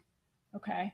So what we have there at the bottom is literally like a still shot of her record showing the cash deposit into her account on Yes, May 26th. That's a snippet of her bank account. Okay, thank you. So a snippet of that $1,400 deposit. Yes. And in this message, she says she hates asking for the money, and he says he'll lend it to her, whatever she needs. That's right. 1 second. All right, you mentioned that you looked at Dr. Rudner's plastic surgeon's office records. Did Katherine Magbanua have a breast augmentation surgery in October of 2014? Yes, she did. Okay, what do we see here? That is a snippet of the payment record for Dr. Rudner. All right, and before tax, what was the cost of the breast augmentation? It was $4,595. All right, how was this paid? Like, how much was it? Cash, card, check? There was $4,400 paid in cash and $195 paid through her debit card. All right, was that $4,400 paid in cash? Was that two separate payments? One of a $4,000 in cash payment and the other one a $400 in cash payment? Yes, that's correct. What percentage of her breast augmentation was paid in cash? 96%. Were there any corresponding withdrawals from any of Katherine Magbanua's accounts that would reach $4,400 or even $4,000 No. during that time? Did you add up all her cash withdrawals from that whole year, like January 2014 all the way to October 2014? I did. Okay, and did they total only about a little over $2,000 during that time? That's correct. Okay, so not enough to pay for the $4,400 in cash. Not pulling it from a bank account. All right, now I want to focus on Katherine Magbanua's bank records. Okay. Based on the records that you reviewed, were you able to ascertain where she may have worked or what businesses she received income from those bank records? Yes. Okay, what do we see here? What you see is a summary of how much money she got, and I could show for each year from where she was employed. Okay, can you tell us which businesses she received income from and when? Sure. You want me to list all the dates? If you would. Okay. Millennium Therapy Services from January 7th, 2013 to July 5th, 2013. Encore Nationwide, January 18th, 2013 to December 31st, 2013. CEO Next LLC, April 1st, 2013, to April 30th, 2013. Sophie Dental Care, May 8th, 2013, July 31st, 2014. The Adelson Institute, October 7th, 2014 to May 17th, 2016. Dr. Obed, July 29th, 2015 and to March 23rd, 2016. Dr. Lopez, July 29th, 2016, October 14th, 2016. Okay, did you review employment? Well, let me ask you, could Quintana Lopez, could she have been a realtor at that time? She may have been. Okay. Did you look at the actual employment records, though, from Jerome, for many of these, including Jerome Obed? Jerome's at, yes. Okay. Was Jerome Obed a dermatologist's office? Yes. Okay. And was there a relationship between Charlie Adelson and Jerome Obed? Yes, I believe they were good friends. Okay. Were there messages in the iCloud indicating that Obed was Charlie Adelson's roommate at the time? There was. Okay. I want to ask you about some of this income.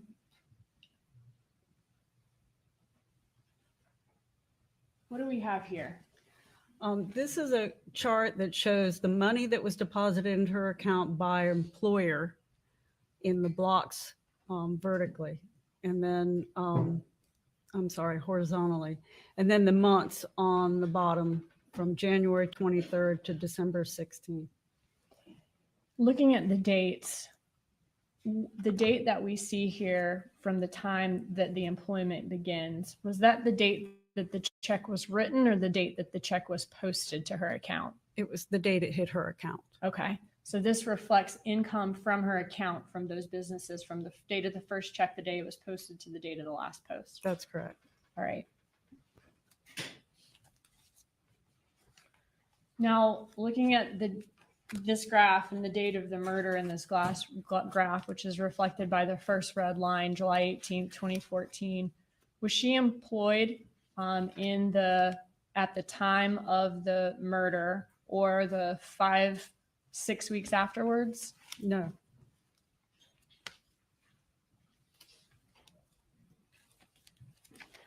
We see that she received income from the Adelson Institute from October 8th of 2014 through a check dated May 17th, 2016. Was there evidence from Charlie Adelson's iCloud that referenced how or why she began receiving income from the Adelson Institute? There was.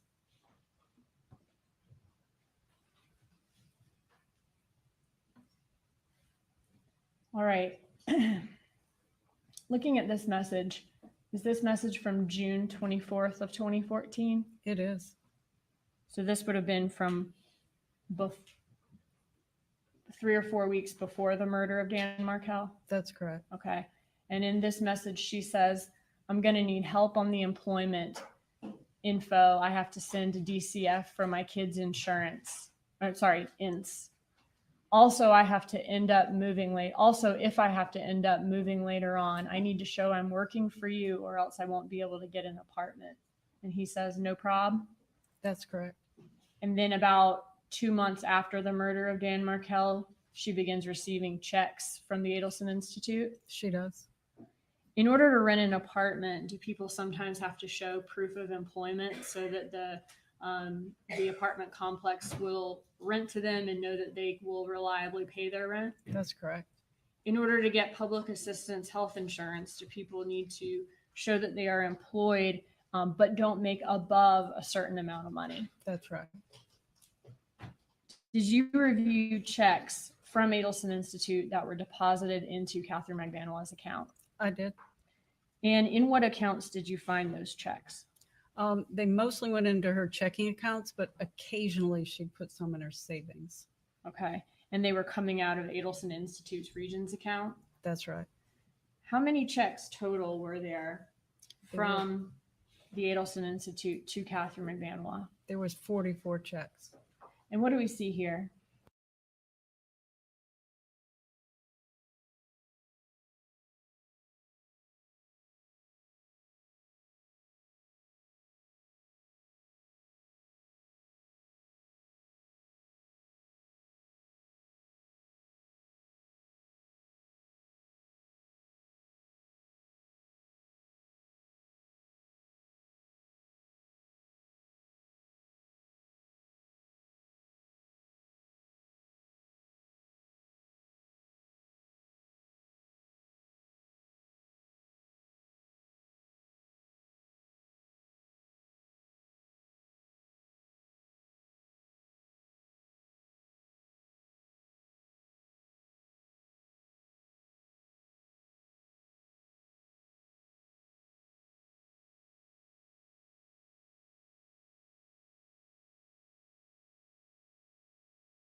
This is a list of the checks that were paid to her.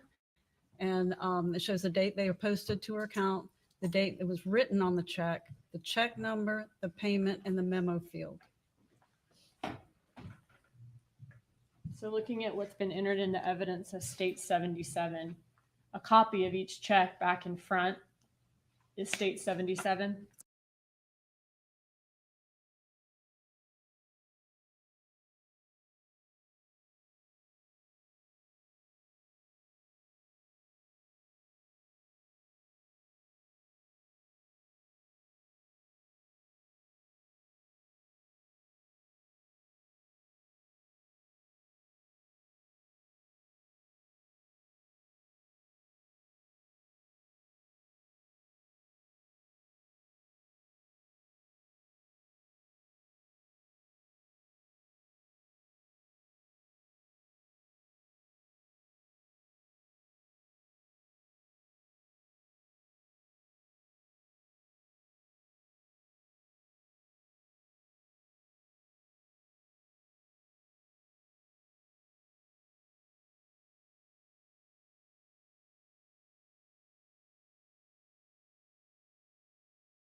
Yes. All 44 checks? Yes. Okay.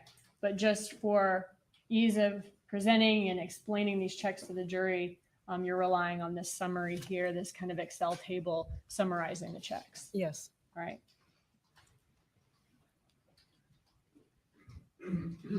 Were all of the checks deposited by Katherine Magbanua? They were. Who were all the checks signed by?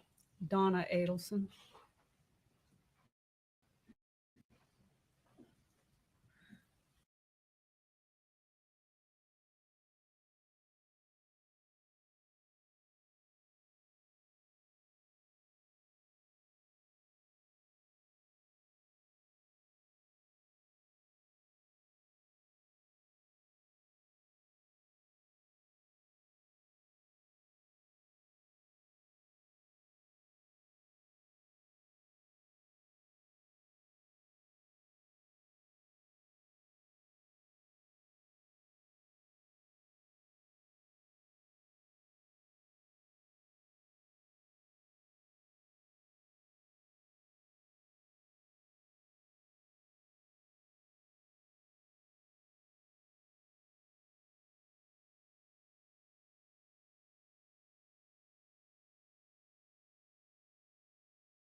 When was the first check issued from Adelson Institute to Katherine Magbanua? The date on the checks was September 17th, 2014. Okay, so that was just short of 1 day. I'm sorry, that was about 2 months from the murder of Dan Markell. That's correct. And how often did Katherine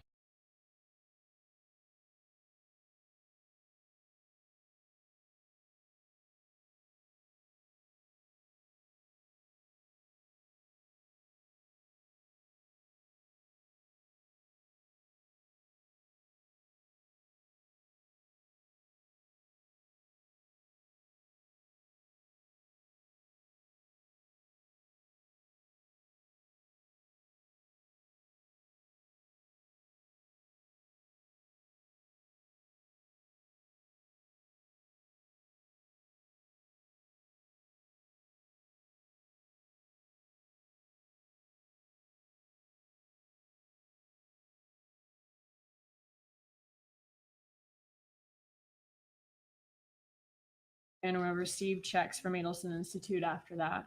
She received 2 checks a month. Until May of 2016? That's correct. All right. If you could walk us through, here are just an example of 3 different checks. There's a pointer there in front of you. You might have to make sure it's on up on the ledge. There you go.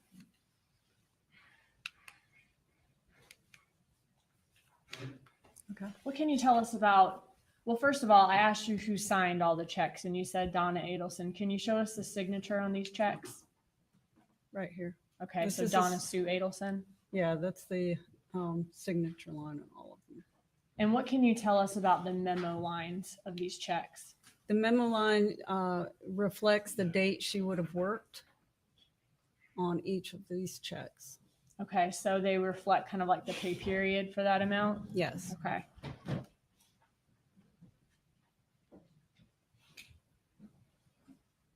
I want to go back to our summary, or let me ask you first, the memo lines, the date ranges, were these usually about every 8 to 10 days? Yes. The range? Go back to our summary. What amount were all of the checks for? All except for the first one were $407.58. So all of them except the first one were for the exact same amount? Correct. And is that what the column furthest to the right indicates for each one? Yes.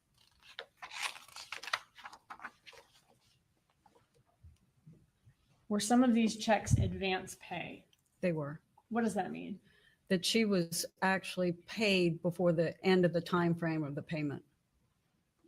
So she would get the paycheck before the work period was complete? Yes. Or post it before the work period was complete? That's correct. And on the right, does that indicate which ones were advance pay? That's right. Were some of these checks sequential? They were. And what does that mean? That they were paid by the same set of checks in a book. Mhm. So they're 1, 2, and 3 sequential. Okay. Now, were the ones that were sequential, were they at or around the same date? No, they reflected different dates. All right. So when you say they're sequential, the number here at the top of the check, That's right. that would mean that the next check she received, even though it's supposed to be for 2 weeks later in a different pay period, would be the next number in sequence. That's right. How many sequential checks did Katherine Magbanua receive in a row? She had 18. All right, looking at this column furthest to the right, our checks, it appears to be 11, 12, and 13. Were they all sequential? Yes. Okay, so that would be 3 in a row. Yes. And then looking at checks, or I'm sorry, the number 28 through 33, those checks, that was 6 sequential checks in a row. Yes. And then looking at 36 through, I think it's 3 up. So 36 through 41, was that another 6 sequential checks in a row? It was. And then the final 3, I believe that is, were those sequential checks all in a row? They were.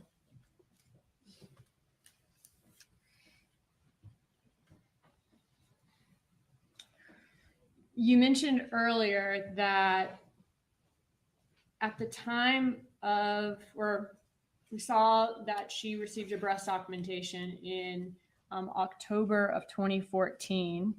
We saw, was Katherine Magbanua receiving checks at that time from the Adelson Institute? She was. Was there any disruption in her paychecks from October of 2014 when she received a breast augmentation, like time where she would have been out of work or recuperating or anything like that?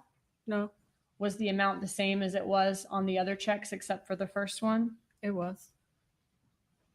What about the time for the trip to Santo Domingo that departed on March 22nd of 2014? Did she have any less of a paycheck around that time that might reflect time that she was off or didn't work when she was in another country that week? No, So no decrease of any money she received? none. What other records did you review with respect to her employment at Adelson Institute? The only thing I received from the subpoena was a QuickBooks summary. Okay. Yeah. And what do we see here?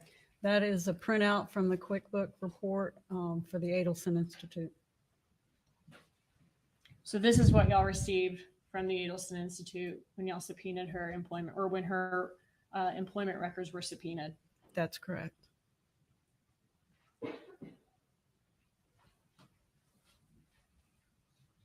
What is a QuickBook printout? It's an accounting software program a lot of businesses use for payroll and keeping track of expenses. What time period did the printout cover? This printout covers September 18th, 2014 to March 31st, 2016. What date range did the law enforcement subpoena request? The request was for any and all records for her employment. Okay. Were all of the checks that Katherine Magbanua received reflected on this QuickBooks? No, You said the last check on the QuickBooks was from March 31st of 2016? that's correct. Okay, when looking at her account, how many additional checks were there after that time that she was paid by Adelson Institute? She received 3 additional checks. And when was the last check that she posted according to her bank account? I believe it was May 17th, 2016. Okay, but in May of 2016? Yes.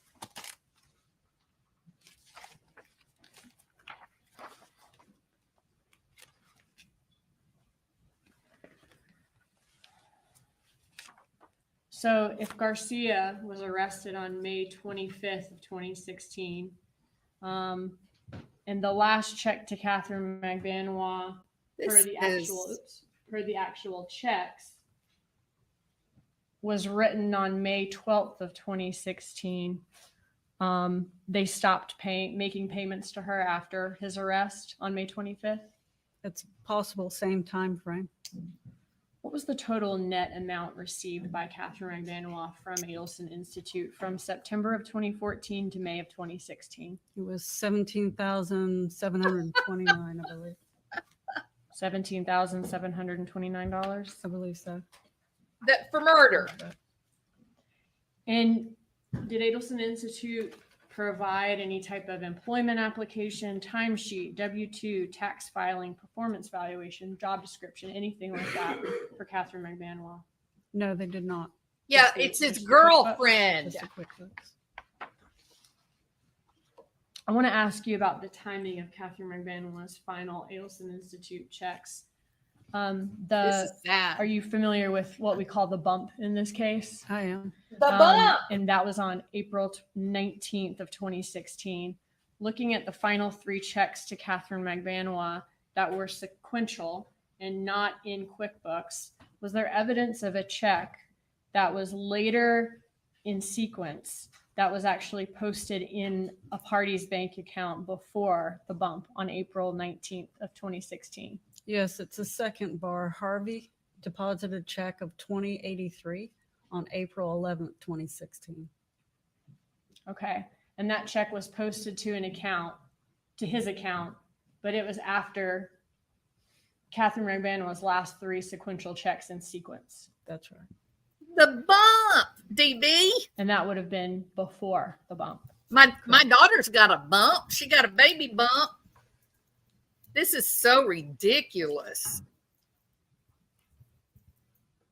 All right. Did you look at Katherine Magbanua's bank account to determine what her income source is for the year before the murder, the year of the murder, and the 2 years following the murder, what those were? Yes. Okay, I want you to walk us through each one of those. Okay. Looking at 2013, how much cash did she deposit that year into her accounts? $13,035. What percentage of her total income that year then was cash? 23%. Okay, but cash that didn't come from deposits her highest Charlie. source of income into her account that year? Yes. Looking at 2014, how much cash did she deposit into her account that year? $46,820.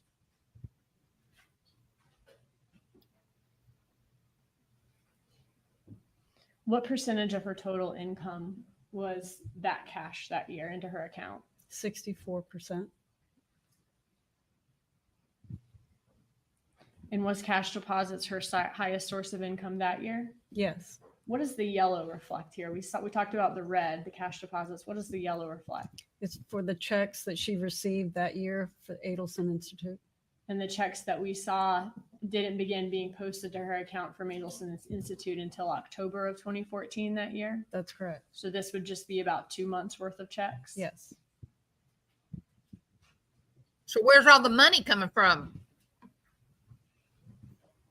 Where'd the money When come combined from? with the Didn't come Adelson from Institute Charlie. income, cash and Adelson Institute money was about 68% of her total income that year into her account? Yes, that's correct. Oops.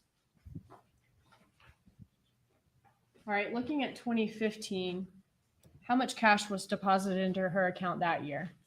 $26,523.77. And what percentage of her total income was cash deposits? 51%. Was cash deposits her highest source of income that year? Yes. And the yellow, does that again represent Adelson Institute in this graph? It does. Okay. And what does the purple represent? That was paychecks received from Dr. Obed. Okay. Did Charlie Dr. Adelson's friend Obed Maria. knock somebody off Correct. too? So looking at her cash and Adelson sources, when combined all of that together, it's about 81% of her income is cash, Adelson Institute, and Jerome Obed paychecks. Correct.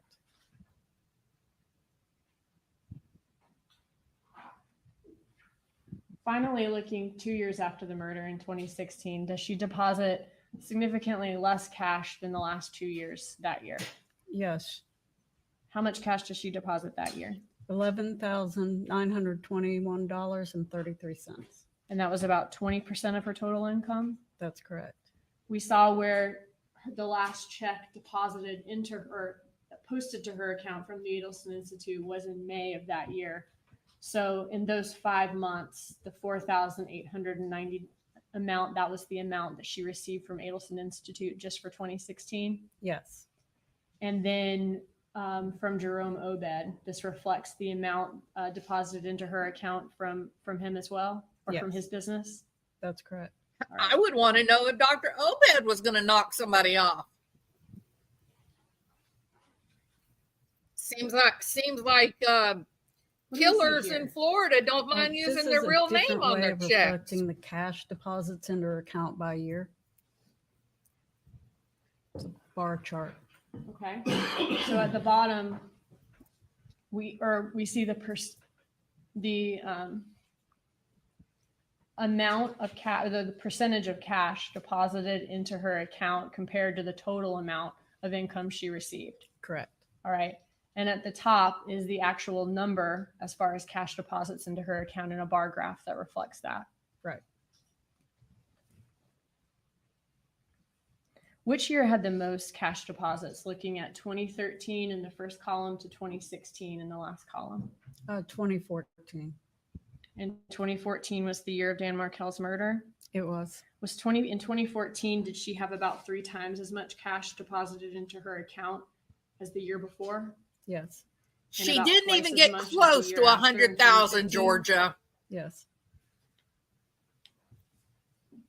This is silly. I hope he sues the whole And state. looking at the graphs below, in 2014 and 2015, the percentage of her total amount of income into her account that was cash was 64 and 51% compared to the years before and 2 years It after doesn't the matter. murder It was a being only pittance. 23 and 20%. It was a drop That's in the correct. bucket. Wasn't even close to what was paid to the hitman. All right, what do we see here? Oh, This is a Obed is chart. paying The more bar money. chart Maybe he's above the shows killer. The amounts for the cash deposits, the Adelson Institute, and Dr. Obed. And the bottom reflects the percentage of those combined. So looking at cash and income from Adelson related sources, Adelson Institute and Jerome Obed, that was 67 and 81% of her total income in 2014 and 2015, the year after the murder, compared to 2013 and 2016 at 23 and 35%. That's correct.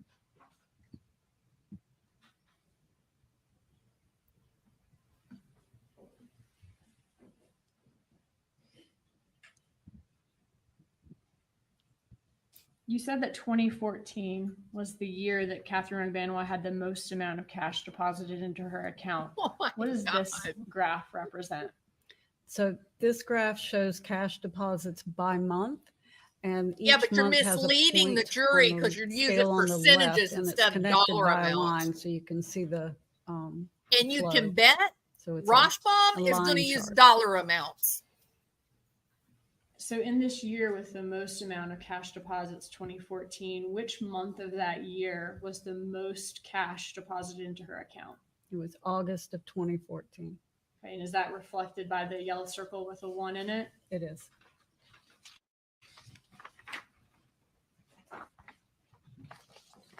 And how much cash was deposited into her account that month? I believe it was $13,200. And that was the month following the murder The of Dan accounting Markel? doesn't It add was. up. This is How silly. does that amount of cash deposited in August compared to the other months in 2014? Prosecution wants highest you to of follow all the the bounce and months. ball and connect. What were the dots. what was the second and third highest cash deposit months in 2014? The second highest was October of 2014.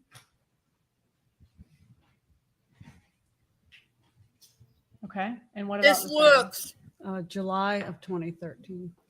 this looks exactly like what it is.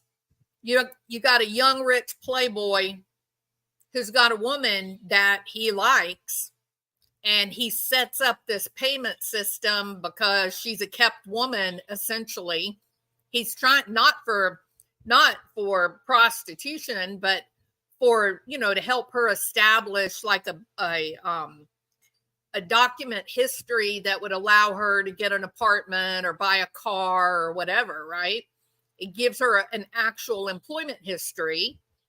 And then he's a rich, young, busy doctor not paying attention. So maybe they do break up and he's just not paying attention. And the payments keep coming. And who cares? That man doesn't care. $400, $500 every 7 to 10 days. He's spending more of that on his wine bill. He's not paying. He doesn't notice that $500. This does not reach the standard of murder. And here's where the other part comes into play. They lied and said that June said that he had stacks and stacks of cash that was stapled together. The other dude who's online saying, I'm going to put Charlie Adelson in jail the rest of his life. Just watch this. He's the other guy who says, oh, yeah, he had stacks and stacks of cash stapled. He said that. So when I'm in the jury room, I'm going to go, wait a minute, guys. The two people claiming that he staples his money, do we really want to believe them? I mean, this guy is on, he's a bad guy. He, like, legally, he was a bad guy. And then online threatening to bring Charlie Adelson down. I'm not going to believe what he says. And I'm not going to believe Katie, once they're proven as a liar, you cannot be discerning and only choose the lies that help you. Once they're proven to be liars, they're just liars. You don't know what's telling the truth. So you can't convict somebody for murder based on someone who is a known liar. So what case is left? I'm going to tell you, this guy is, unless that she's got something else to present, this guy is going to be found not guilty, and he is going to turn around and sue the state of Florida. 2014, sorry. Okay, so the third highest was the same month as the murder of Dan Markel? Yes. And the second highest was the same month that it the checks from doesn't Adelson matter Institute began about being your posted to her account, and percentages. she also received a breast It's augmentation. not even some total of 5 years is not enough to pay for the Let me $100,000. see here. This is another graph showing the cash deposits by month, but this is a bar chart. So the higher the bar, the more cash she would have received. Yeah, but if 1 month is $20 looking and the at next this, one $300, 2013, your 2014, $300 looks 2015, really 2016 impressive, is 4-year but it doesn't mean span. anything. It's still only $300. Which month in that 4-year span has the most amount of cash deposits? It's the August of 2014. This is so bad. I can't even believe how bad this evidence is. And what about the second highest? The second highest was October 2014. And the third? July 2014. So even looking at that 4-year span now and not just the year 2014, those are still the three highest from all 4 years into her account, were those 3 dates we talked about before. Yes, that's correct. Look at her smiling. Even she knows it doesn't rise to the level of killer money. Oh, that's a snazzy little chart you got there, Georgia. This is an overlay of 2 sets of data. The red line shows her cash deposits by month, and the bars are showing her employment. Okay, and what does the first black line represent? The murder of so that was July 18th, 2014. That represents the date of the murder. yes. And then the second black line that says bump on top represents the date of the bump, Yes. April 19th, 2016. Yes. All right. Looking at all of the red lines, Jesus. I'm going to tell you what, the United States government, looking at all the red lines, it's terrifying what before they can do to the date of the the murder. individual citizen. what was the amount of cash deposits in those 12 months before the murder? How much cash did she deposit into her account? 1 year before, she deposited $15,600. And that would be like from July 2013 to June of 2014. That's correct. All right. Looking at then in the 12 months following the murder. So from the red line for about the next 12 months, how much cash was deposited into her account? She deposited $44,963. So about 3 times as much as the entire 12 months before the murder. Yes. All right. And then right next to the line that indicates the murder, we see a giant red spike. What does that represent? That represents that spike of cash that she put in between July and August. And looking at now the bar graph around that murder line and the cash spike, is there any record of her being employed during that August cash spike where $13,200 were deposited into her account? No, So no bar during that part. that's right.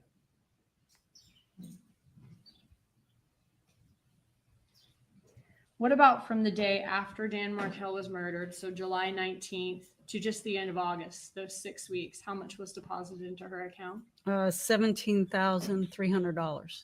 And then by the end of the next month, by the end of September, she's on the payroll at Adelson Institute. Yes, that's correct. It's a bumpy prosecution, DB. That is for sure. You told us earlier that you analyzed the Adelson Institute records. What was the annual income for Adelson Institute approximately? Based on the records I have, about $2 million. About $2 million a year? Yes. And was that profit? No, I didn't do a profit calculation. Okay.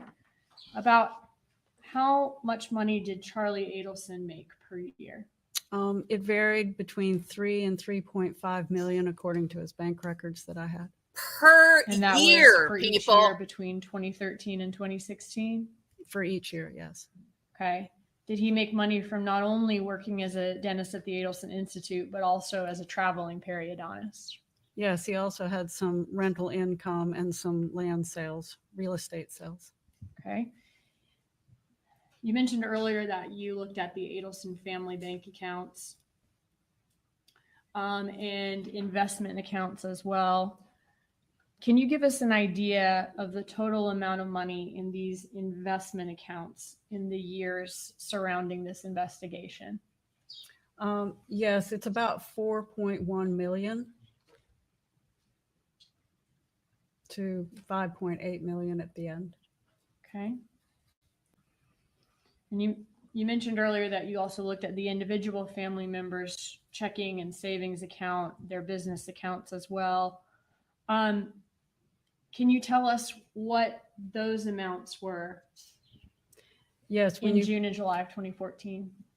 Yes, when you put all of the 32 accounts together, there was 8.1 million in June of 2014, and 8.1 million in July of 2014.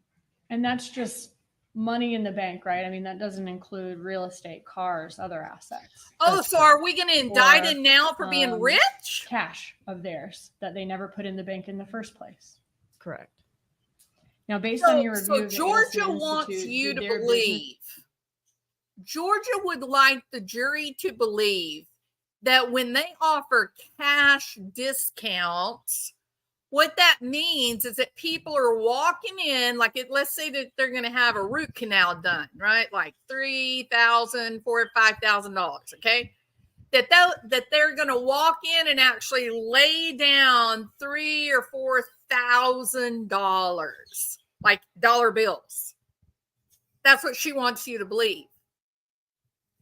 Didn't they have debit cards back in 2014 and 15 and 16? Correct? So debit cards, you get a cash discount.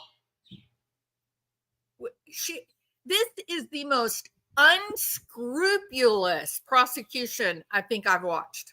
I'm aghast. This is, did their business give cash discounts for services? Yes. Were there records in Charlie Adelson's iCloud where he discusses providing cash discounts for services? There was. Okay. And I won't make you go through every single one of these, but are these messages where they talk about cash discounts for clients, the cash price for different services? They try to give people an incentive to use cash as opposed to Carol, hold on it just a seems second. so, yes. No, I believe, no, just kind of knowing what I know personally, my guess is that Charlie was bringing about 5 million of that his self. His dad was making around 3 million of that. And there's other people. There are other providers there. A provider will be a cash generator, right? Your providers are the people that can bill insurance. So your nurses, they do not bill insurance. They don't have a code to tell Blue Cross Blue Shield, hey, I saw a patient today, pay me my $180 or whatever. So it would be, the providers would be your doctors And I think probably the what are the ladies called that do the teeth cleaning? Shoot, I can't think what, hygienist. Is that what they're called? Hygienist. I think there's a code for hygienists to actually bill to generate income from the insurance company into the practice. But everybody else is a drain. Everybody else costs you money. So let's say that I bill $5,000 a month, right? But then my office staff collectively, I pay them $3,600 a month. I have 2 office staff, each one makes $1,800 a month. Then you take that bill, that 5,000 I generate, and subtract 3,600 that I'm giving to my employees. And then, you know, after I pay rent and pay for supplies, then I kind of get whatever's left over, basically. So when they say they're making 8.5 million, Charlie's generating about 5 million of that. Then the other 3.3 is probably coming from Harvey. Harvey's probably the one paying like the rent, since, you know, really Charlie travels around to generate his income. He doesn't have a brick or mortar, you know, that he pays for. So then supplies and medications and stuff, but he's still bringing in $2-3 million a year himself. So as I'm talking about his take home pay, his dad's right at probably 800,000 take home pay. Debit card is not the same as cash debit card. The person who completes the transaction has to pay 3 or 4% of each transaction to the card company, MasterCard.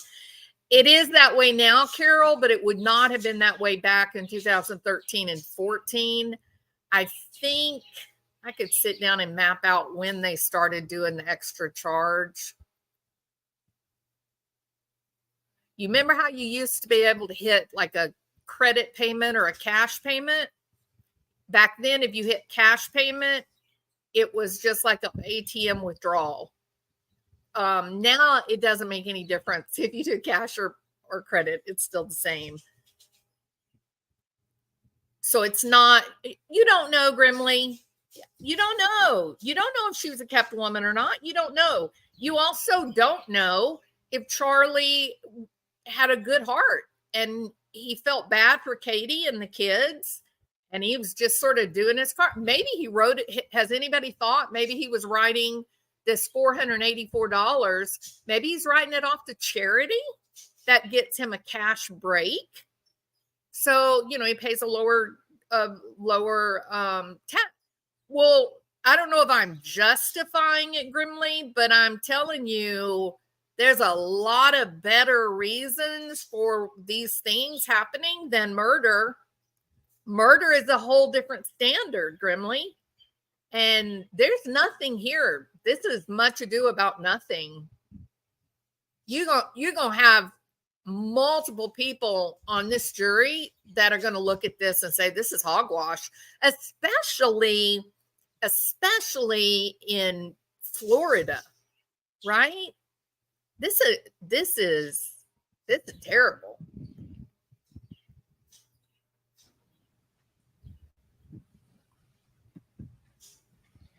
And were there messages in Charlie Adelson's iCloud where he and Adelson family members are discussing having large amounts of cash?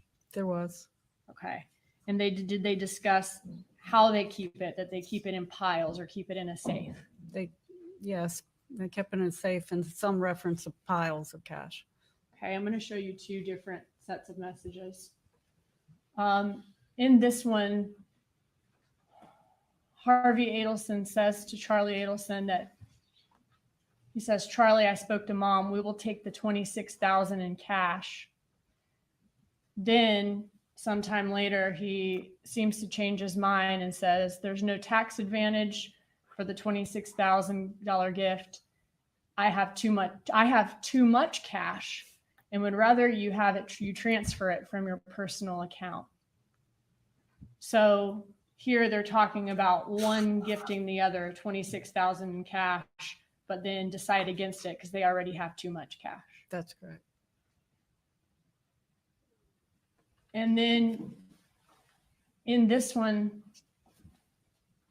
does this appear to be Donna Adelson saying, "Good morning, Charlie. I need to take $25,000 from your office checkbook, put it into Dad's office checkbook in order to break even this month. Can we do that? Do you have enough money in your office account to write that check? If you do, then Dad will move $25,000 in cash in the safe into your pile. Please let me know so we can take care of this today." And he says, "No problem." That's correct. So they're talking about moving large amounts of cash from one person's pile to another person's pile. Oh my God. Seems so, yes. And this safe would be at a place where Donna Adelson and Harvey Adelson are in control of it. I believe so. This is absurd. This is ridiculous.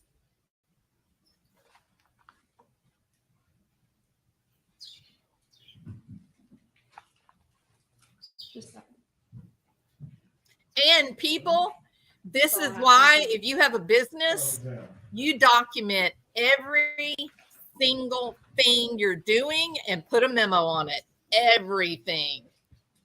Because you have unscrupulous government officials that can kill you.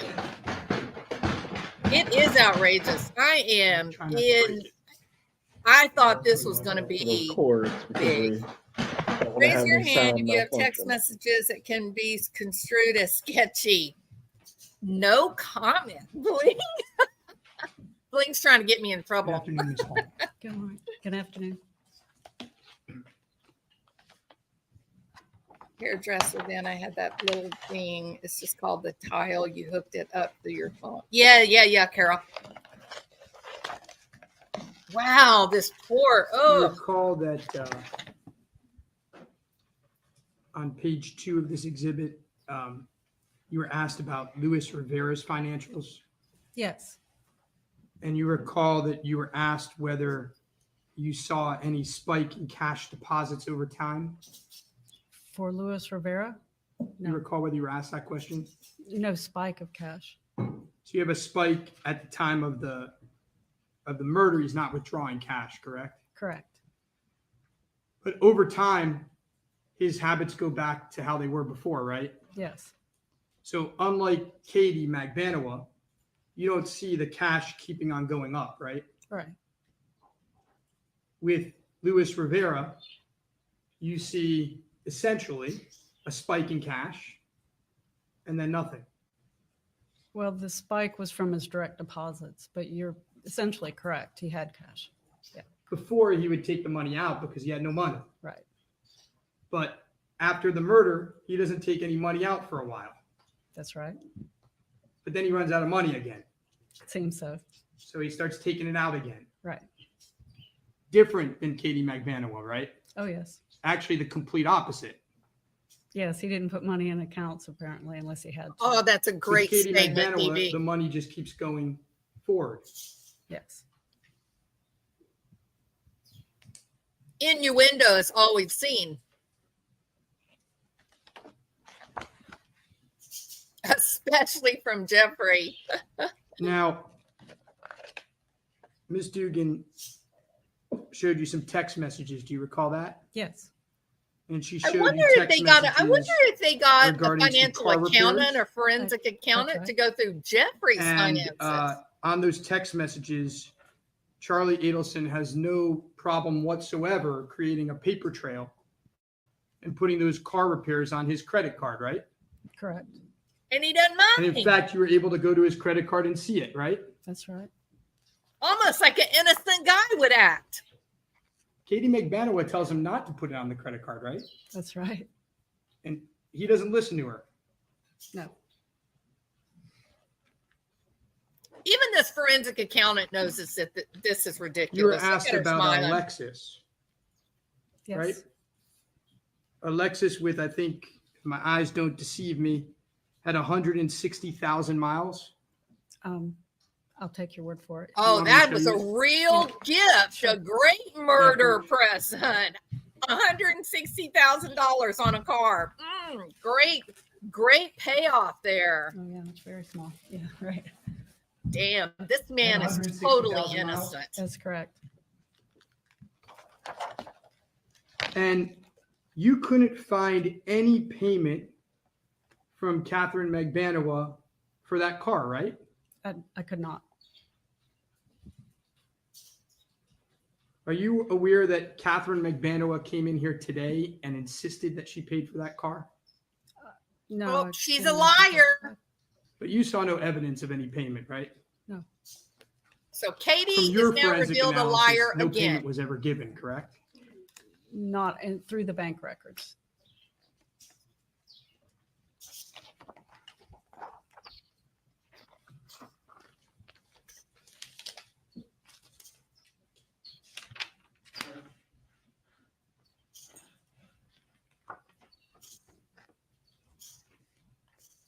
Now, you also All talked a innuendo, little bit Carol. about the You're Adelson Institute you're checks. suggesting things that That's correct. no one has And, testified to. You talked No about one. how those checks or the employment began sometime around October of 2014. Yes. And that was approximately 2 months after Professor Markel's murder. Yes. And the checks, they were after taxes, right? No, there was taxes taken out of it. That's what I mean. Yes. So the numbers we see here of $407.58, which every check is except the first one. Right. That's after the taxes were taken out.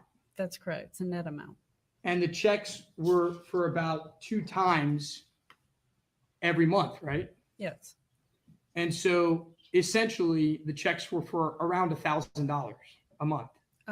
Yes.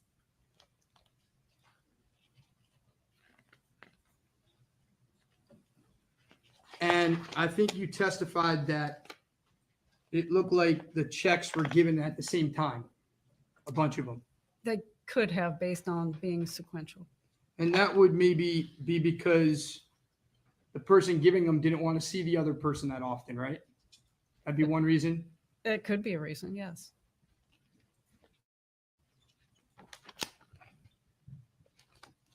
They're not dumb, Carol. Wendy's valedictorian. Charlie's a oral surgeon. These are not dumb people. They're not going to get involved. They're not going to hire this woman to commit murder Let's talk a when little they've bit already got about money exchanges with her. The cash They're not gonna- increases in her account. They didn't do this. I believe that in my Now, heart after You today's saw a testimony. spike in the cash increase. The biggest spike was the month after Professor Markel's murder, correct? Yes. But the cash just kept on Charlie coming, right? did not suggest that. Yes. Wasn't it Donna saying they would And dress the kids up as When Hitler you do the used? math, And maybe by the those were the year, frustrated jokes of a woman that it was seems used that to she was getting her getting way. paid in cash around $2,000 a month, right? It varied, but yeah, For the most part, it's right around $2,000 a month, right? basically, yes. I mean, to a T, right? I mean, let's look at it. I think you have it by year here. I'm telling you, all roads lead back to Jeffrey LaCase. If you look at Someone better figure out his 2015, little trip to Tennessee. Something for stinks example, to high heaven. you have her cash deposits at $26,000 and change, right? Right. 12 months, $2,000 a month. That's $24,000, right? Sure. And in 2016, you have her cash deposits. I do at not, around not after today, just under Justice. $12,000 a month, right? I'm sorry, just done. under $12,000 Today's for the year, testimony, right? I'm Yes, done. correct. And you have those deposits stopping in May. That's right. I'm not great at math, but that's Yes. about 6 months, right? Right.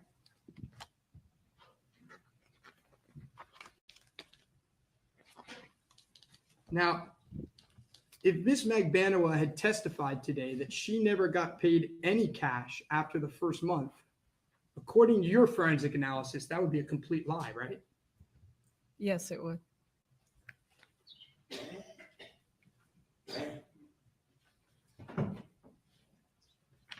Katie is a full-blown liar.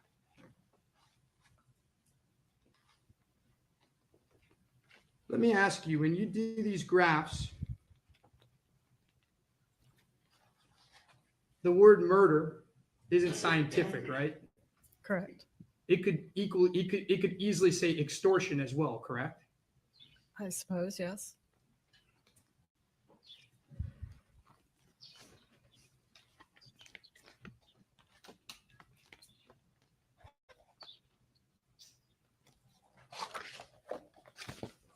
You talk about these piles and it possibly being a same safe. You don't know if all the money was in the same safe, right? No, that's just, they were moved from one pile to another. Couldn't that be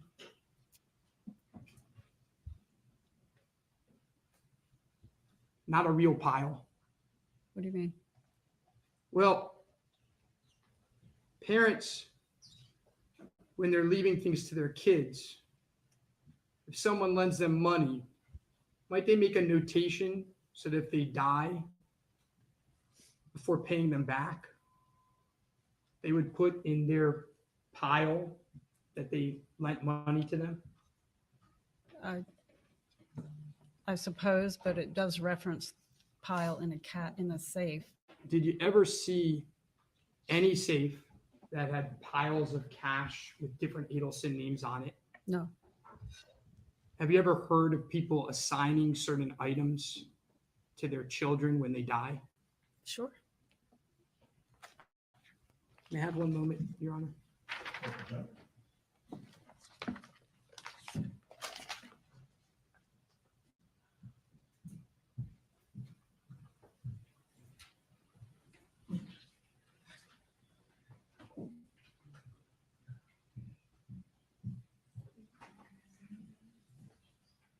What you doing, Sage? What you doing, girl? Easy walk. Come here. Sit. Reach for the sky. Danger. Reach for the sky. Good girl. So we talked about that $2,000 of cash every month, remember? Yeah. And if you add that $2,000 of cash every month Yay. with the $1,000 of Adelson checks, Later. what would that equal? Roll over. Would it surprise you that Katherine Magbanua was paid $3,000 every month by Charlie Adelson? Would it surprise me? No. In fact, it would be consistent with your forensic analysis, right? Yes. I have no further questions. Redirect examination.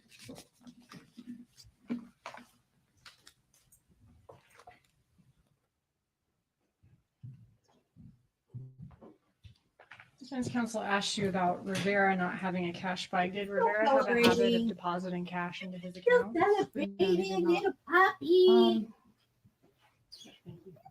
Good puppy. Did you look at the cash deposits for Katherine Magbanua every day You're a good for girl. 2013, 2014, 2015, and 2016? Yes. And are all of those spreadsheets also in here in addition to everything that we saw on the PowerPoint? Yes. And does she have a kind of what it seemed the defense was indicating, like a $2,000 payment in cash at one time every month?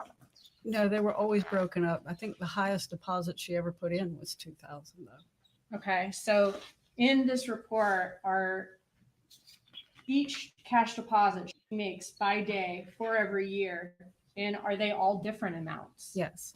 Some as low as $43. Yes. Some as high as $1,000. Yes. Okay. And so it wasn't a situation where she was coming to the bank every month, one day a month, and putting in $2,000. No. Okay, that was the accumulation of all of the money throughout those years that we saw. That's right. Okay. Oh, I'm sorry. I thought my microphone was muted.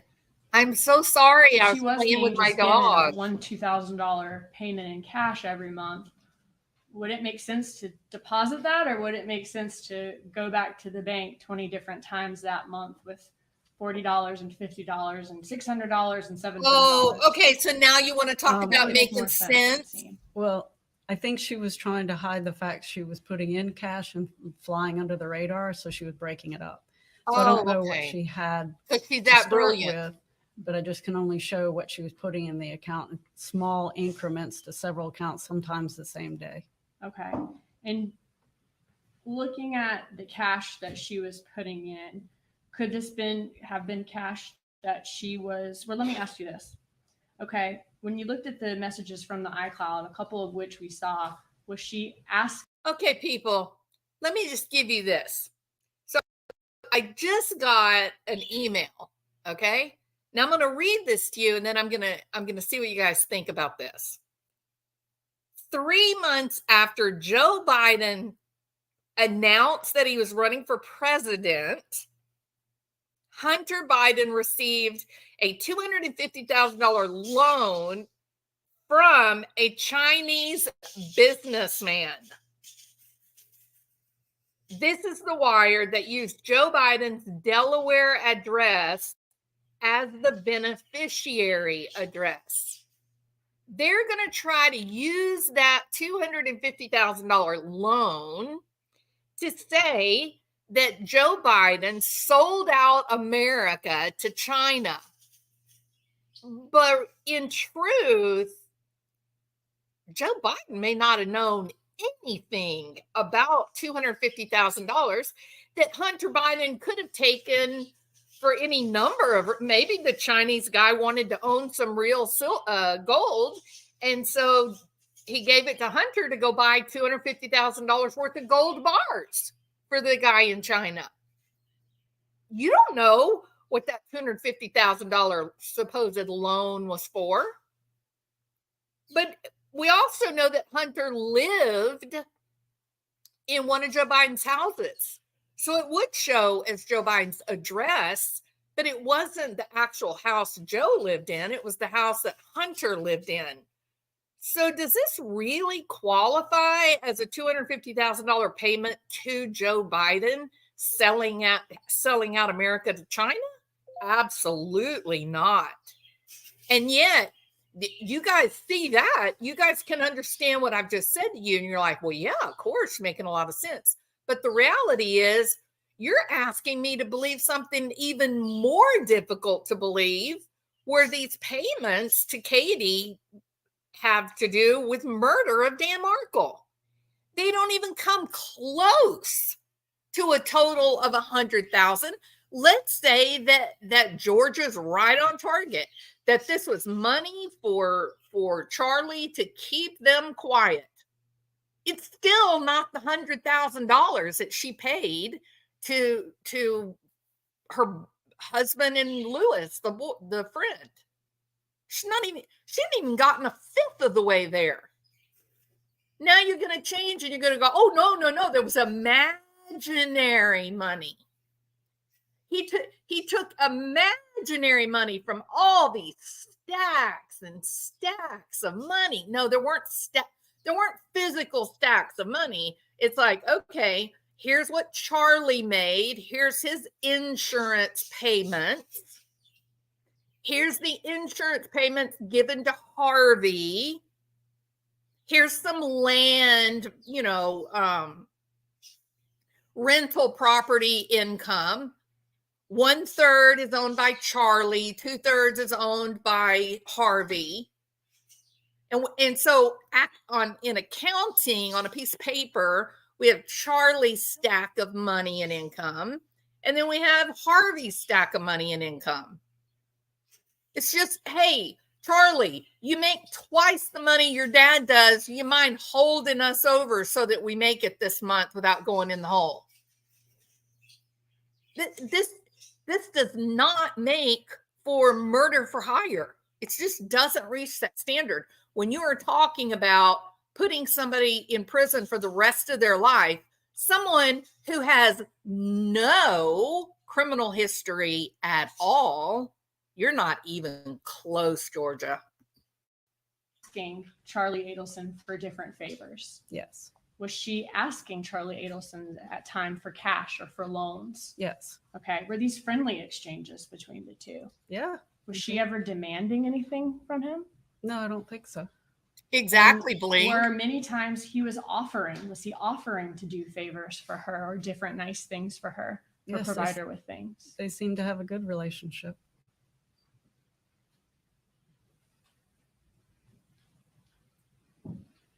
Defense asked if a possible explanation for the sequential checks could be that she was getting paid a bunch at a time by someone who didn't want to see her very often.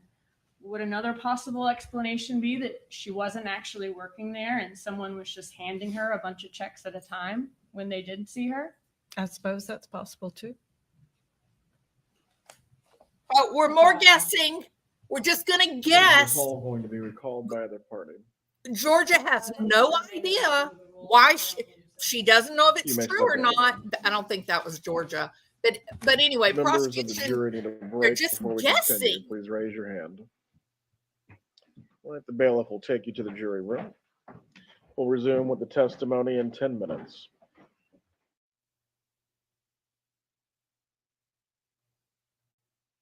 This is pretty frightening, isn't it?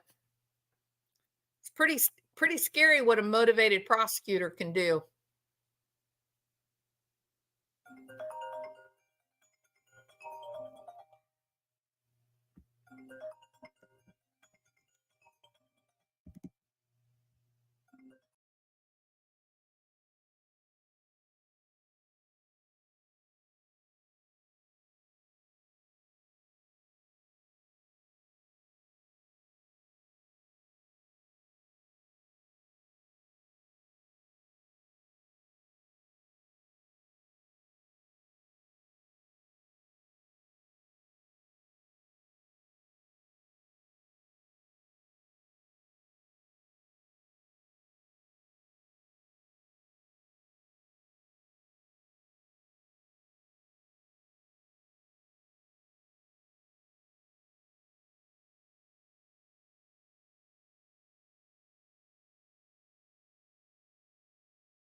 I'm sorry, we weren't frozen. When I get a phone call, I have to shut everything down so I can talk on the phone privately. Let's see. Grimley said the story is that the hitmen were extorting the Adelsons and they paid it. Yeah, I don't. It doesn't matter. I don't care about any of that. I'm saying that Jeff Lacasse's story does not stand up to scrutiny. That's all I'm saying. I'm not accusing Jeffrey of being a murderer. I'm saying that I think he was motivated by hurt feelings. I think Wendi made him sad, and some people get really angry when they get sad. And I think he was angry, and I think that's why he pointed this finger at Wendi and Charlie. And I think that's what got the prosecution really focused on the Adelsons. I think without Jeffrey Lacasse acting out, like having a little temper tantrum, they never would have brought this case against Charlie Adelson. Never. We're all frozen, stuck here now till hell breaks loose. Like I was saying, I'm serious. If somehow they reframe this as two crimes, one being extortion, people sentences, well, they'll have to retry or possibly even freaking release Katie because that they charged her with the wrong damn charges. If this jury finds that Charlie is not guilty and he's actually a victim. Well, no, I think the two crimes are not mutually exclusive where Katie's role is. For example, if you want to extort, if you want to scare someone and force them into paying money, you do a honeypot and you get ugly photos that you threaten to tell the wife, right? But in this case, Charlie doesn't have a wife, so that doesn't work. So you then say, well, okay, we're going to kill sister, and then that makes Charlie look guilty. And now we can extort him saying, hey, we're going to tell them that you were the one that killed this guy unless you pay us money. And we know who killed him. So we hold all the cards in our hand. Right? So if it works that way, it doesn't, just because they've been extorting from Charlie, it doesn't mean that Katie did not, in fact, sanction the murder of Dan Markell.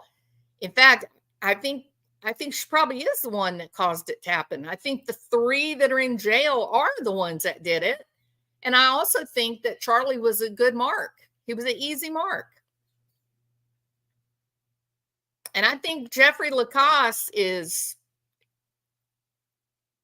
well, he's messy, in my opinion. Das vidanya, Ivan. How are you? They can't, oh, I already read that one. Because along with the bump, it was really Luis Rivera that put Katie. She told Garcia what to do. She got the money. She gave Garcia the paper. So if Luis lied, uh-oh. No, they all lied.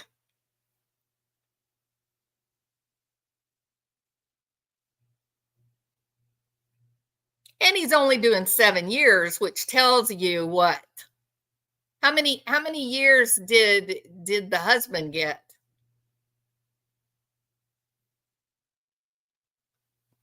I can never remember his name. I wrote it down, but I can't remember it. Sigfrido? How many years did Sigfrido get? Because didn't he do a full trial? He didn't take a plea deal, right?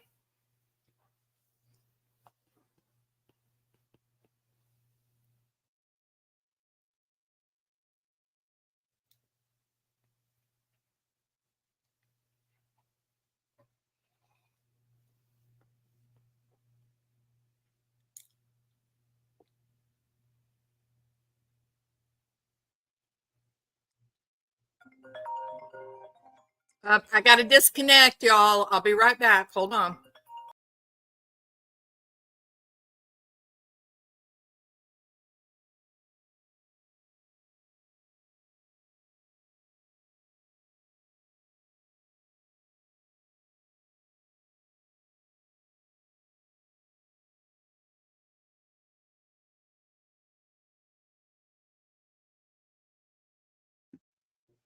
All right. Sorry about that, guys.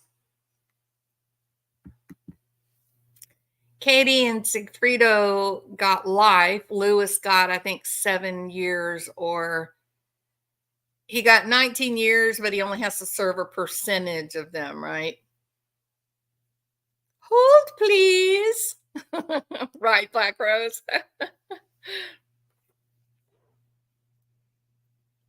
All right, let's soldier on. Let's move on. Here we go. Back on another potty break. I'm telling you, old Charlie is not holding up well to be a murderer and a hardened mob man. He's not holding up very well to this whole, murder for hire scheme. He looks pretty weary and worn out by this whole thing.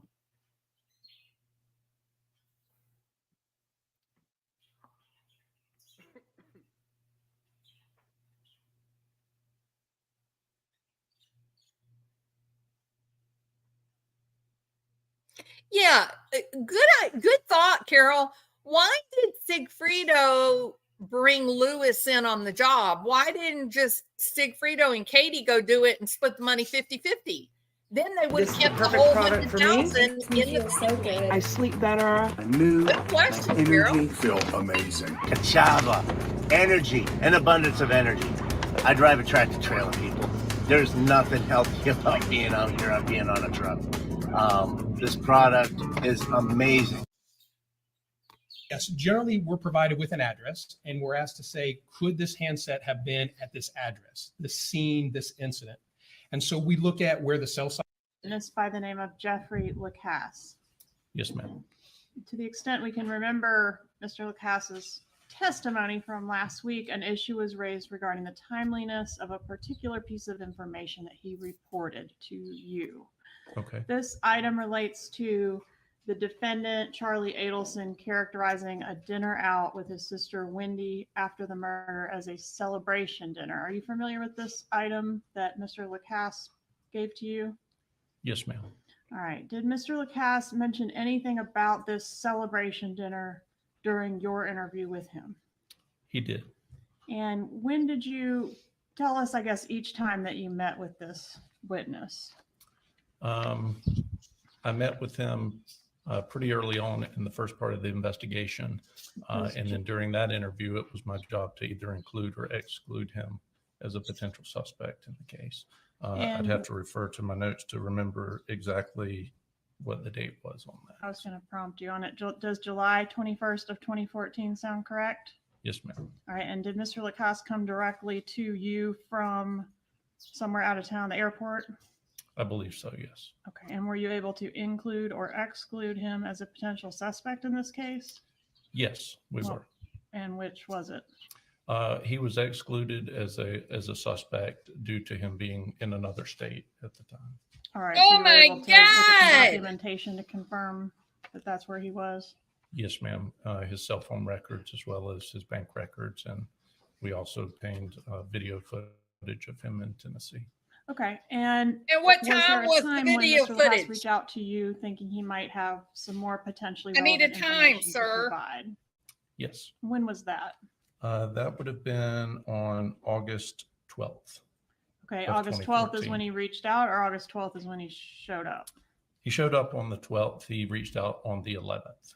Okay, so on the 12th, he comes back into where? TPD to talk to you? Yes, ma'am. Okay. And during that interview on August 12th, is that when he gave you this information about the celebration dinner? It is. When did he report to you that he learned of this information about the celebration dinner? I want to say it was a week or so prior to him talking to me. Okay. And when was the celebration dinner itself when did it supposedly occur? I believe it would have been on July 31st. All right. So he told you about this information within a week of receiving it? Or so, yeah. Okay.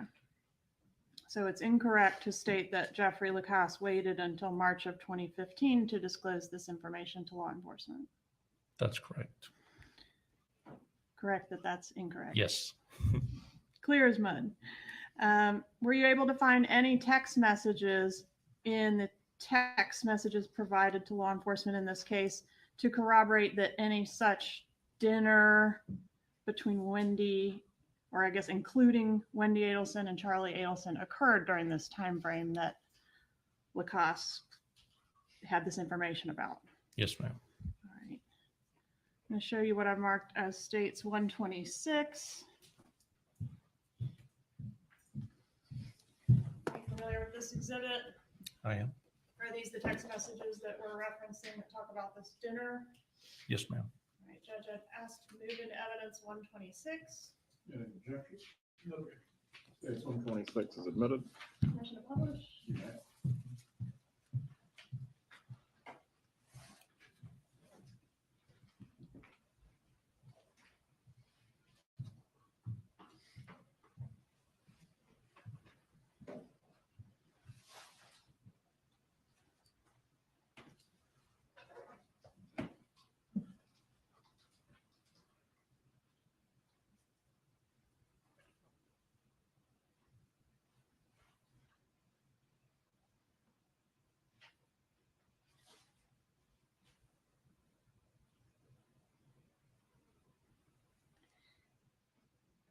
And when were these text messages sent and received? July 31st, 2014, and the times are listed beside the text. All right, and these messages indicate that Wendi and Charlie are going out to dinner, yes? Yes, ma'am. And also some reference there at 10:57 p.m., the last text message on the bottom right, that Wendi was feeling a little poorly at some point after the dinner. It would seem so. No further questions. Very briefly, can we leave that up there? Please ask what time Jeffrey Lacasse was at Kmart on video. Someone has a smile on, that's a pleasure to see. Yes. Does that indicate that Wendi Adelson had been pretty upset for a long time? And her mom was commenting that she's finally smiling? That's the way I understand it. Yes, sir. You can take it off.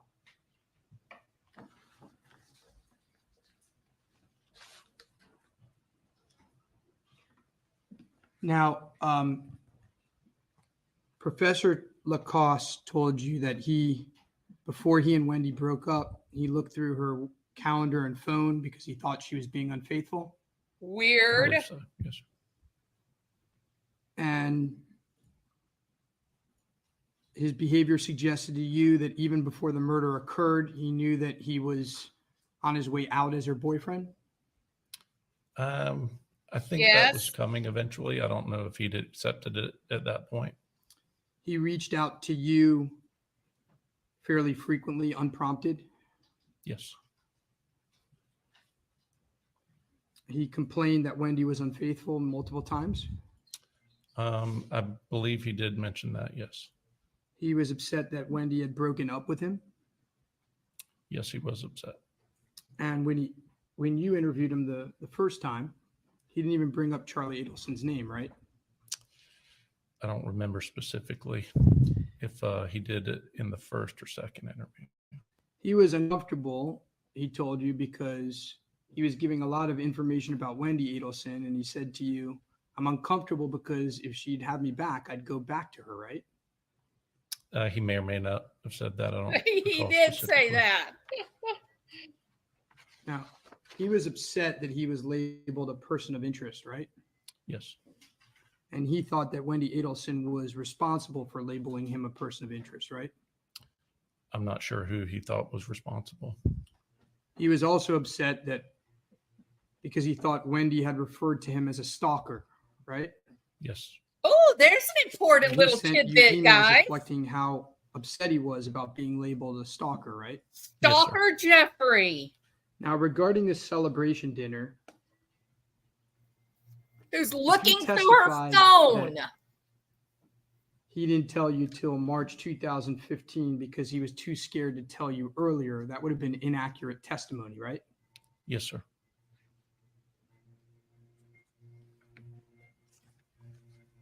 He told you that he learned about this supposed, we don't deny the dinner, but he termed it a celebration. He said that my client told Wendi, who told him that it was a celebration dinner, correct? That's what he indicated to me. And he told you that he had heard this from Wendi and from friends, right? Yes, sir. But he couldn't give you any names of any friends that he had heard this from, right? He did not.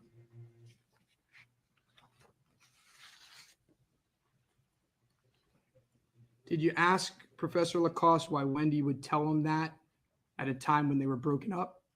I didn't pry into it. Boom. Now, did Professor Lacoste ever show you any of the notes that he had taken during the course of his investigation? Not that I recall specifically, sir. You don't recall him showing you pages and pages of notes? He may have. Did He you was tell sitting him to right destroy beside you those with notes? his notes. No, sir. During your investigation, you learned that Katie Magbanua was on Facebook, right?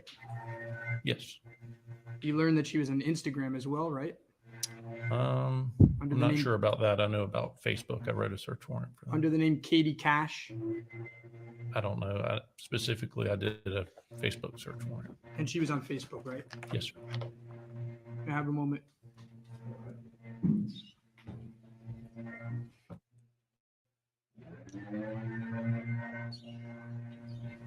Redirect examination. No questions, Your Honor. Sergeant Hill, you may step down. Will he be recalled by either party? No, sir. There you go. Have a good day, Sergeant. you, You're sir. released. I want to know what time Jeffrey was at the Kmart on video. Someone tell us. Inquiring minds want to know. I wonder if I called the prosecution office if they could tell me. I'm a cop, but I didn't want to pry.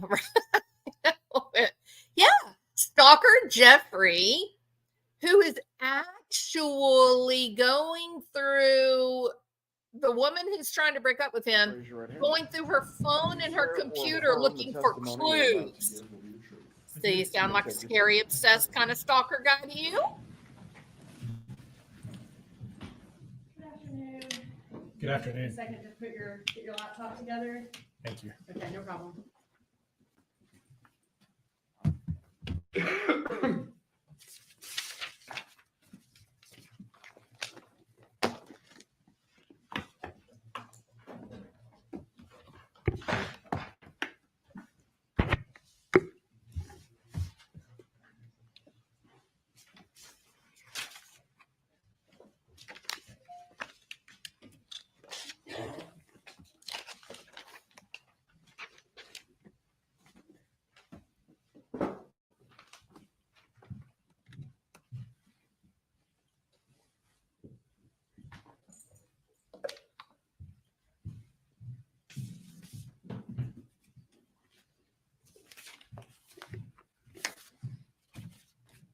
No, we can't be specific on the time when he was actually in the Kmart.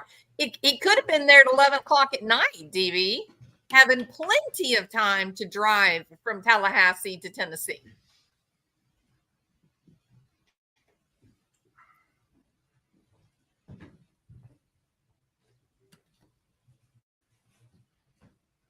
And moved it over to witness.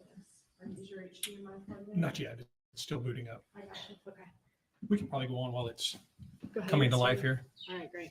Will you introduce yourself to the jury and spell your name for a court reporter, please? Certainly. Good afternoon. My name is Christopher Corbett, and that's Corbitt, and I'm a sergeant with the City of Tallahassee Police Department. And You're looking you mentioned like a you're a detective, sergeant. What sir. unit do you work in at TPD? I currently supervise the Technical Operations Unit, and that's the section of the agency that's responsible for sort of all the high-tech or technological ways that we help out in criminal investigations. That includes things like computer and mobile device forensics, audio and video, Oh, yeah. This CCTV is what I like. retrieval, our LPR Maybe systems. he's got the we have a public time safety of the camera Kmart system, purchase. all of those. And then what I spend most of my time doing, which is the analysis of communication records or analysis of phone records. And how long have you worked in the technical operations unit at TPD? For quite some time. I believe 2012, 2008 is when I started in there. Okay. And how long have you been the sergeant supervising that unit? 2012.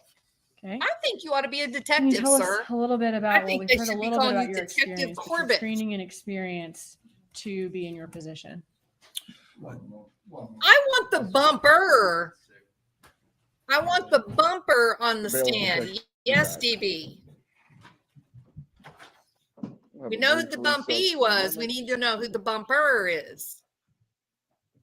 And who ordered the bump? Was it Georgia? Did Georgia order the bump?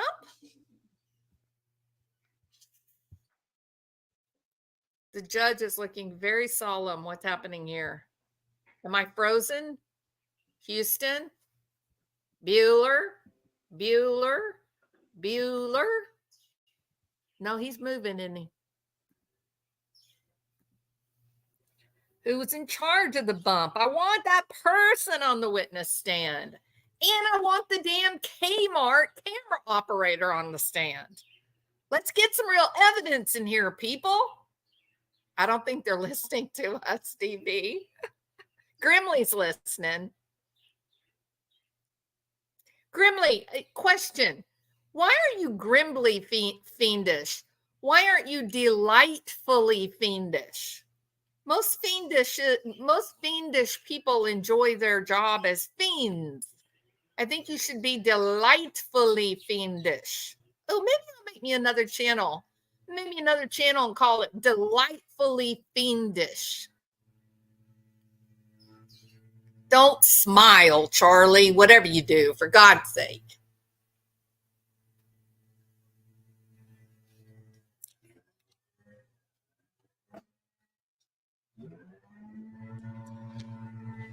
It is a damned song from the 80s in honor of Halloween.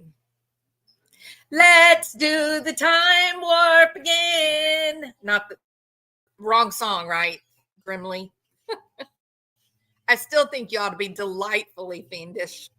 Hey, Diane, they don't want evidence of someone else. They think they have their man. Yes, they do think they have him, but I don't think they do. I think this jury is going to look right through all of this foolishness.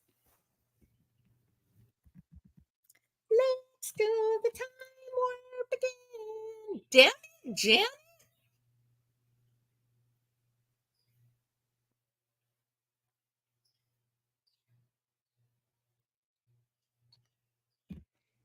Tell us all this time.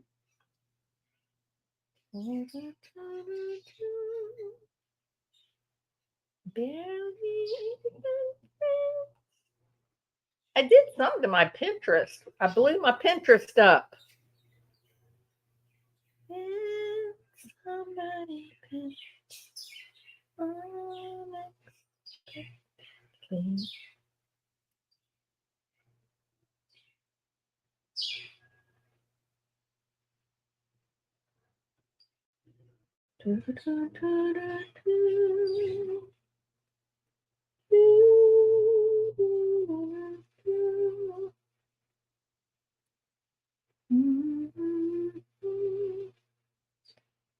Man, somebody pins.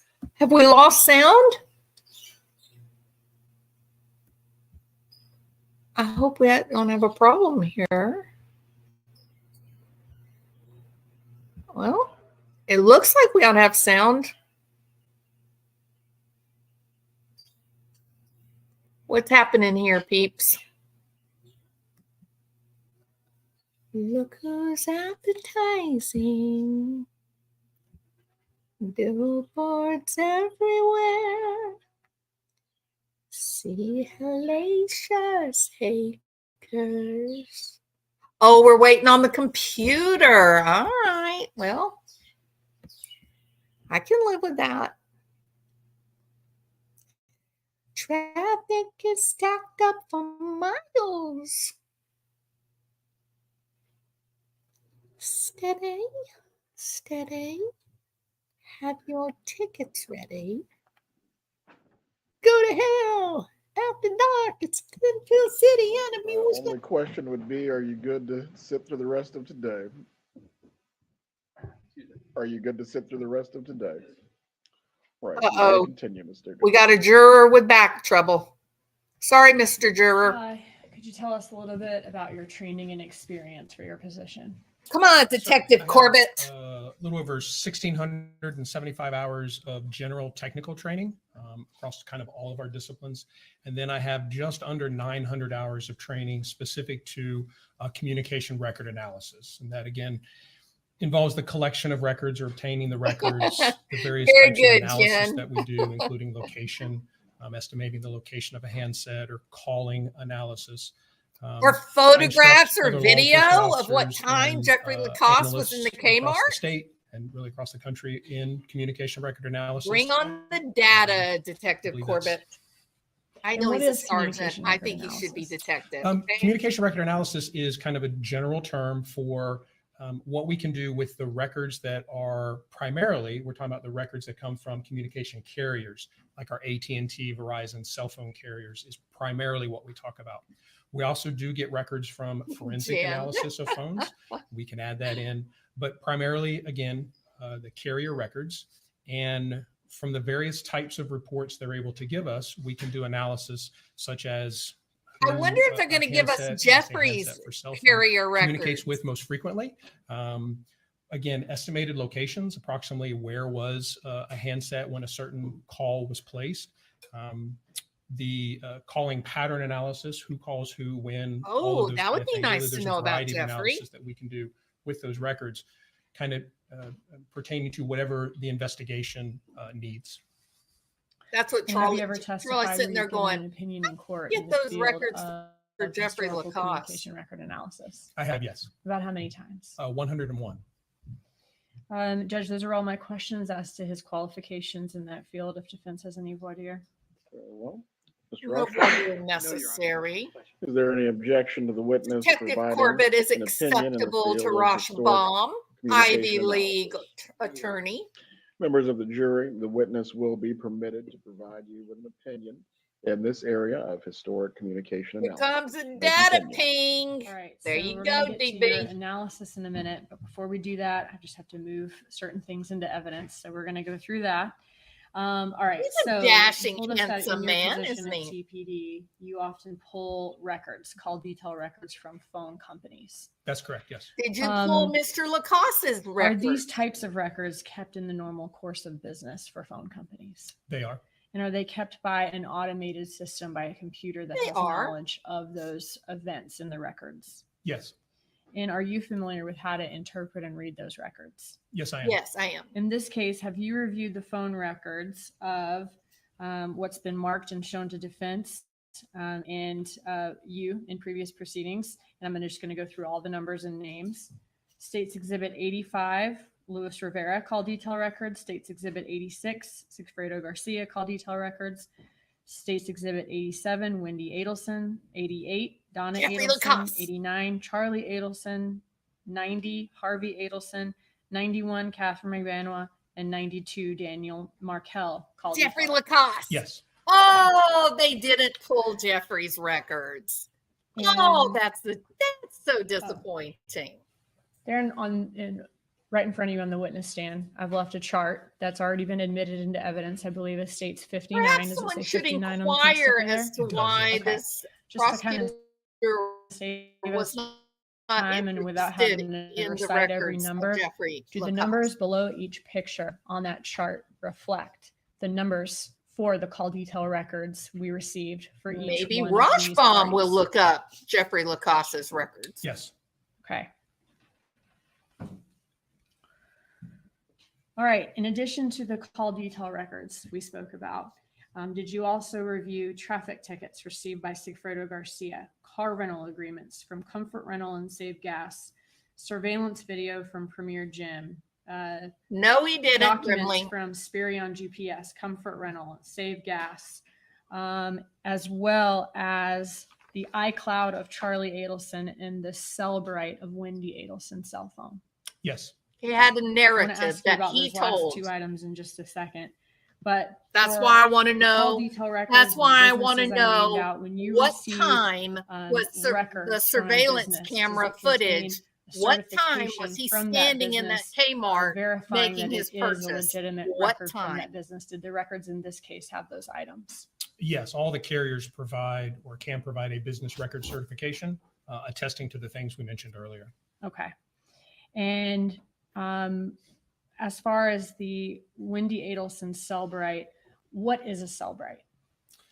Cellbrite is kind of a carry or catch-all name now. We do forensic analysis of mobile devices and computers. And there's a number of tools that allow us to do that forensic analysis that actually interact with the handset and allow us to retrieve the information that's on it. Cellbrite is one of those, and it is one of the tools that we use. So we kind of say a Cellbrite report is a forensic report. So once we extract that information, then the software goes through and kind of analyzes it for us and says, well, this is a text message and this is a call log and this is a Wi-Fi access point, whatever it may be, and creates a report for us that we're able to review and to be able to search through and print out excerpts, whatever we want to do. But it's a tool that allows us to analyze the results of that forensic extraction from the device. And was that forensic extraction of Wendi Adelson's cell phone done on the day of Dan Markel's murder, July 18, 2014, when she came to the Tallahassee Police Department? Yes, it was. All right. And then at some point during this investigation, I mentioned this iCloud. Was a subpoena sent to Apple to get the information from Charlie Adelson's iCloud? I believe it would have been a search He warrant. claims that he left the night before Grimley, and but I've already done the when we received mileage. the He information could from that definitely iCloud, have were there gone, messages checked into in the that hotel, and gotten back All to right. Tallahassee And what before is an morning's iCloud, light. for those who don't know? Again, kind of a general term, but for iOS users or Apple users, they have the ability to back up most of the contents from their device to the iCloud, Apple's cloud storage. With the legal demand, we were able to recover that or be provided that backup information from the cell phones of Mr. Adelson.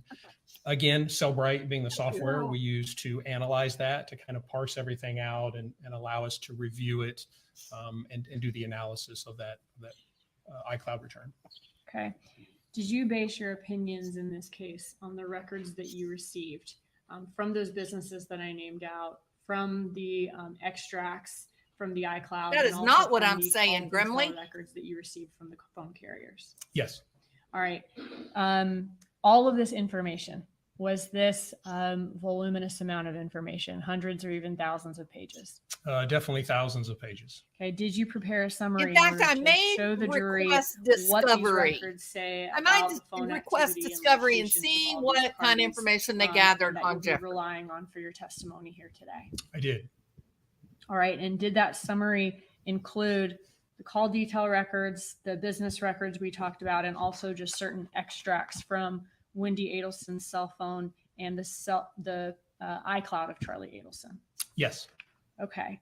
At this time, I'd like to move in item 64, the comfort rental contract, 65, another comfort rental contract, 66, Spirion GPS information,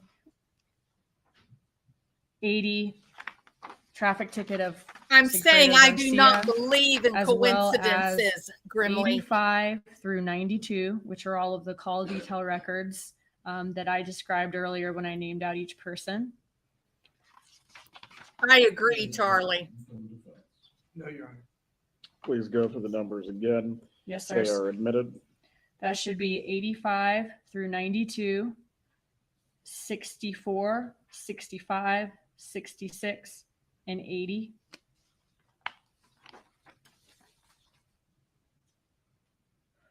And then finally, this summary that we're going to see where you combined all of that information. Did you create a PDF version to be printed and moved into evidence today? Yes. All right. Now, do you also have a version via PowerPoint that we can see here in the courtroom all together? I do, yes. All right, Judge, at this time, I would move his summary into evidence. This is State's Exhibit 67. There's going to be both a flash drive containing this and then a physical copy. Any objection to 67? No, Your Honor. State 67 is admitted. All right, so if you could pull up the summary, the PowerPoint on your end, and we'll get started. It is on my okay. end. So let me see what I need. Oh, I know what I need.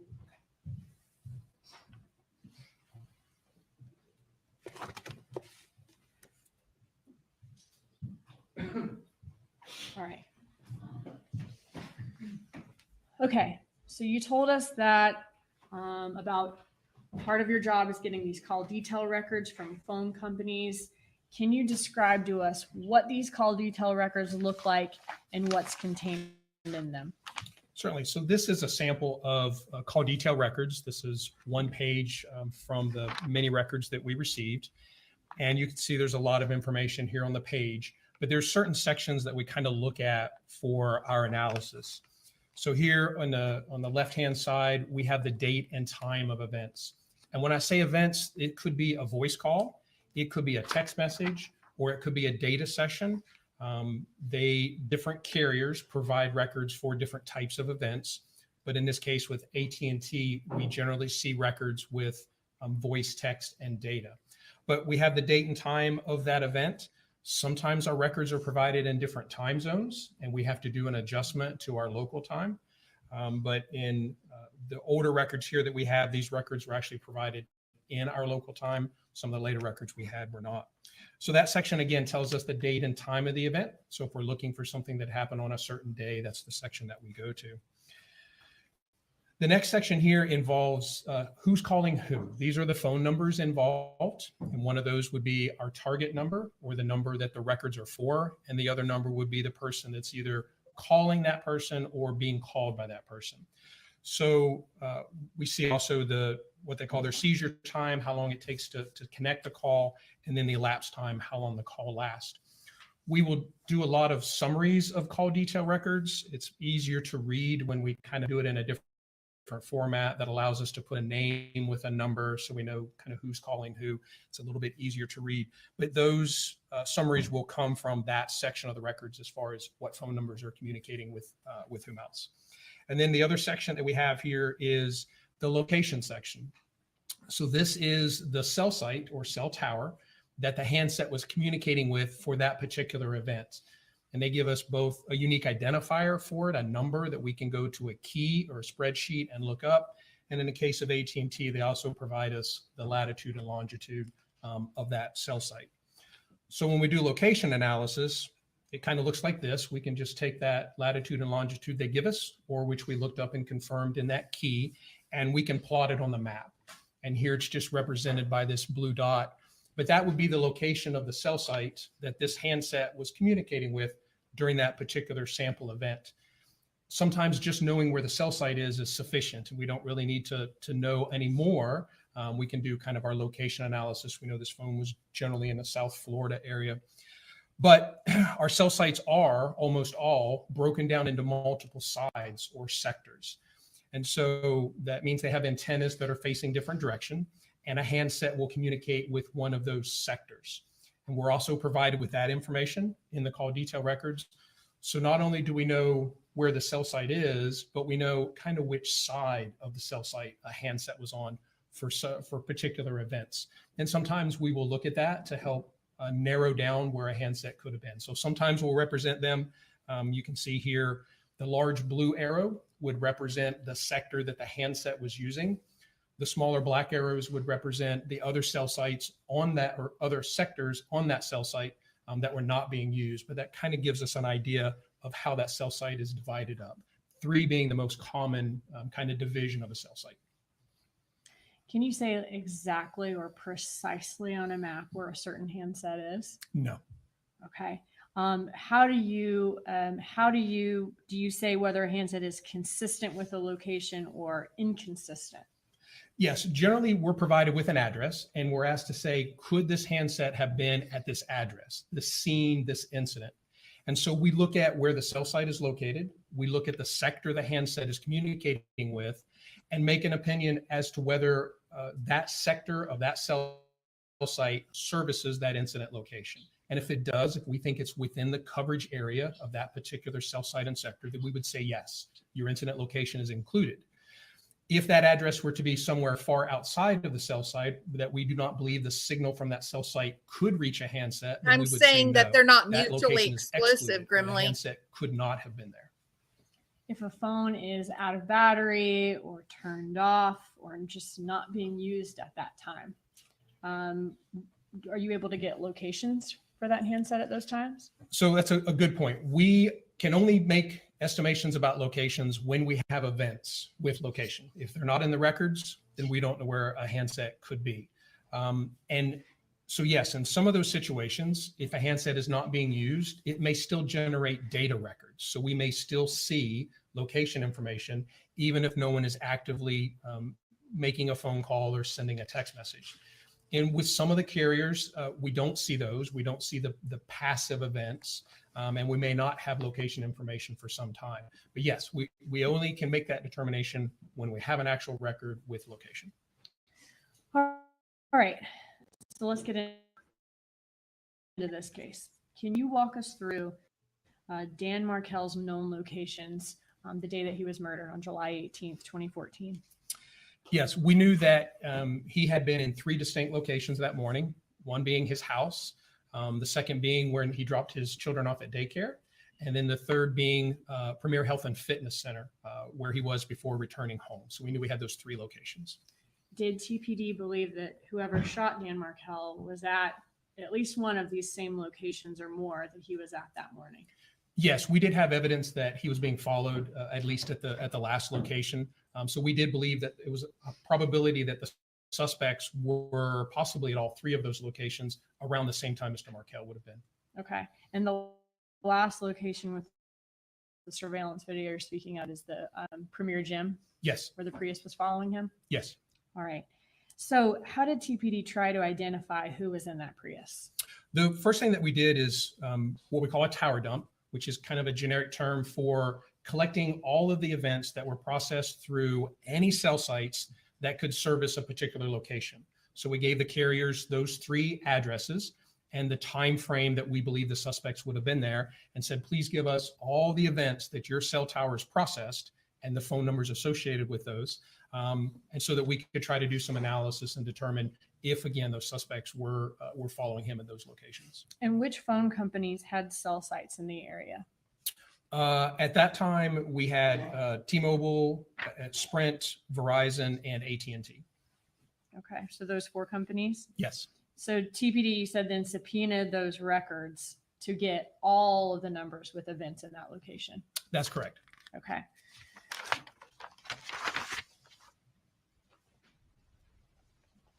All right, so state has marked and shown to defense, and the witness in previous proceedings states 93, which is the tower dump of T-Mobile, states 94, tower dump of AT&T, states 95, tower dump of Verizon, states 96, tower dump of Sprint, which all contain certifications of business records. Did you review the tower dumps of all those 4 companies in your analysis in this case? I did, yes. Okay. At this time, I would move states 93 through 96 into evidence of certified business records. Any objection? No, Your Honor. States 93 through 96 are admitted at this time. So was this analysis of those tower dumps a quicker and easy thing to do? No, not quick or easy. We do have software that helps us, that we're able to import these records into, and it kind of does some of the hard work for us in the background. But again, the results that we get have to be researched and analyzed and worked from that point. Okay. After looking through all of the numbers in all of those 4 discs in evidence and all of that data, was there any one number at all of those locations that Markel was at that morning? There was not. All right. So since you couldn't find one number that was in every single one of those locations, what did y'all do next? Well, the next thought was the call or the tower dump is, again, just kind of a listing of a bunch of phone numbers of handsets that were present in those kind of critical places and times. And at that point, we also had a significant number of records from the subjects in the investigation. So we were actually able to compare the phone numbers of phones that were in the tower dumps with both all of the target numbers or subject numbers that we had obtained records for and all the people that they had talked to. We were able to kind of compare those two data sets to see if something would come out. Okay, and what did you find? We did, in comparing these, we did find a number that was common to the tower dump from the Premier Health and Fitness. And it was also a number that had been called or called into one of the subjects in the investigation. And which subject was that? That was Mr. Harvey Adelson. And that's Charlie Adelson's father? Yes. Okay, can you show us that call? I want to ask you about the date and time and duration. Yeah, Okay, so this, go ahead. sorry, July 1st of 2014. And while it looks like 3 events here, it's actually only 1 call. And this is something that we see in the records. There are a number of routing events that happen when the call is received. And in this case, there's an indication it was routed to voicemail. So that routing shows up as multiple events in the record. So while it looks like more, it is actually only a single phone call. And what date was this call? Again, on? July 1st of 2014. Okay. And what was the duration of the call? The duration was 37 seconds. So that was the time from the time the call connected to the time the call ended. Oh, That's DB. Okay. Yes, could that- ma'am. That is actually in my notes for my next video I'm going to do. Yeah, so Jeffrey Lacoste says that they set him up as the fiend, right, Grimley? They set Jeffrey up as the fiend, that, to try to say, frame him. Oh gosh, who's the first person saying that someone was being framed for the murder of Dan Markell? Who was the first person that said it? Was it the prosecutor? Was it Georgia? No, it was Jeffrey. That fiend was the first person on record to suggest that someone was being set up for the murder of Dan Markell. Isn't that interesting? I do not believe in coincidences, DB. But he claimed that he was being set up because, well, he had an identical car to the car that the killers rented. Oh, okay. So what you're saying is that what kind of car was it, DB, that the killers were driving? Do we remember? What was it? Do we remember what it was? Was it a Prius? What kind of car, what kind of silver car was the one being framed? Was it a Prius? A Tesla? What was it?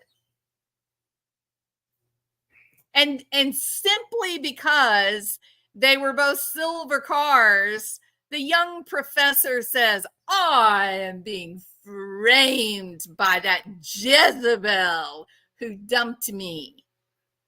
Well, actually, Jeffrey, if you do a little bit of research, you would find out that the majority of cars that get leased by car rental places are silver and white. And there might be an insurance reason for that. So very interesting that he seems to be the first one to say, oh, there's someone being framed for the death of the brilliant law professor. Although Jeffrey is not a brilliant law professor, he's a professor in social work. That be consistent with the 786 caller leaving a voicemail on Harvey Adelson's phone? It could be, yes. All we know is that it was connected for 37 seconds, and there is the indicator of routing to voicemail. Okay. Was there any other communication in the phone records between this 786 number and Harvey Adelson besides this one call, this 137-second call? There was not. And who did the 786 number belong to?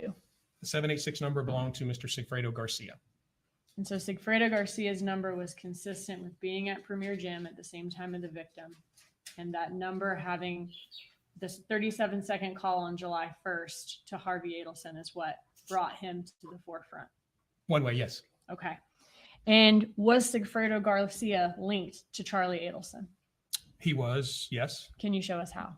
So again, one of the main analysis that we do with phone records is what we call a frequency report, or just a simple report that tells us who a particular handset communicates with most frequently. Helps us identify people that are significant in their lives, maybe co-conspirators or other people. But again, we do that frequency report. So we looked at his frequency report, and at the very top, we had this number that ending in 1312, clearly communicated with a significant number of times by Mr. Garcia. And who did the 786-1312 number? So the 1312 number was Miss Magbanua's. Okay. And how was she linked Magbano. to Charlie Adelson? Is it Again, Magbanua looking or at her frequency, or Magbano? who she communicated with the most, we see her second most frequent contact was a number ending in 9223. And who did that But 9223 number I belong thought, to? That was Ivan, Mr. that Charlie Adelson. Jeffrey says that he had to get away from Wendi. Who was another one of Sigfredo Garcia's top contacts besides Katherine Magbanua? I don't think he So we did sounds look honest at all all, of Ivan. his, contacts, or all the people in his frequency report, to attempt to identify who he may have been with. Going back to the tower dump return, I think it's we terrifying. found that there was a phone number in the AT&T tower. I think it's absolutely terrifying that he is described as a stalker. And then we find out later on that he, in fact, did go through Wendy's telephone and her computer, spying on her during a period of time that she is telling him, I don't want to be with you anymore. I think it is terrifying when the last contact she has with him after a couple of weeks away from him is to meet him in a public place like a yoga class. And then when she finally does get him to leave her alone, she breaks up with him. She immediately goes to her parents' house as if he might be a little scary when he gets angry. What was it? Yelling at her from Gainesville to Tallahassee about how she's a cheater and a liar. I think I'd be careful about that if I were y'all. Dump return, also from Premier, that number was also in Magbanua. Mr. Garcia's frequency Magbanua. report. So someone that he communicated with relatively frequently was also here in Tallahassee at the same time. And who does the 8153 number belong to that was here at the same time? That was Mr. Rivera's.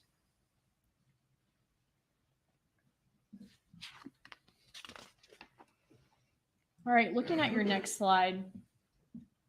Does And anyone all those else notes. in this Oh, chart yeah. have phone contact with Sigfredo Garcia down at the bottom or Luis Rivera? I'm going to tell you, I don't need notes for someone to ask me what I was doing if I'm telling the truth. You know what I mean? It just seems to be in my head. And he's a brilliant college professor, so I'm sure that his memory is great. Right next to him, other than Katherine Magbanua, and that 137-second call between Garcia and Harvey Adelson on July 1st of 2014. No. Okay, so speaking of that July 1st, 2014 37-second call, was it your understanding through this investigation that that call came after an incident where Garcia confronted Magbanua and Charlie Adelson on July 1st when they were going to take out jet skis, and then Garcia left an angry voicemail on Harvey Adelson's phone? Yes. In looking at Charlie Adelson's iCloud, were there messages that reference the message left on July 1st? There are, yes. Okay. Can you show us those messages? Or yeah, what do we have So here? this is just a sample of the Cellbrite report that we've been talking about. We can see that this is just containing the one message, but this is an example of how the Cellbrite report looks and how we're able to go through and get information. For most of our summaries, we will convert those out into something that's a little bit easier to read. You can see that the print's kind of small and there's all kinds of information in there. So when we do these summaries of the text messages, we will kind of bring them out into these bigger bubbles. But we have the two messages here on the left that are from Ms. Magbanua and the response from Mr. Adelson. And again, this is July 2nd of 2014. Okay. And in this message from Charlie Adelson to Katherine Magbanua on July 2nd, 2014. So this would be the day after the 37-second call to Harvey Adelson's phone. That's correct. Okay. Charlie Adelson says, "I'm sorry, but he's a fucking pussy." Yes. Okay. And then he says that leaving messages is so childish, but whatever. Yes. Is that right? That's correct.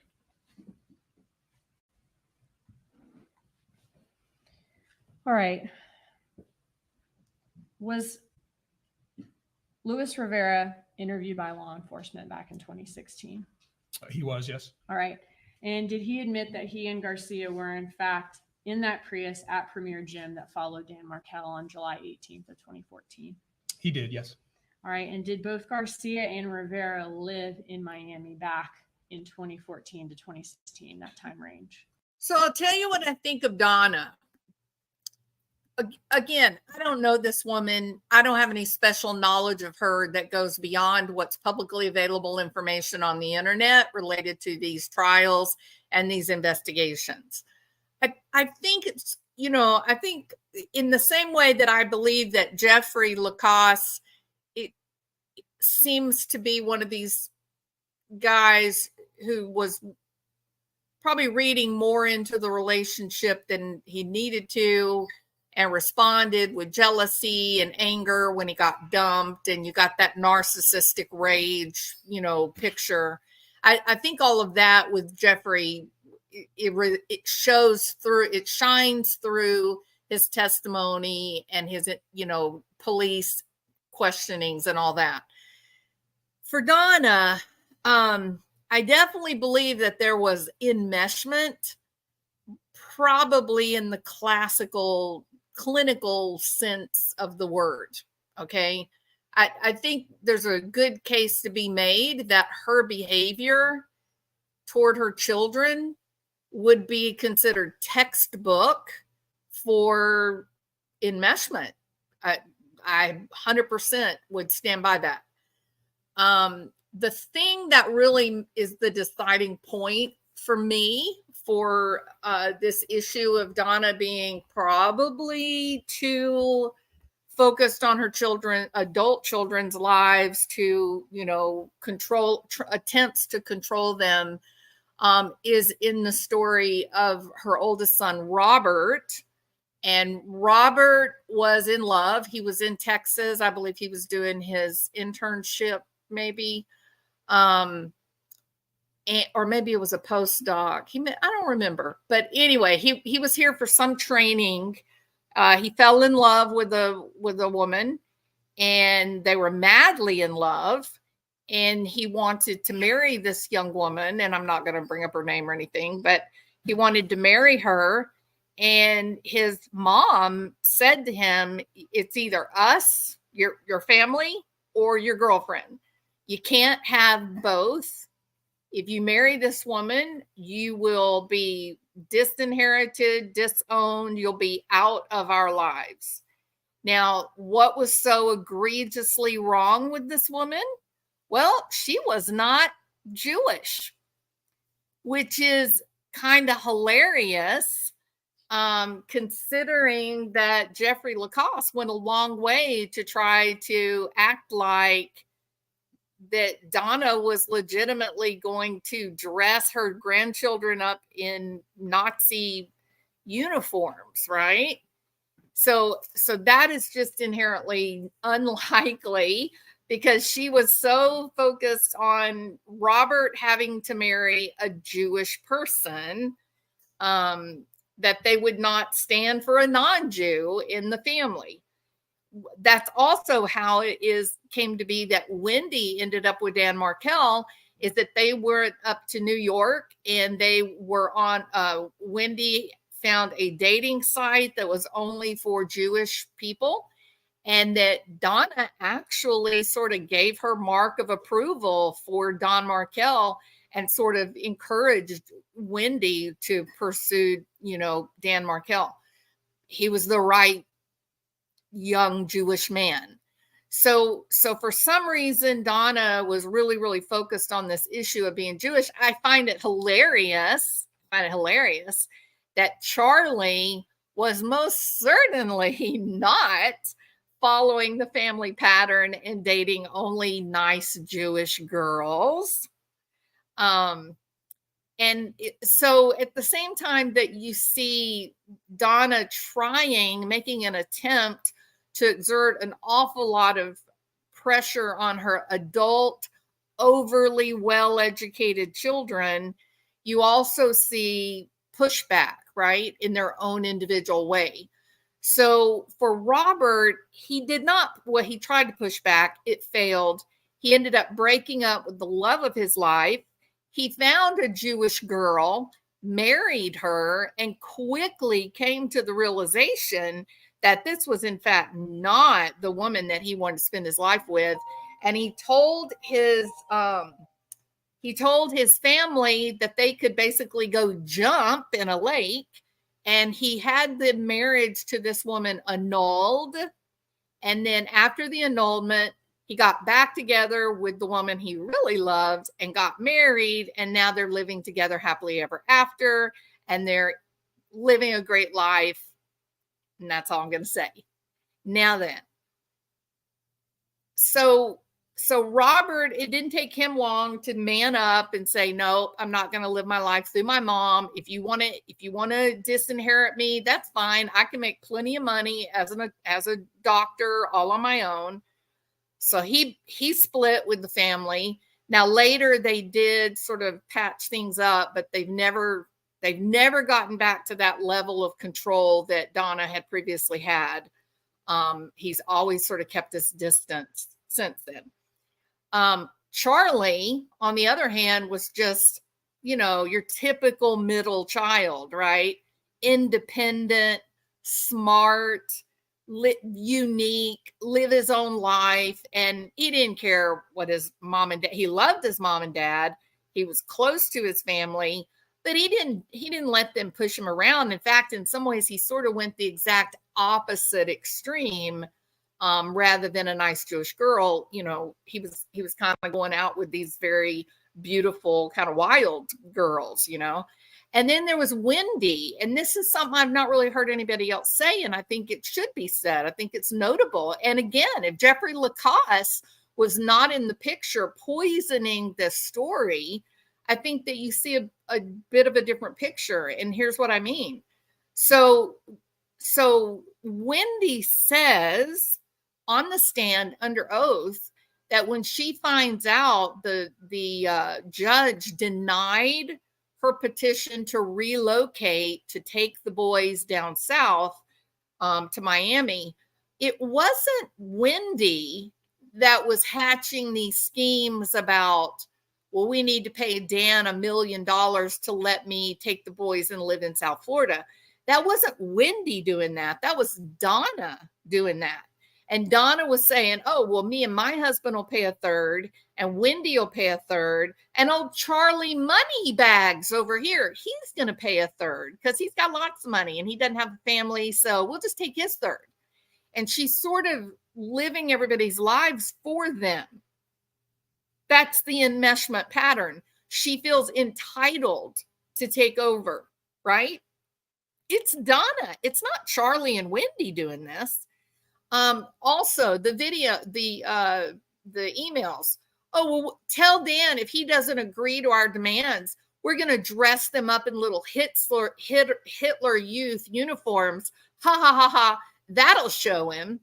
Do I believe this woman who said that she would disinherit her own biological child, Robert, if he married a non-Jewish girl. Do I believe that this woman who is Jewish herself, do I believe that she would actually put her grandchildren in Nazi uniforms? Can we stop a minute and really think about reality and not people that make off-color jokes? I think Donna was really, really frustrated and really, really angry.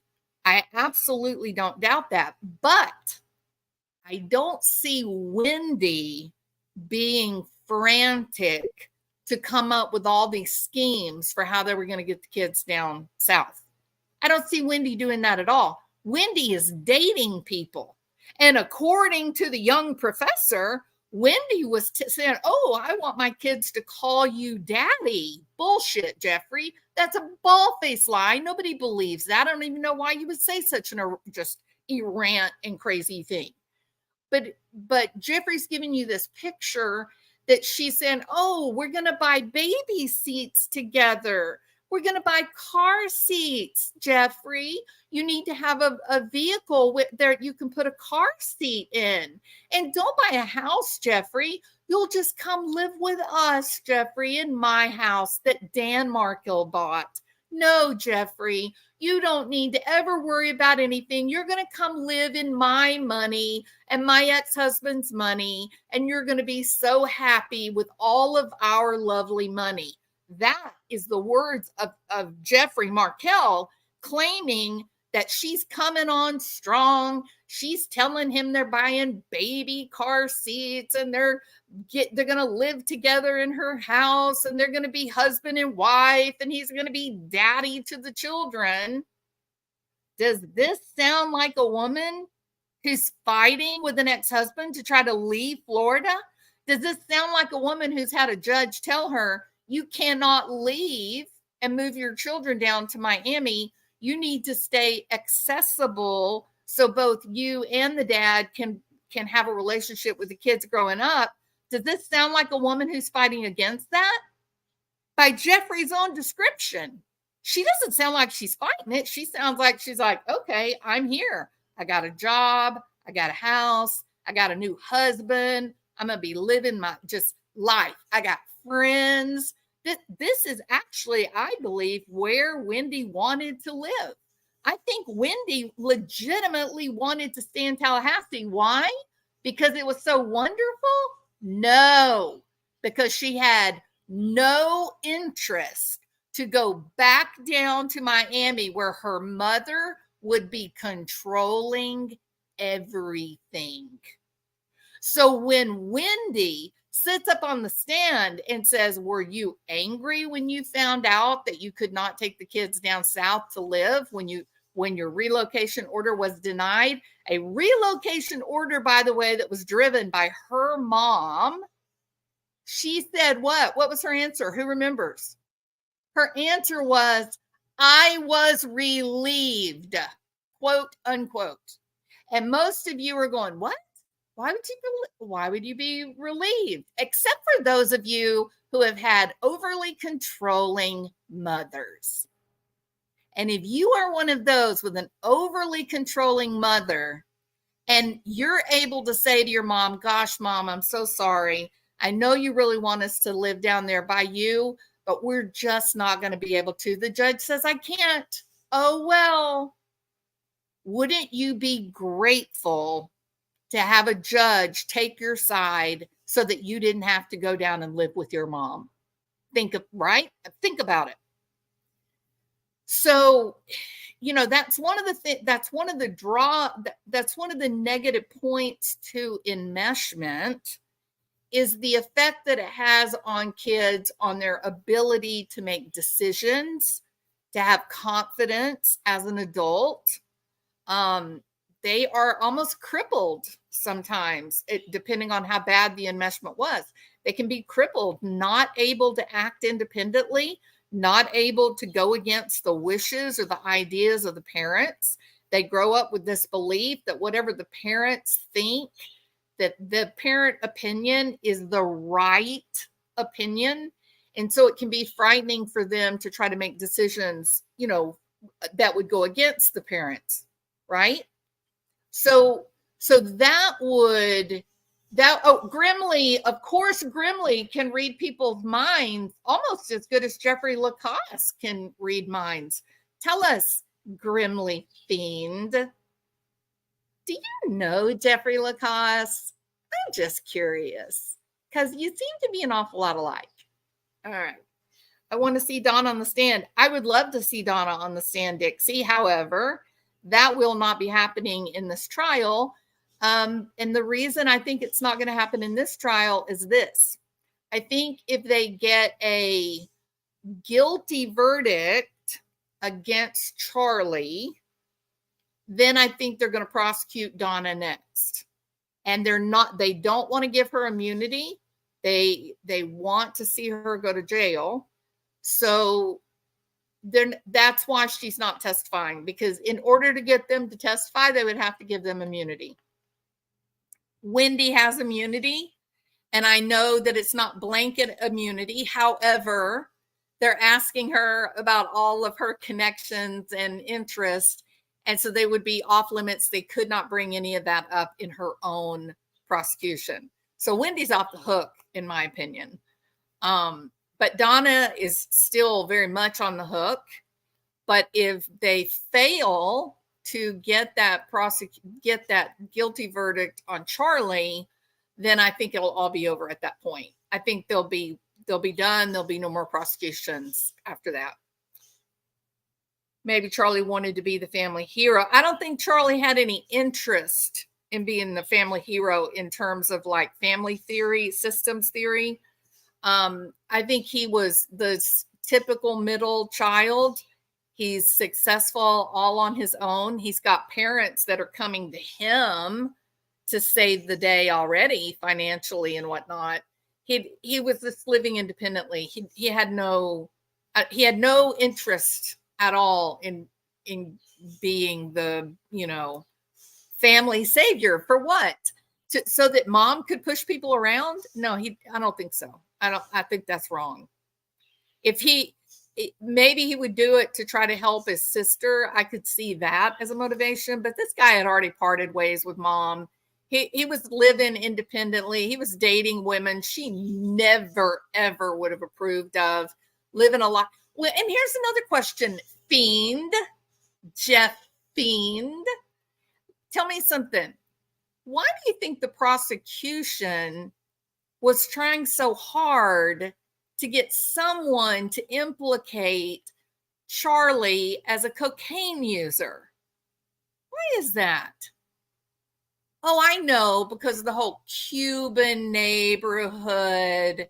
Oh, he's braggadocious, mixing with people from both sides of the tracks. No, they were trying to paint a picture of this South Miami kind of gangster, Al Pacino, say hello to my little friend gangster. They were trying to make Charlie look terrifying and criminal. And none of that is true. It's simply not. It's not real. It's not true. So this whole thing it's been a disaster for Georgia, in my opinion, but we'll see how it goes. Psychological issues of the Adelsons are key to the case. I thought you'd be able to see that because I think you are very astute. Well, thank you so much, Jeff Fiend. But I definitely see this case, and I definitely want to see what time Jeffrey Lacoste was standing in the Kmart getting his picture taken. That is the next big question for me, Fiend. And I'm going to be filing discovery, asking to see the documents for the case. Yes. Did Rivera tell law enforcement during his interview about an additional trip to Tallahassee besides the one that law enforcement already knew about, where Dan Markel was killed on July 18th? He did, yes. Okay. What did y'all do once you learned that information, that before the murder, there was this first trip or additional trip to Tallahassee? Well, we certainly investigated that. We looked at the records that we had to see if we could confirm that trip, and then researched other evidence that we may have been able to collect to document that trip. And were you able to see from the records that Luis Rivera traveled to Tallahassee not only in July of 2014, but also in June of 2014? Yes. Okay, so I want to go now in chronological order, starting with the June trip and then going into the July trip, which culminated in Dan Markel being murdered. All right. Looking first at June 2nd of 2014, what did law enforcement find evidence of that happened that day? The first thing that we found was the rental contract for a rental vehicle that was ultimately driven up here. With that contract, we see that it was in the name of Mr. Garcia. We see the vehicle description here on the right-hand side is a Nissan Altima. And we have a due in the contract that indicates it was due back on June 5th at 8:50 p.m. Okay. Using that date and time it was due back, what time was law enforcement able to determine that it was rented? Knowing that they were 24-hour rental periods from this company, then it was logical that it was rented around 8:50 p.m. So we looked at records in that time frame. Okay, so around 8:50 p.m. on June 2nd. June 2nd. Okay, Yes. so 3 days before. All right, you mentioned it's a Nissan Altima that he rented. What color was that Nissan Altima? Silver. And this is Sigfredo Garcia that's renting this vehicle? That's correct. Does Luis Rivera's name appear anywhere on this rental contract? It does not. Okay, and you said that this is from Comfort Rental? Yes. All right, was there any phone evidence or records to show how the rental car was picked up on Yes. June 2nd? So we know the location of the Comfort Rent-A-Car, here represented by the yellow flag and the label Comfort Rent-A-Car. And we also have Ms. Magbanua's residence at the time. Looking at her phone records, the cell sites that her handset was communicating with the evening of June 2nd, we can see on the top right here, there's a cell site at 8:25, which is near her residence. We have another cell site at 8:34, where the handset is moved kind of west and south a little bit. And then we see events on the left-hand side, 8:53 through 8:58, where her handset is now communicating with a cell site much closer to the Comfort rental car. Did Sigfredo Garcia's phone records from June of 2014 have location information? They did not. And why not? Why might that happen? He was a Metro PCS customer, and at that time, T-Mobile was going through an acquisition of Metro PCS, and the record keeping was a bit sketchy. We ended up obtaining records from both T-Mobile and Metro PCS, and we went back on multiple occasions to try to get more, but we were able to get basically partial records from both providers, but nothing that had location information for the June trip. Okay. Okay, so we see that you've plotted her cell phone locations on this map, or the cell site locations that her phone was using on this map. After she's consistent with the area of Comfort Rental from 8:53 to 8:58, does she stay in the area or does she travel back to her home? She will travel back. Here we can see for those events, when looking at the specific sector that her handset was using, it's further consistent with the Comfort rental car location. And then as you ask, she has events here we see on the left at 9:17, consistent with moving away from Comfort rental car. And then the next event with location to the right-hand side being at 9:43 and 10:01, which will be consistent with her returning to the area of her residence. Did you look at the records to see who Katherine Magbanua and any other parties in this case were talking to during this time frame? Yes. Okay, can you tell us about that communication? So this is, again, the call details summary. So this is where we've taken all of those kind of hard to read records from the carrier and we've put them in our software, and it's able to print out a report for us that's kind of easier to follow. We're able to attach names to phone numbers, and we're able to do time adjustments if we need to, so that we make sure that all of our records are in the correct time zone as well. So these are the communications starting at about 8:25 and running through approximately 11:30 for that evening of June 2nd. This is during the period of time that this rental car is being picked up, and Ms. Magbanua and Mr. Garcia are traveling back and forth. That first call that we see to Geico, would that call be kind of during the time that she would be driving out to the Comfort rental area? Yes. Is she speaking to Sigfredo Garcia at all during that time frame where she's traveling out to Comfort? She is not. Could that be consistent with them being together during that time? It could be, yes. All right. So then looking at during the time that she's at Comfort and the time period, which was 8:53 to 8:57, I believe, and the time period when she's traveling back to her home, who is she on the phone with during that time? She communicates with Mr. Adelson primarily. Okay. Can you tell us the duration of those calls with Charlie Adelson? I can. The first at 8:57 is actually an outgoing call from Mr. Adelson to Ms. Magbanua for 1 minute and 8 seconds. We have a call at 9:17 p.m. from Ms. Magbanua to Mr. Adelson that is 25 minutes and 27 seconds long. And that's the third call down from the top we see? That's correct. Okay. So that 25-minute call, she would have been on the phone with him for much of her drive back home from the car rental?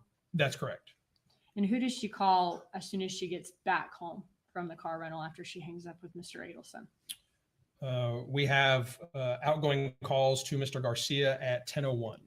Okay. Now, I want you to walk us through this in just a second. And do we expect most of these parties to be talking to each other on a daily basis, given that the Adelsons are family members, given that Charlie Adelson is in a dating relationship with Katherine Magbanua, and that Katherine Magbanua has children with Garcia, with Sigfredo Garcia? Would we expect those folks to be talking to the person that they're in their respective relationship with? Yes, I believe we would. Okay, so are you going to be walking us throughout your presentation certain periods of communication, though, that stood out to investigators? Yes. And why did those, since these are people that all may be talking to each other anyway on a daily basis, why did these certain periods stick out to investigators? Well, these are communications that occurred during periods of time where significant events were happening in this crime. And so this is the evening that the rental car, this is the first rental car, is being picked up.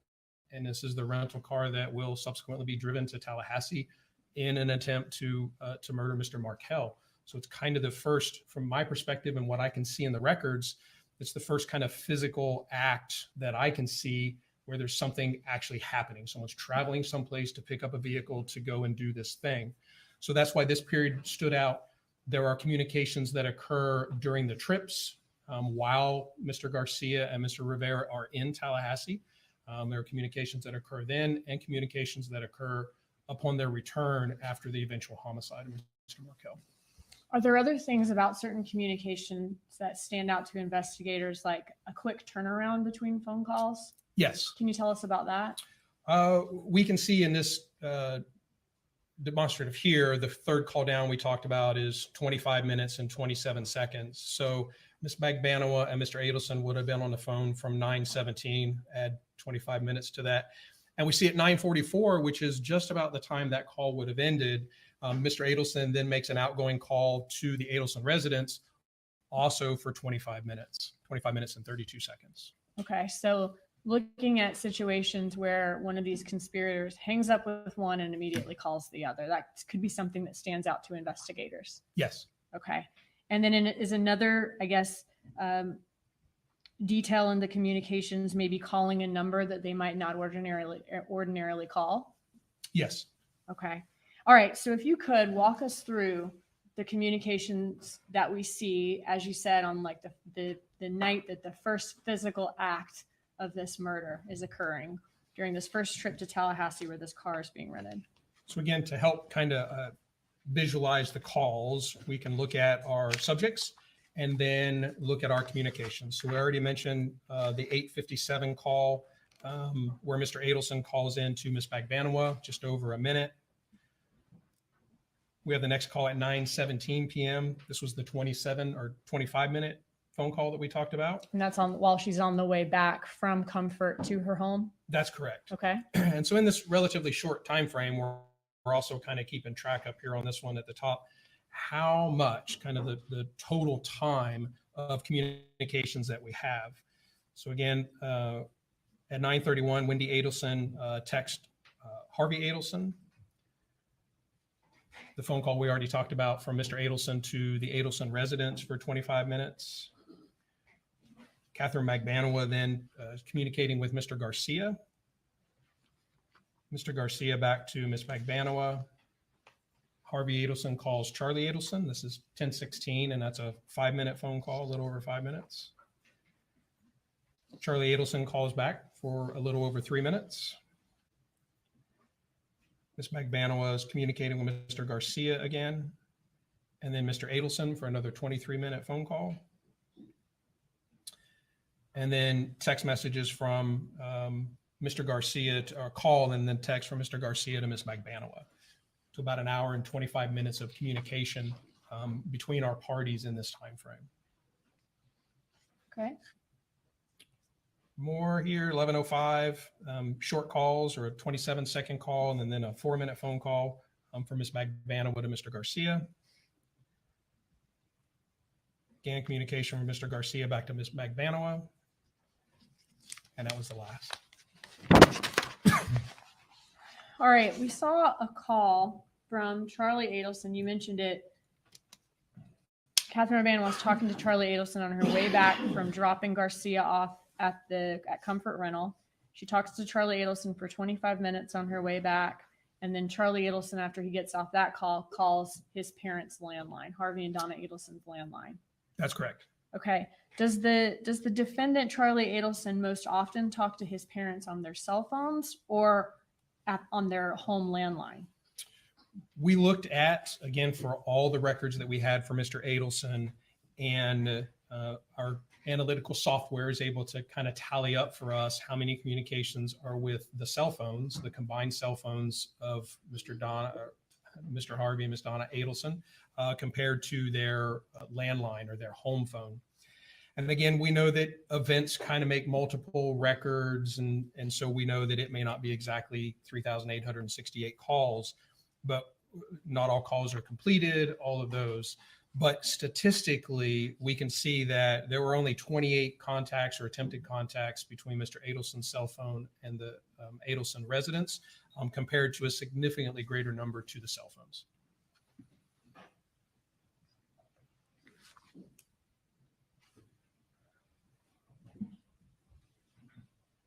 So you said 99.3% of his communication is with his parents' cell phones as opposed to the 0.7% of time he calls the landline. That's correct. All right. And are there actually, you said 28 contacts or 0.07%. Those 28 contacts, those are from May of 2014 through March of 2016, almost 2 years. There's only 28 contacts total. That's correct. And this is one of them that happened that night. Yes. And that was at a time also in that call flurry you just showed us, there were calls where there was a long duration of a call to Harvey Adelson's cell phone as well too, right? Yes.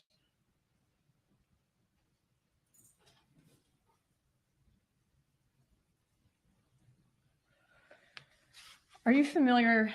I want to talk a little bit more about this landline call before we move on. Are you familiar with statements by Charlie Adelson on the wiretap where Charlie Adelson tells people who call him on his cell phone that he'll call them back on a landline? Yes. As somebody who's familiar with technical operations of law enforcement and wiretapping, is there a perception, whether it be wrong or right, but is there a perception that talking on a landline phone is safer than talking on a cell phone as far as who can listen in or whether law enforcement can listen in? Yes, I believe there is. That's silly. They've been tapping landlines forever.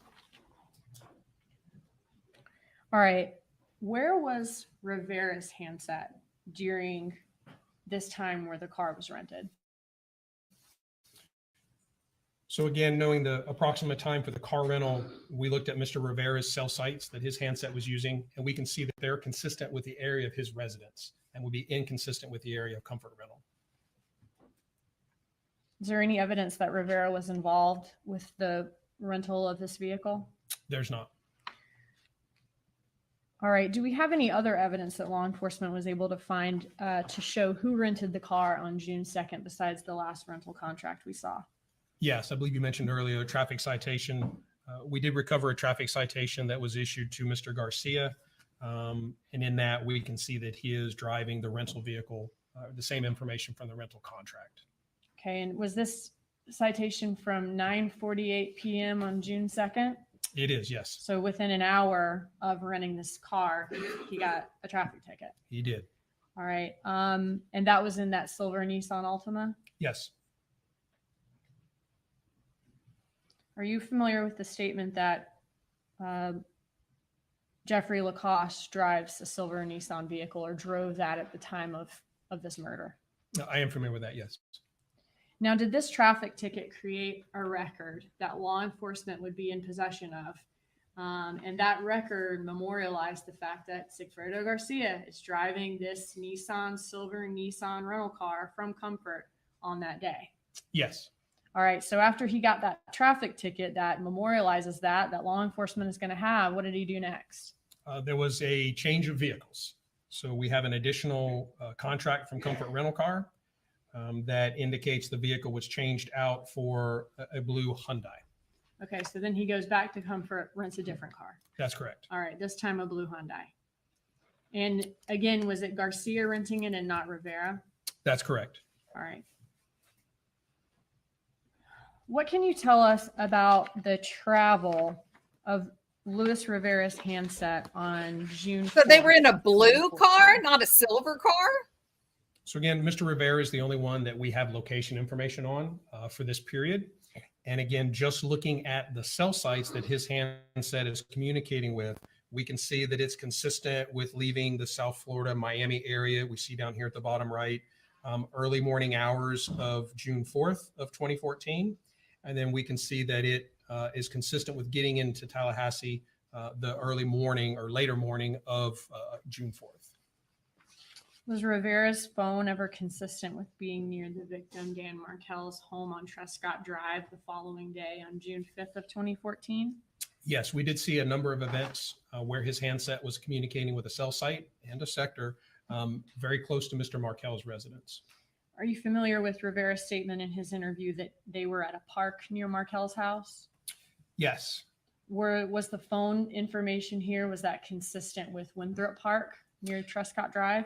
It is. We can see here at the top the location of Trescott Drive, and the blue kind of square there represents the GPS information for the rental vehicle. The rental companies did have kind of asset recovery tracking on their vehicles, and they provided a location for the rental vehicle at 3:17 p.m. here on June 5th. And we can see that the vehicle and the cell site just down here would both be consistent with Winthrop Park, just on the south side of Benton Road there. And sometime after this, blue Nissan, surveillance right? of Dan Markel, did Luis Rivera's handset end up traveling back down to the Miami area? It did, yes. Immediately after that, we can see that the handset, again, just looking at the cell sites, would be consistent with traveling back down to the South Florida area that afternoon and evening of June 5th of 2014. All right. Did you look at the records to see what the communication, if any, was between the different parties during this June trip to Tallahassee? Yes, we did. Okay. Can you tell us about that? And again, just merely bracketing the period of time that the trip to Tallahassee was occurring, we can look at the communications. This is a summary of just the subjects in our investigation and other targets. So we've eliminated all the other people they're talking to and just focused on the phone calls where they're talking to other subjects in the investigation. But we can see that there are a number of events from the 2nd through the 5th. Okay.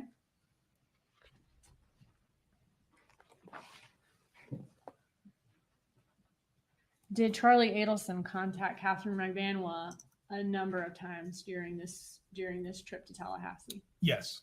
Okay. Was that about 10 times? Yes. So again, looking at this, just this time kind of tallying up the number of contacts between our subjects, we can see, yes, Mr. Adelson contacted Ms. Magbanua 10 times in this time frame. What about Katherine Magbanua to Charlie Adelson? 7 times. And what about Katherine Magbanua and Sigfredo Garcia? 12 times. What about Sigfredo to Katherine Magbanua? 5 times. What about Charlie Adelson and Donna Adelson? 5 times. What about Donna Adelson to Charlie Adelson? 2 times. What about Wendi Adelson to Donna Adelson? 2 times. What about Wendi Adelson to Harvey Adelson? 1 time. And what about contacts to Wendi Adelson to the Harvey and Donna landline? We have one contact there. Okay. And what about Wendi Adelson and Charlie Adelson? We have Charlie and Harvey one time. Okay. We have Wendi and Charlie one time. Harvey and Donna one time. Ms. Magbanua to Mr. Rivera one time. And was that at his number he had in July of 2014, or was that an old number for him? That was an old number for him. Is that number, though, listed as Tato in her phone? It is, yes. Okay. But it wasn't working at the time of, or for the call detail records we have his new number. That's correct. Okay. So he had a new number at the time, even though she's calling an old number and not getting in touch with him. That's correct. Gotcha. Okay. And what about Luis Rivera and Sigfredo Garcia? We do see one contact between them as well. Okay. Weren't they in the car together? Why would they be calling each other? All right. Looking at June 6th of 2014, what can you tell us about the location of the rental vehicle that day? Again, we were able to obtain kind of periodic locations for the vehicle. It was not constant tracking, but we were provided with another location that was at 8:48 a.m. on June 6th. We can see the location of the rental car by the blue square and its proximity to Ms. Magbanua's residence. So is that consistent with her being at her residence at that time? It's consistent with the rental car being near her residence at that time. Okay. All right. So I want to ask you about a message from the Cellbrite of Wendi Adelson's cell phone from July 6th of 2014. So chronologically, this is going to be after the June trip that we just saw. But they said it was they said they changed it out for a blue car, Bling. Was there a text sent on July 6th by Wendi Adelson to Dan Markel? Yes. All right. Can you show that to us? Okay, what does this text say? From Wendi Adelson, it inquires of Mr. Markel, are you in Tallahassee July 14th through the 18th? I just wanted to know if I can have the kiddos on the 16th. Thanks. Okay. And he says, yes, you can. He does. All right. The dates that we see that Wendi Adelson is asking Dan Markel about, what is significant about those dates? July 14th through 18th. Those would encompass the second trip to Tallahassee where Mr. Markel was murdered. What happened on July 15th, which is in that date range? 15th would have been, I believe, the first rental vehicle. So the Prius? Or second rental vehicle, sorry. Okay, so the Prius was rented on July 15th? Yes. Okay. And then on July 16th, that was the date that they traveled to Tallahassee? Yes. Okay, Garcia and Rivera, I mean. That's correct. And on the 18th is when Dan Markel was murdered? Correct.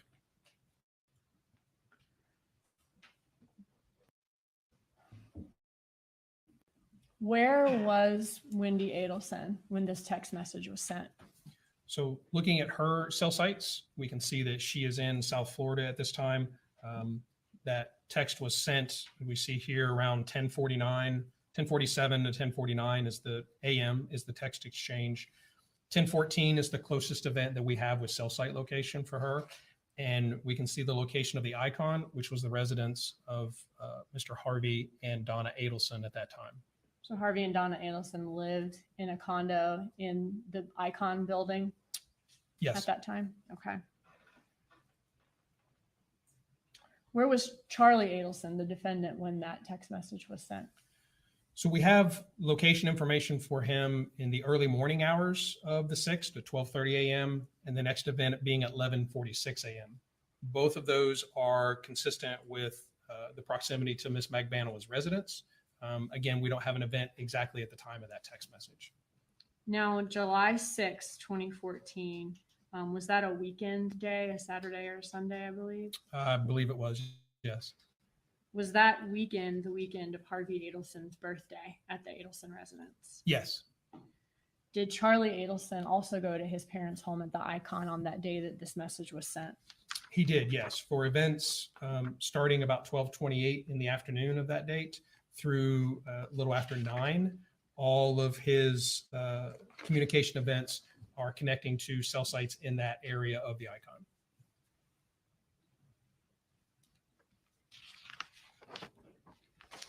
All right, so now I want to go forward to the July trip to Tallahassee.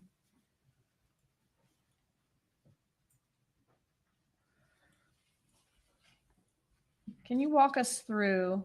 Well, I want to talk about the location information surrounding the trip to Tallahassee that took place that week of July 14th that we saw referenced in the text message before.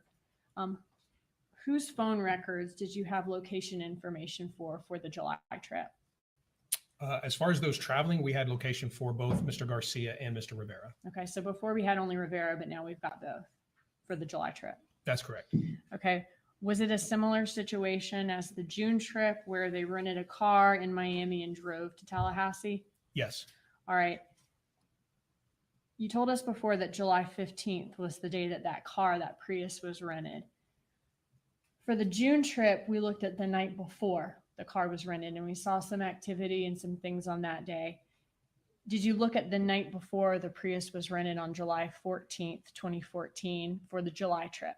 We did, yes. Okay. Can you walk us through that night before the Prius was rented? Walk us through the communications and what happened that night. So we see communication here between Ms. Magbanua, Mr. Charlie Adelson, and Mr. Garcia. We have some calls starting here in this summary a little after 7 p.m. and going through just prior to 2 a.m. will be the morning of the 15th. When you say between the three of them, you mean Katherine Magbanua was talking to Charlie Adelson, and then Katherine Magbanua was also talking to Sigfredo Garcia at different times? That's correct. Okay. Garcia and Adelson are never talking. That's correct. Okay. All right. Were you able to find location data or any messages between Adelson and Magbanua that night? Yes. And again, going to the iCloud return and looking on that date, we see a text message or a message from Mr. Adelson to Ms. Magbanua where he indicates he just tried calling her. We see that's at 8:56. At the top, we can see there was, in fact, at 8:53, an outbound call from Mr. Adelson to Ms. Magbanua that only had a 1-second duration. Does his handset end up going down towards her residence? It does, yes. He indicates in messages that he's 5 minutes away and then on 79 in response to her request to eat closer to her. And then we can see he has a cell site event at 9:27 p.m. where, again, his handset will be in the proximity of Ms. Magbanua's residence. Okay. And what time did he end up leaving that residence for good that night? Well, there's some travel around after that. The handset returns to that area a little before 12:40. We have an event at 12:42 a.m. where we can see the handset is again in the area of Ms. Magbanua's residence. And then the next event we have at 1:02 a.m. we can see here to the left and up indicates that the handset has moved away from the area of her residence. Okay.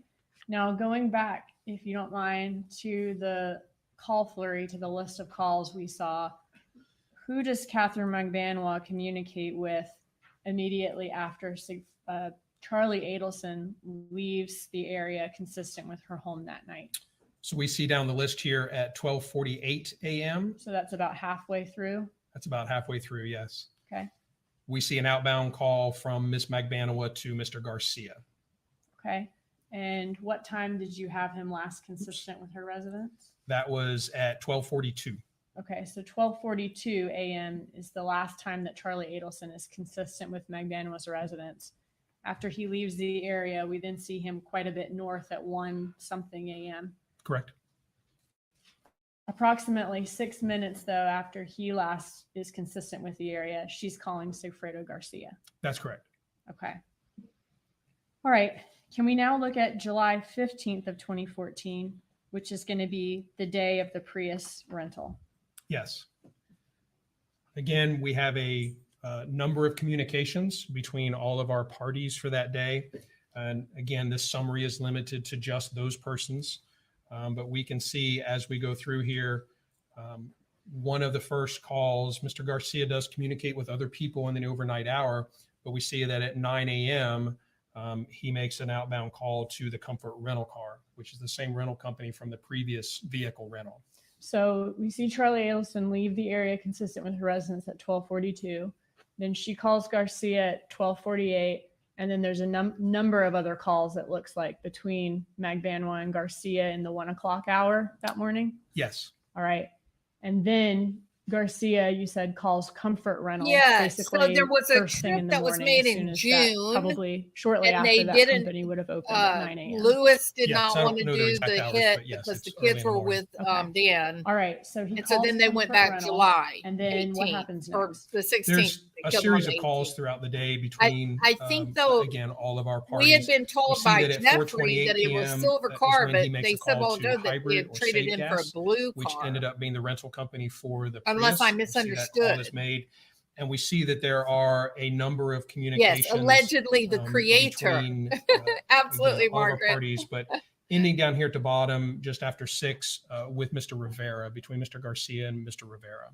Was there regular communication between Garcia and Magbanua that day? There was, yes. And Garcia and Rivera? Yes. All right. So was law enforcement able to find that car rental agreement from Save Gas? We were, yes. All right. Can you walk us through that? So again, just a couple of excerpts from that rental contract. We can see that the renter's name is Luis Rivera. We see written above that the indication of brother, and it provides a phone number that is Mr. Garcia's phone number. And then down here at the bottom, we can see the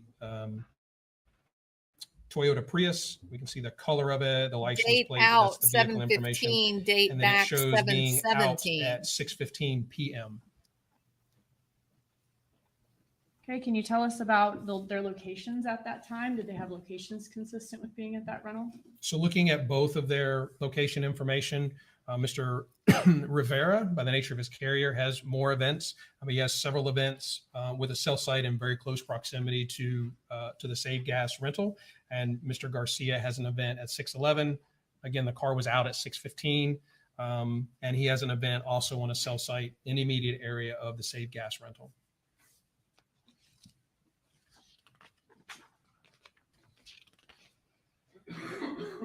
All right. Can you walk us through the communication between all of these players the day that this car was rented and right afterwards?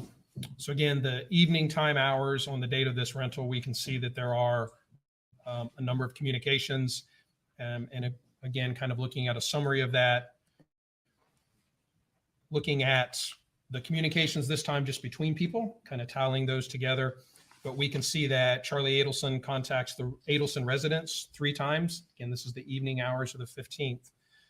3 times for a combined 44 minutes and 17 seconds. And so you said before that there's only 28 calls total from him to his parents' residence from 2013 to 2016.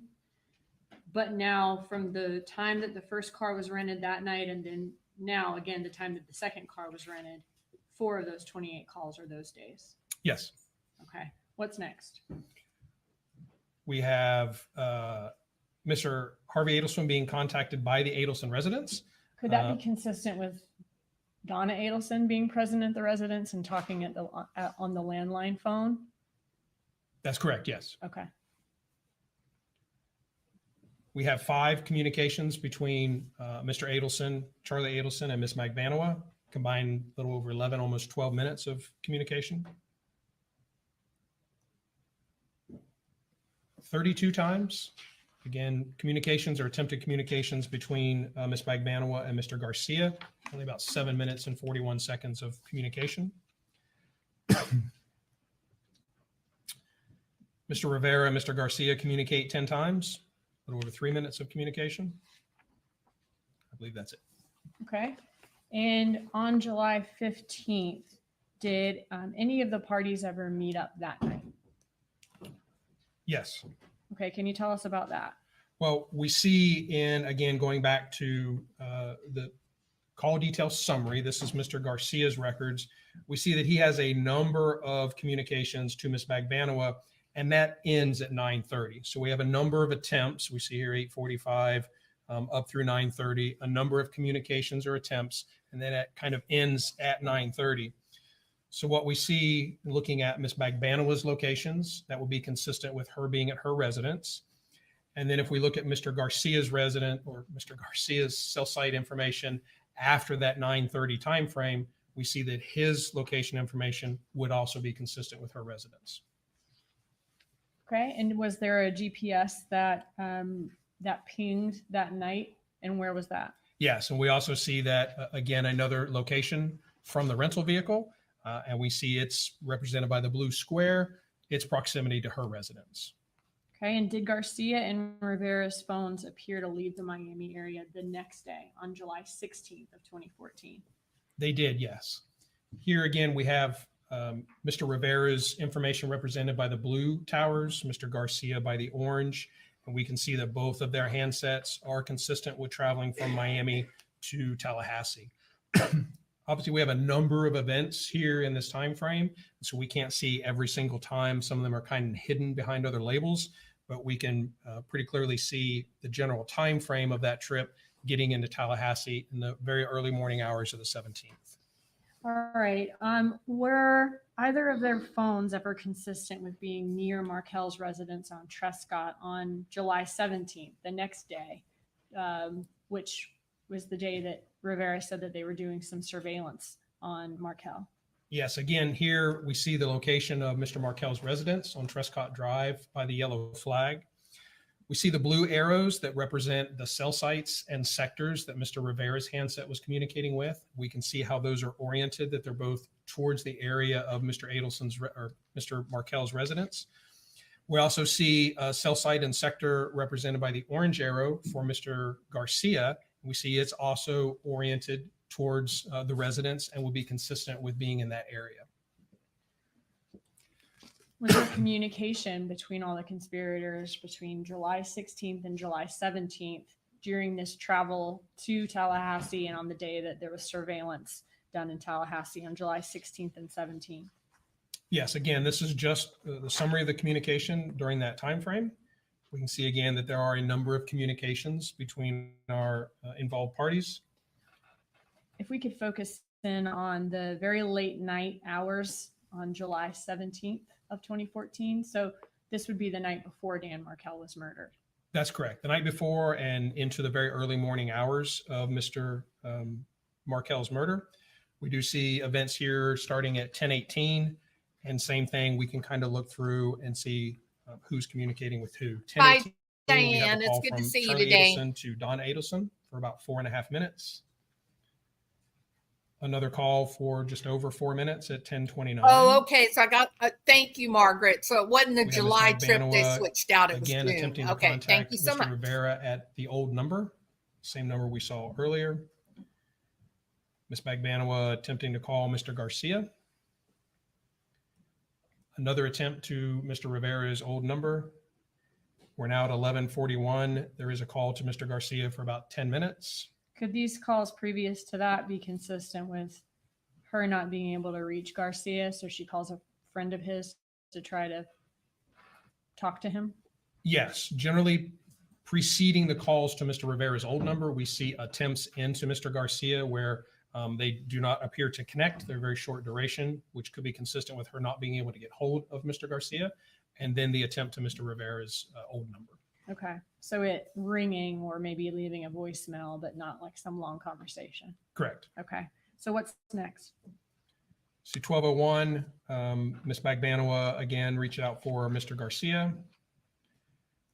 12:07, Mr. Charlie Adelson is contacting Ms. Magbanua, a little over 3.5 minutes. 12:30, Ms. Magbanua calls Mr. Adelson back, 53 seconds. There's an outgoing call at 1:02. It does not really have a duration, but there is an outgoing call in Mr. Adelson's records to Donna Adelson. And this is at 1 a.m. That's at 1:02 a.m. Okay. And then what does he do next?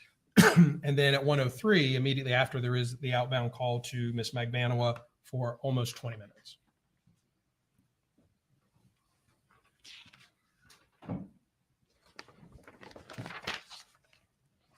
All right. So now if we can go to the next day, July 18th of 2014, the day Dan Markel was murdered.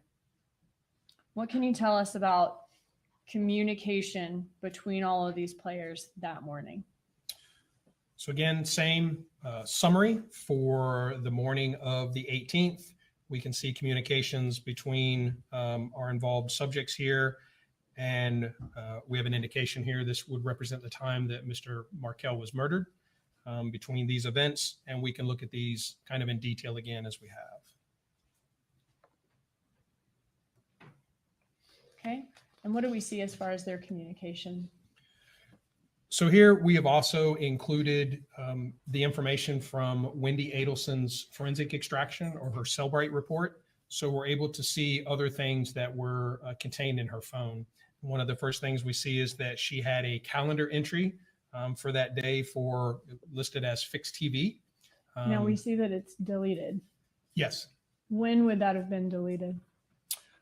Sometime prior to our analysis of the handset. And your analysis of the handset was done that same day? It was done, yes, the afternoon of the 18th. Okay. So this calendar event, fixed TV, was deleted at some point before her phone was taken by law enforcement and looked at that afternoon. That's correct. Okay. Go ahead. Then we see that there is an outbound call from Wendi Adelson to Donna Adelson. And that's starting at 8:09 in the morning? That's correct. Okay. An immediate return attempt. And then a text message. Again, this is from Wendi Adelson's handset itself, but there is a return text message or a text message from Donna Adelson to Wendi communicating about Best Buy and coming by for the repair of the TVs. Okay. She says, Best Buy just called me and I told them to confirm with you. They are on their way over now to help you with the TV set in your living room. Yes. Okay. All right. What's next? We have a text from Wendi Adelson to Charlie Adelson stating, "This is so sweet." We see that that's deleted. It is, yes. That would have also been deleted prior to law enforcement analyzing her cell phone that afternoon, the same day as Dan Markel's murder. That's correct. Okay, what's next? An attempt from Charlie Adelson to call Wendi Adelson. And then a return call from Wendi Adelson to Charlie that lasted just over 18 minutes. Okay, and what about after that 18-minute call between Charlie Adelson and Wendi Adelson? This will probably be almost during that, but there's a 9:38 call, or just after that, from Charlie Adelson to Donna Adelson, an attempt for 30 seconds. Mm-hmm. And then at 9:57, again, an outbound from Charlie Adelson to Miss Magbanua, 12 seconds. Return call, 9:58, 13 seconds. And again, Mr. Adelson to Miss Magbanua for 6 minutes and 46 seconds. Charlie Adelson again attempts to call Wendi Adelson at 10:06 a.m. 10:07, 10:08. There's a couple of contacts between Miss Magbanua and Mr. Adelson, one just over a minute and one about 9 seconds. And then 10:09, Charlie Adelson call to Miss Magbanua for 5 minutes and 54 seconds. I believe that's all.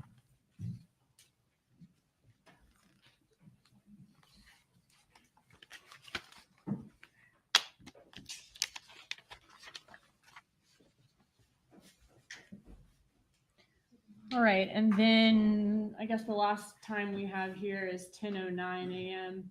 By less than an hour after that, Dan Markel is murdered. That's correct. Okay.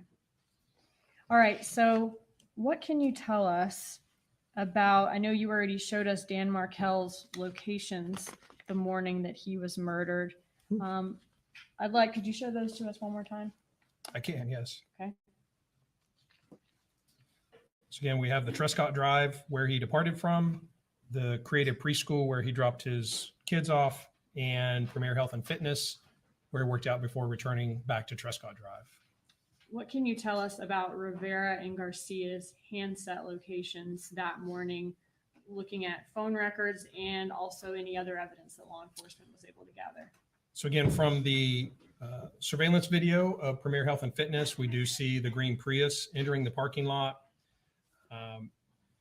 Following Mr. Markel, We know from Mr. Garcia's records, we have events at 9:36 a.m. and 9:58 a.m. where his handset is communicating with a cell site in a sector that will be consistent with Premier Health and Fitness.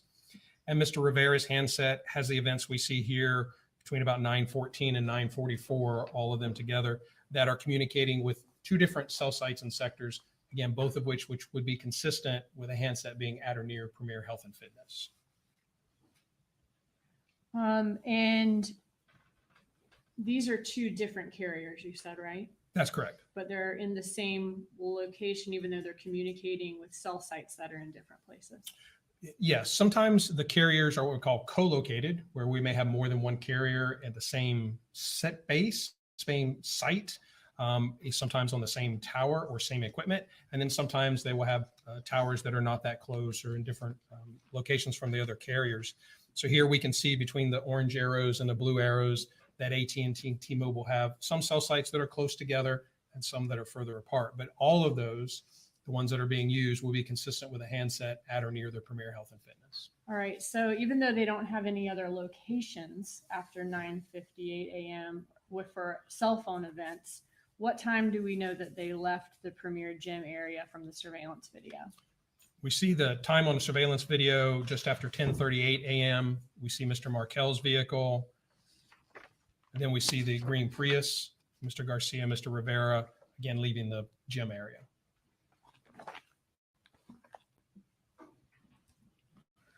All right. So Garcia's last location from his cell phone records was 9:58 a.m. when he was consistent with Premier. What's the location for his next active event on his cell phone? So the next event that we see is at 12:30 p.m. We can see here that it has traveled a reasonable distance from Tallahassee before we see that next event. And is he the orange dot here with 12:30 p.m. next to it? He is, yes. Okay. That looks around about Gainesville-ish area. North of that, yes. Little north of Gainesville. All right. So that's the first phone call that Garcia made after leaving Premier? Yes, that's the first event with location that we have. Looking at his phone records, what do his phone records indicate about the status of his phone during that time where we don't see any events? Well, what we see the 9:58 event, an incoming text. We see some events, 12:18, 12:19. There's two incoming calls from this 305 number, very short duration, and we don't see locations for those. So those calls did not reach the handset. Powered off, battery went dead, broken, whatever it may be, but those calls did not reach the handset. 12:29 and 12:30, we see these short codes or these short 3-digit numbers here, and those are associated with T-Mobile voicemail events. And then immediately at 12:30, we have the outgoing voice call that provides location. So that would indicate that the handset was now back in service with the network. Could that be consistent with him turning off his phone after he left Premier and then powering it back on after he figured he was far enough away from Tallahassee? It could be consistent with that, yes. And then who was his first call at 12:30 when he was north of Gainesville? Who was the first call that either of these Garcia or Rivera makes after the murder? Miss Magbanua. Okay, can you show that to us? That was the 12:30 call? Yes, We see a very short duration. Is that 20 seconds? it is, yes. Okay.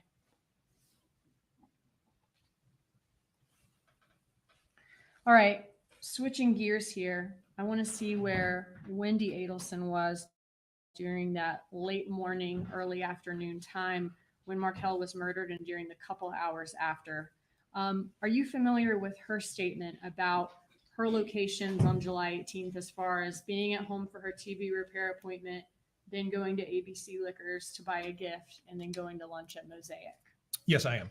All right, based on her call detail records, were you able to determine what time she would have gone by the Trescott Drive area? Yes, we do know the location of her residence at the time here on Aqua Ridge Way. We do know that she was going to the ABC. This was located on Thomasville Road. Looking at her records, she has a rather lengthy voice call, begins at 12:31 p.m. We see that's on a cell site that would be consistent with the general area of her residence. We see at 12:35 p.m., kind of in the middle of the screen here, her handset's now kind of halfway between there.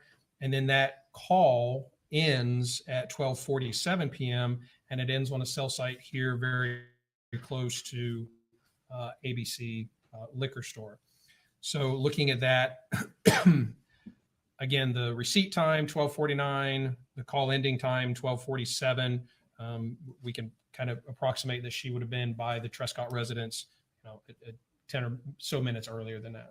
Okay, are you familiar with Officer Brandon's statements that he saw a person in a red van that matched the description of Wendi Adelson's vehicle at the roadblock at Trescott Drive that day in the 12 to 1 o'clock hour? Yes. All right. About what time would she have been in the area of Trescott Drive when she's on her way from home to ABC? Well, again, I would say sometime between 12:35 and 12:47 or 12:49 for sure at the absolute, because she would have been in the store at that point for the transaction. So sometime in that 12:40 timeframe. Okay. Now, did Dan Markell have he and Wendi Adelson's children the morning of July 18th? He did, yes. All right. And he had taken them to school that morning, right? Yes. All right. Looking at her cell bright, were you able to see her calls that morning after she would have passed this Trescott Drive area? Yes. All right. After driving by that street, the road being blocked, the crime scene tape, and police cars, did she attempt to contact Dan Markell to make sure he was okay or the kids were okay? Here we've kind of highlighted the calls that were made after that time, starting at 12:47, and we can see that they're to a variety of people. None of them were Mr. Markell. Did she attempt to contact Creative Preschool to make sure the kids made it to school? There wasn't some type of incident at the house. She did not. Did she attempt to call 911 or law enforcement to check and see what was going on since her kids were staying on that street? She did not. She just continued on to ABC and then up to Mosaic? Correct. Now, are you familiar with the area at Thomasville Road and I-10 where Mosaic was located back in 2014 when it was around? Yes. Were there any liquor stores in that area back in July of 2014? There were, yes. Okay, which ones? So we have the Publix liquor store. They're off of Thomasville Road, Market Square Liquors, Market Square Shopping Center, and there is another ABC location a little further north on Thomasville Road. What route could she have taken to one of those three liquor stores? Of many, one of the routes is the one depicted here by the red dashed lines, which would have taken her up Centerville Road and then over to Thomasville and down to Mosaic. What route did she actually take to go to the ABC liquor down on Thomasville and then to Mosaic? We can see here her path would have been the purple line and the shortest distance again being the red dotted line. Now I know, obviously that looks like the shortest distance, but how much shorter are we talking about? Oops. So we can only, our mapping, our GIS software is able to provide approximate travel times and distances, kind of like Google Maps. And so what we can see is that the miles for the shortest route would have been 3.63, and they estimate travel time in about 11 minutes. The other travel was almost 9.5 miles, which they estimate travel at a little over 20 minutes. Okay, so switching gears here again one more time. Still on July 18th, but now switching back to Garcia and Rivera, who we last heard had their cell phone records were consistent with turning off the phones, turning them back on again above Gainesville, a call from Garcia to Magbanua for 20 seconds. What happens after that? So again, yes, we see their travel back. There's fewer communications, fewer dots on the map during their Fewer return. dots than when they drove up? Correct. Sorry. Yes. Okay. We see they reach the South Florida area in the just after 6 p.m. On the evening or afternoon of the 18th. And then the first thing we see or information we have is a ATM transaction from Mr. Rivera. Okay. Based on the ATM transaction that was seen in the bank records, what did law enforcement do? So first we look at the location information from the handsets to make sure that it's consistent. We do see around the time of that transaction, we do see both Mr. Rivera and Mr. Garcia's handsets communicating with cell sites around the area of the bank. And then investigators were able to locate the surveillance video from the ATM. We can see Mr. Rivera, see Mr. Garcia in the passenger seat, and we see the green Prius. Okay. Continuing on, once they get back to Miami after they go to this ATM, can you show us the communication between all these parties on July 18th that evening? Okay, Yes. so what we see here is all the communication between all of these parties, starting at that 12:30 call from Garcia to Magbanua, and then down through midnight that night? Down through 10:20 in this particular summary. Yes. Okay, thank you. All right, can we focus in on later that evening, and I believe the 8-9 o'clock hour? Yes. Okay, so who is Katherine Magbanua communicating with that evening around that time? Well, we see communication with Mr. Adelson and Mr. Garcia, but the communications with Mr. Garcia end here. This 9:46 is the last event where her handset communicates with Mr. Garcia's that evening. Okay, and who also is she talking with that evening? In addition to the communication with our subjects that we've been looking at, we've added in Ms. Yindra Mascaro, and we see that Ms. Magbanua is communicating with her through the evening hours, also on the 18th of July. Okay, and are you familiar with the statements from Ms. Mascaro, Ms. Magbanua? Ms. Mascaro babysits her kids, or was babysitting her kid on the night of July 18th? Yes, I am. Okay, so after her communication with Ms. Mascaro, what happens next? So what we see events earlier on the lower right-hand side, we see cell site events in the 7:10 to 8:46, which will be consistent with Ms. Magbanua's residence. The next events we see 9:20, 9:23, be consistent with her moving away. And ultimately 9:42, one of those last events we saw with Mr. Garcia, her handset is now communicating with the cell site in proximity to Mr. Rivera's residence. We know that also on the way is Ms. Mascaro's residence, relatively on the way. Okay, so that could be consistent with her dropping her children off at Mascaro's and then heading back up towards Rivera's residence? Yes. Okay, so what about Garcia and Rivera? Were they ever consistent with Rivera's residence that evening? Yes. Here for Ms. Magbanua, her 9:46, 9:47 events, and looking at the sector that she's using, again, consistent with Mr. Rivera's residence. And if we look at all of the cell site usage for Mr. Garcia and Mr. Rivera, they are also consistent with the area of Mr. Rivera's residence. Okay, and who did she speak to on the phone during the 10 o'clock hour? There's contacts with Mr. Adelson. We see at 10:12, there is Mr. Adelson attempts to call Ms. Magbanua 2 seconds.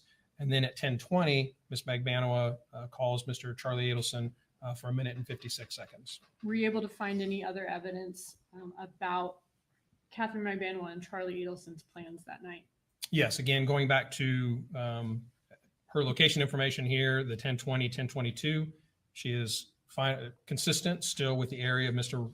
Rivera's residence for those 2 events. And then we see communication from the iCloud through the evening hours of the 18th between Mr. Adelson and Ms. Magbanua. Okay, and it appears Charlie Adelson's pretty busy at work that evening. Yes. Okay. At 8:23, he says, just finishing, I'm not feeling good. Maybe we can just hang out at my house. That's correct. Okay. And this statement about he's not feeling good, would that be before Katherine Magbanua? Would that be before Katherine Magbanua goes to Charlie Adelson's house that evening? It would be, yes. Okay, so at 8:23, she's still more consistent with her residence and on her way to Rivera's residence. Correct. Okay. All right, so after he says he's not really feeling well, maybe they can just hang out at their house. Then we see the call with them, you said at I believe 10:20. Yes. All right, and where she's still consistent with Rivera's house at that time? That's correct. What can you tell us about Charlie Adelson's locations? So we can see first event here, 9:19 p.m. We see the cell site is represented by the green dots. At the top of our screen, 9:21, a little further south, and then 9:40 and 11:39. The next events we have with location will be consistent with the area of his residence. Okay. Now, who arrived at Charlie Adelson's residence during the time when Magbanua was still consistent with Rivera's residence? Donna and Hartley Adelson. Okay. What is the objection? Foundation.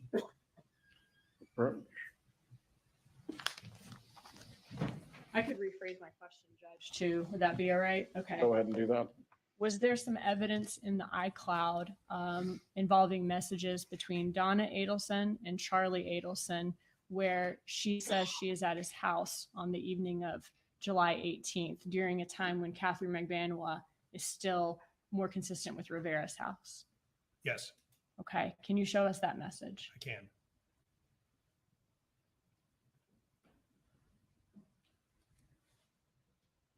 Okay. So Donna Adelson here says, call us ASAP at 7:12 p.m. Yes, And then at 8:59 p.m., she says, outside your house. yes, And Charlie Adelson says 10 minutes at 9:19. correct. Okay.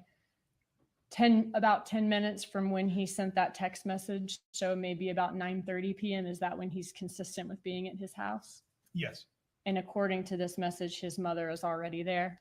that's correct. All right. Does Charlie Adelson stay at his house that evening? He does, yes. Okay. So the location we saw before, he was still there at 11:39 p.m. That's correct. All right. Let's go to the next day then, July 19th, 2014. So this would be the morning after the murder of Dan Markell. What can you tell us about Charlie Adelson's location that morning? So we see his events 10:22 through 11:09 a.m. He's still communicating with a cell site adjacent to his residence.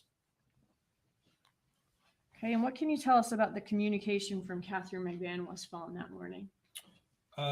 Well, we see that we have some events here, 3:08. This is again the morning of the 19th, just Miss Magbanua's records. We see 3 attempts from Mr. Garcia to call her, beginning at 3:08 through 3:26 a.m. And they're all short duration, 41 seconds or less. But those are 3 incoming calls from Mr. Garcia to Miss Magbanua. Those, Go ahead. I'm sorry, those records do not have location. So again, meaning that those calls did not actually reach her handset, or handset was not in communication with a network at that time. Okay, thank you. That was my question, was did she have location? So no location because her phone was not connected to the network. Could that be consistent with her phone being off? Yes, So the last location then we have from her before the morning of July 19th is when she's consistent with being near Rivera's residence and she's speaking to Charlie Adelson on the phone about 10:20 p.m. the night before. that's correct. Okay. What is Katherine Magbanua's first location on her call detail records that next morning on July 19th? So the first location that we see, we saw the calls, the outbound calls there at 9:44 a.m. We can see the cell sites, again, hers represented by the red dots. That will be consistent with travel south from the area of Mr. Adelson's residence, or somewhere south of that towards Mr. Rivera's residence.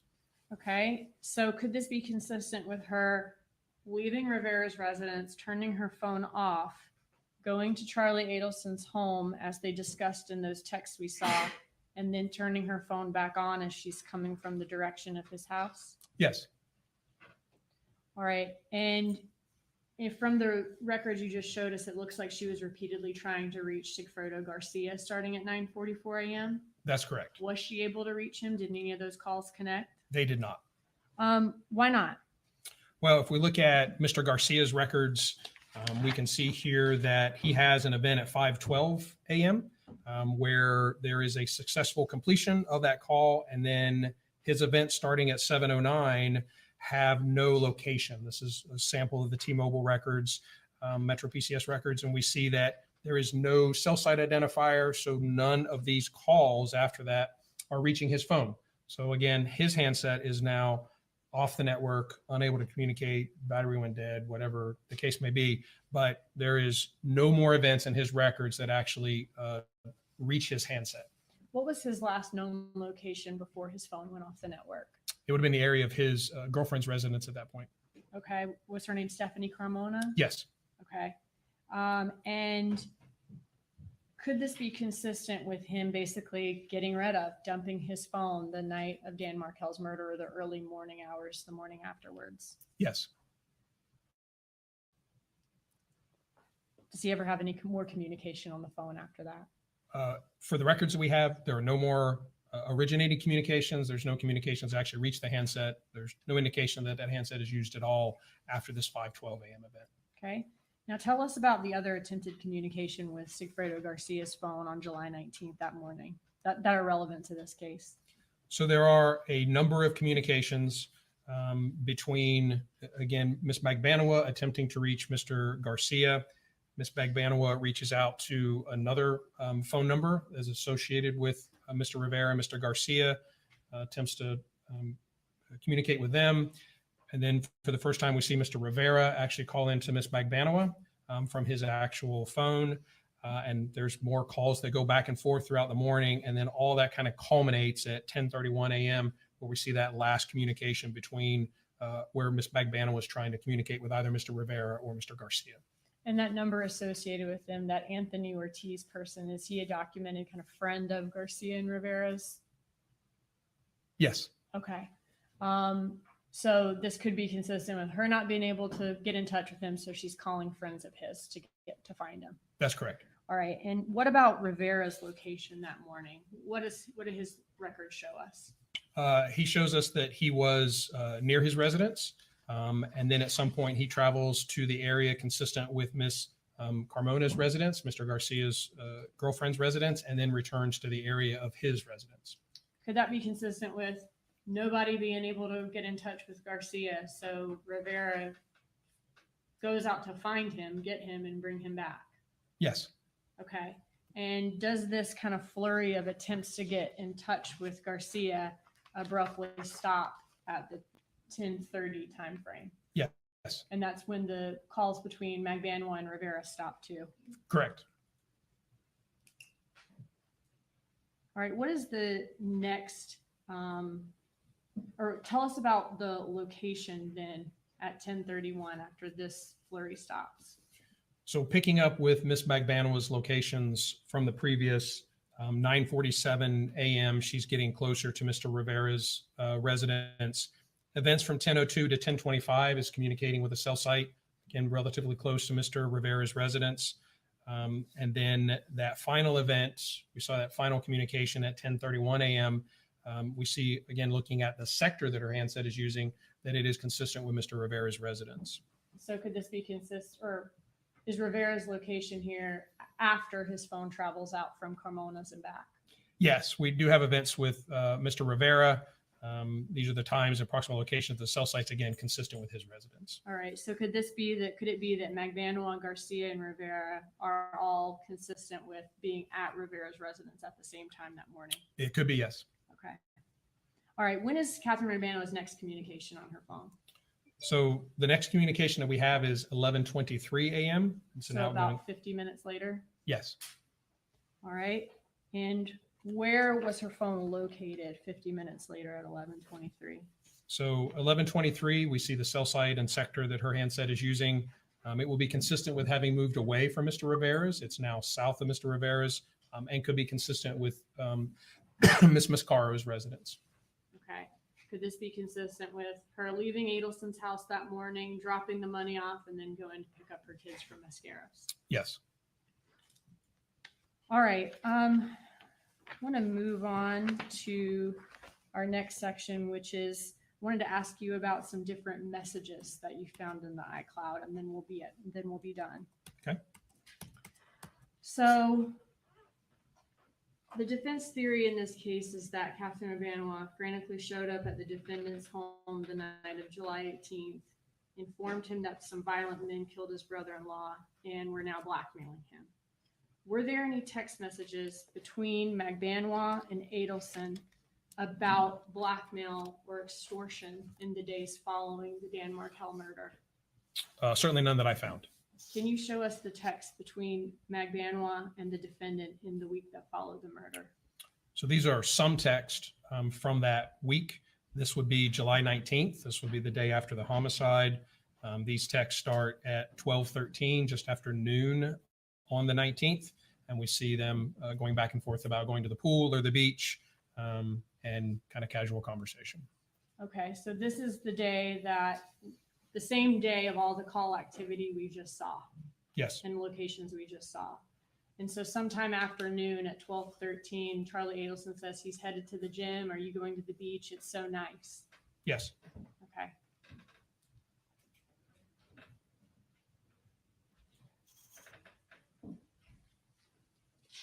Looking at also that week, looking at your next slide, July 22nd. They're talking a little bit about the weather, how late it is in the day. Katherine Magbanua asked for Jerry to call in a prescription scalp medication. Yes, a prescription for shampoo. Okay, prescription shampoo. Okay. All right. And what's next? So on July 23rd.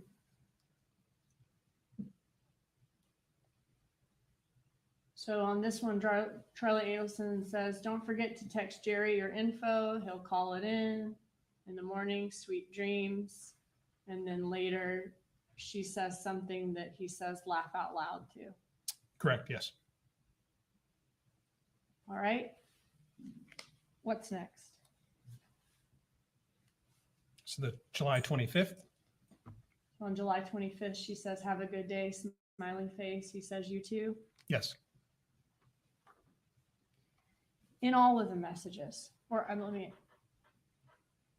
in all of the messages from the records between this defendant and Katherine Magbanua from 2014 to 2016, are there any messages where they discuss Charlie Adelson being blackmailed or extorted or violent people wanting to hurt his family, anything like that? None that I found. During those years, though, I mean, do the defendant and Katherine Magbanua stay in regular contact with each other, even after they break up that fall in Yes. 2014? Okay. From the messages, do they appear to have a close friendship? They do, yes. Okay. And when I say in regular contact, sometimes they talk multiple times a day, every day. Correct. All right. Can you show us just a couple of examples of their close friendship? Can you show us October 6th, 2014?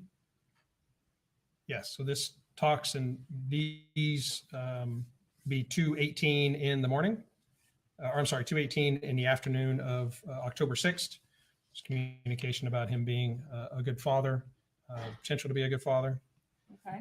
And she's saying that you have to find the right girl that you can deal with. I'm not. To see if she's worth it. Yes. Okay. And what's next? And if she gives you hell, Katherine Magbanua will set her straight, winky face, and he says, I love you.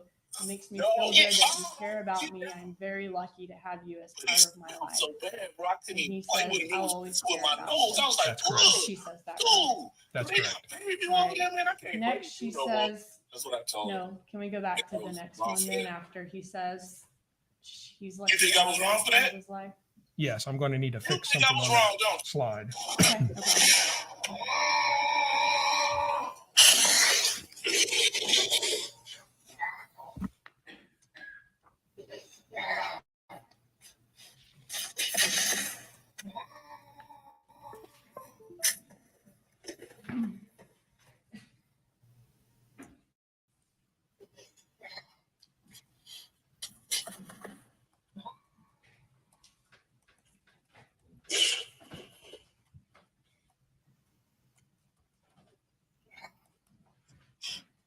In the head, happy rap. I know you still living right now. Judge, for time purposes, maybe you have 10 minutes left, I would say, 15 minutes left. Just that.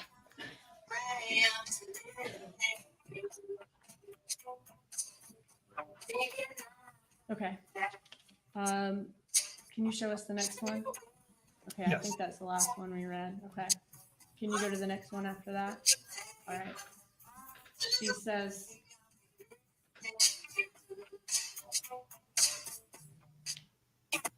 Or what, Dad? What are you looking for? just a second. What are you looking for? Okay.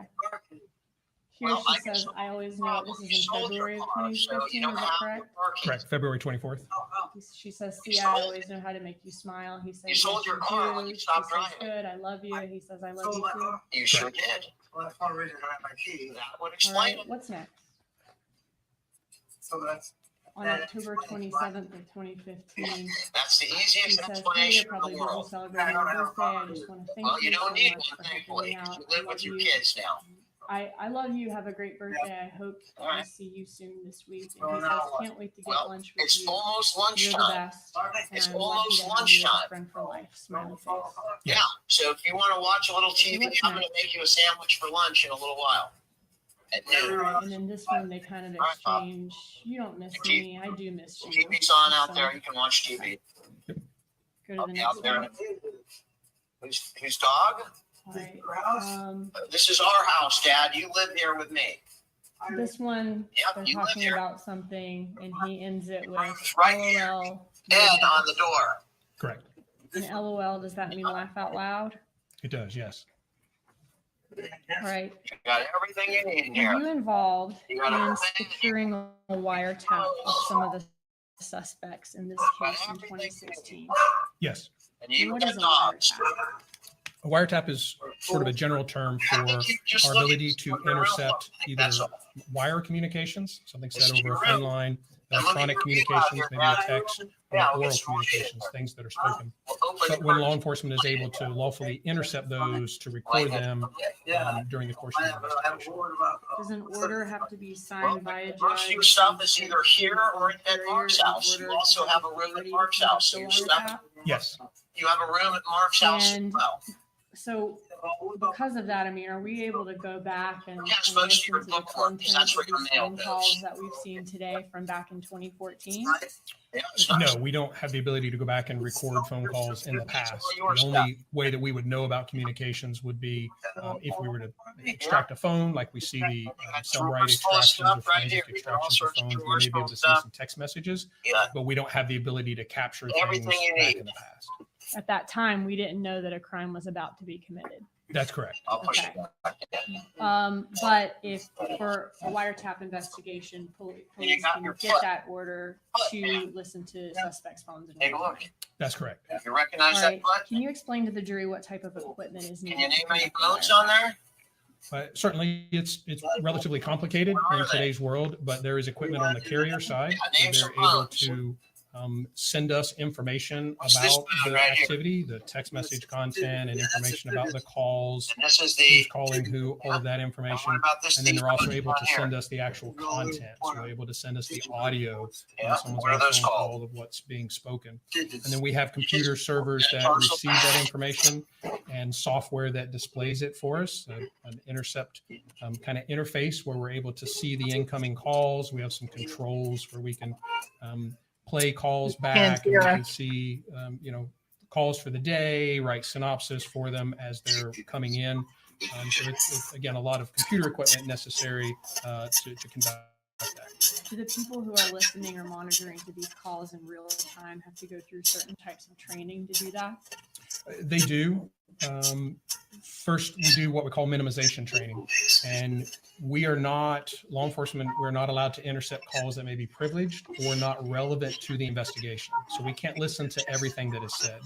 So the first thing that a monitor or someone who's listening has to know is, one, about the investigation. So they have to read that affidavit, the application for the wiretap. They have to read that thoroughly and be briefed on the investigation so that they know the relevant persons, the relevant evidence that we're looking for, kind of the history of the investigation. So they have some context when they're listening to these calls going on.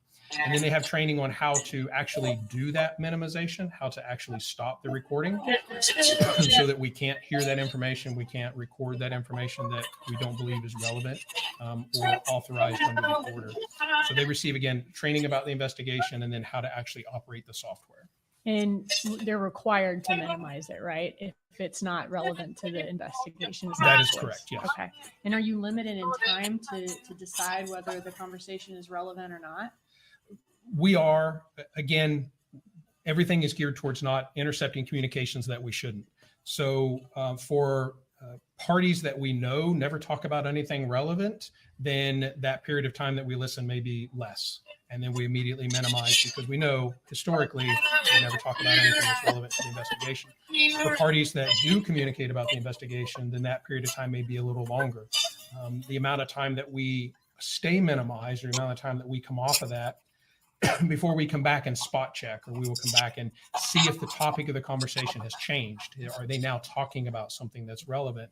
Again, that varies a little bit based on the monitor's knowledge of the case, history of communication between them. But yes, we do have some guidelines for the amount of time that we can listen and how long before we can go back. Okay. How can we as listeners of the call tell if an officer is You'll hear an audible tone during the call. It's an abrupt audible tone. and is the portion of the call that is minimized recorded then? It is not recorded. All right. When listening, do you have to be on the lookout for suspects who may try to mask the meaning of what they're talking about just in case law enforcement is listening? Yes. Is that common for people to do? It is, yes. All right. And were Katherine Magbanua and Charlie Adelson's phones tapped in this case? They were, yes. All right. Who supervises these wire calls? I was the wire room supervisor, the person responsible for kind of the technical side of it. And then from the legal side, there is a state attorney assigned that is conducts the training, keeps up with the investigation, and ultimately a judge who authorizes it. And who keeps or maintains the recordings of the calls? During the investigation or during the course of the wiretap, we have a partnership with the Florida Department of Law Enforcement. They're the first point that receives that and sends it on to us. They maintain those originally, and at completion of it, those tapes are transferred to us in our custody and maintained securely. Okay. All right. So the bump in this case, was that at 1:47 p.m. on April 19th, 2016. When I say the bump, I mean when Donna Adelson was approached by the undercover officer and handed the article about Dan Markel's murder? Yes. All right. So looking at 1:47 p.m. on Oh, I April was 19th, making a bit. 2016, who was Donna I hope I got Adelson's first call after the bump? Can you tell us that from the call detail records? I can, yes. So we see here her records from that date. The red line indicates the time of the bump or the time of the contact. And we see that her first call at 2:09 p.m. is outgoing to Charlie Adelson. We have seen and heard about emails in the course of the trial which detail Donna Adelson's strong interest in the divorce of Wendi Adelson and Dan Markel. Is there phone communication in the iCloud between Charlie Adelson and Donna Adelson that shows Charlie Adelson's interest in the divorce? Yes. Okay. Can you show us that first message, looking at maybe October of 2013? Was there a message in mid-October about that?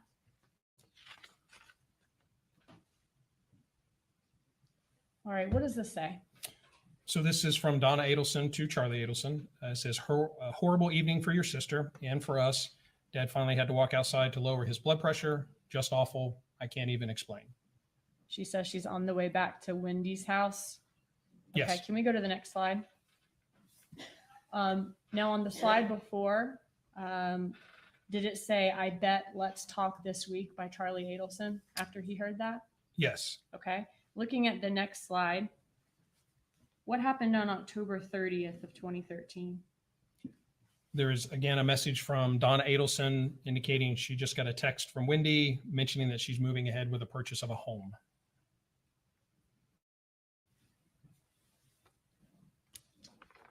Okay. And what does Charlie Adelson respond to that? Can you read those to us? He indicates she never told me. Why is she doing this? She never mentions it to me on the phone. I guess it's because it's stupid. Did Danny give her permission to move? Schools.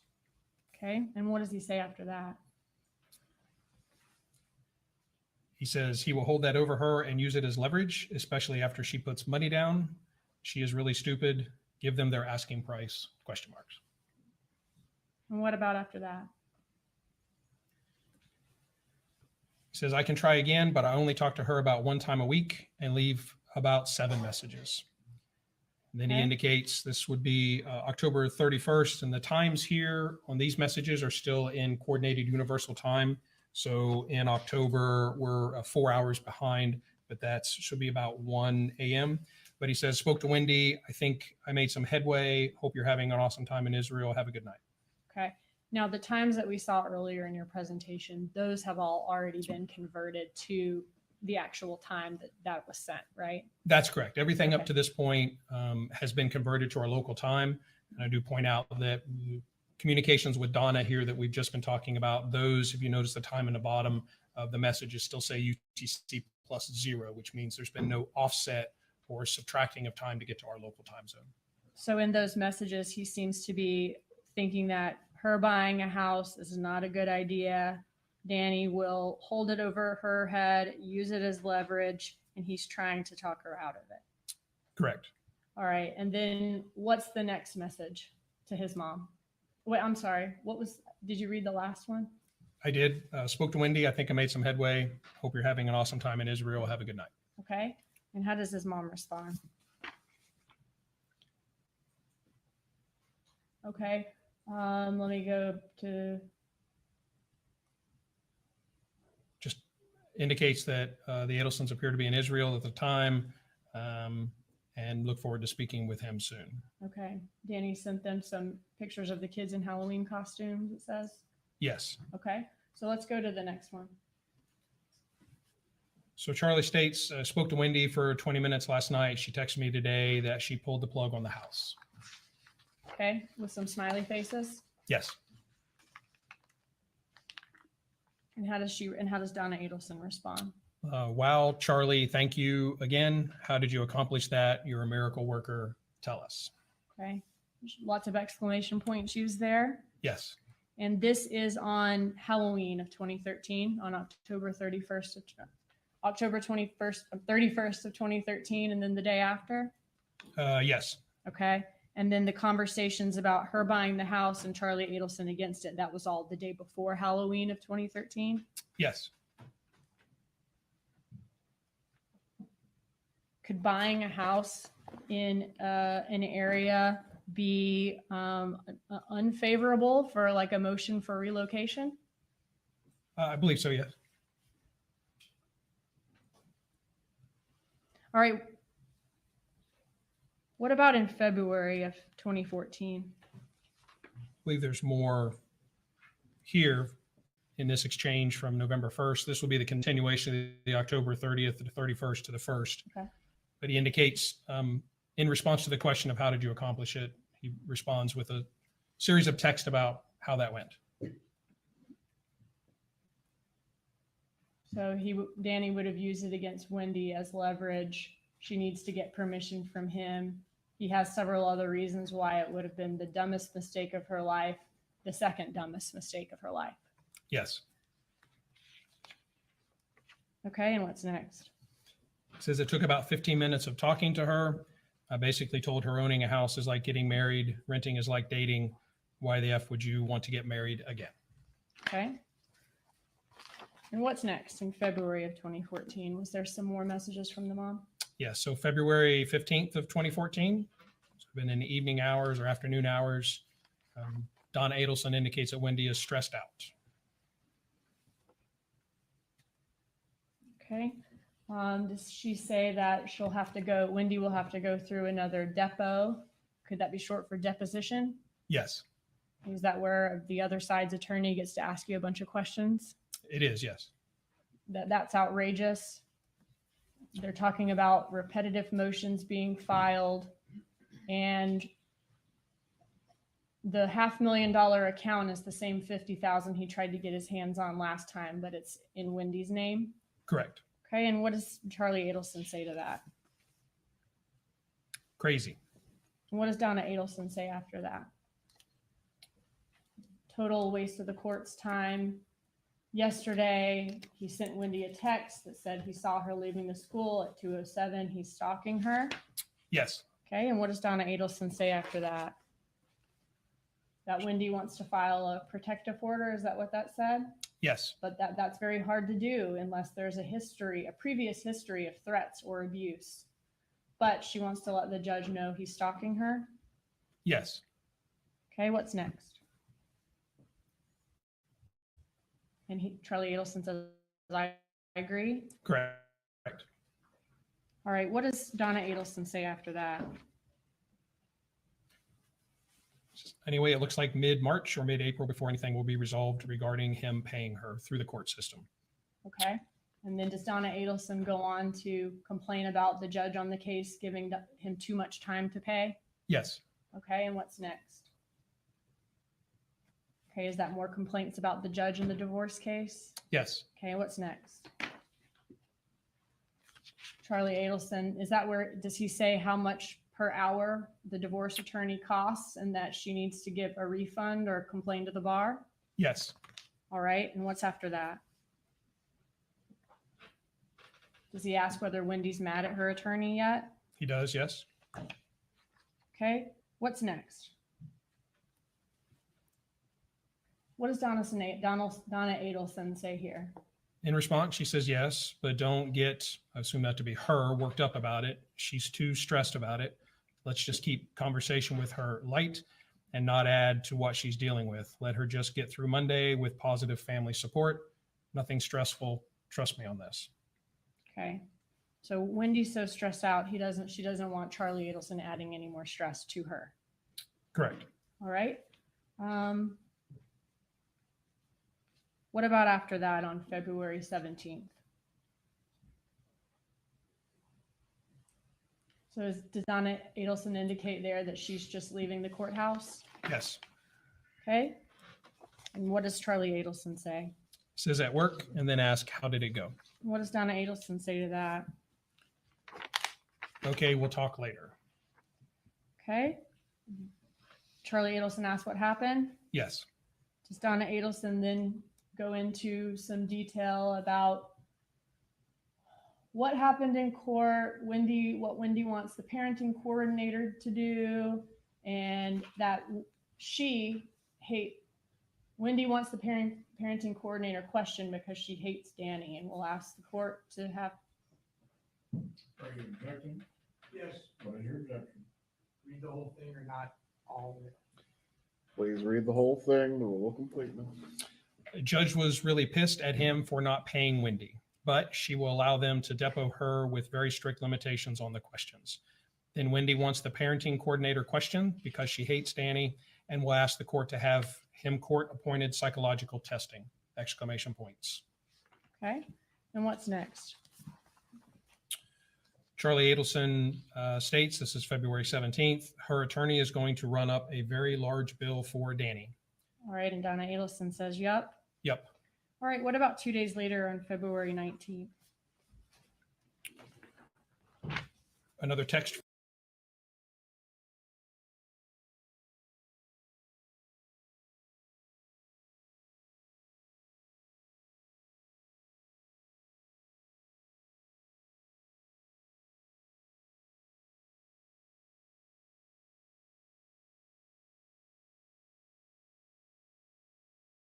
from Donna Adelson.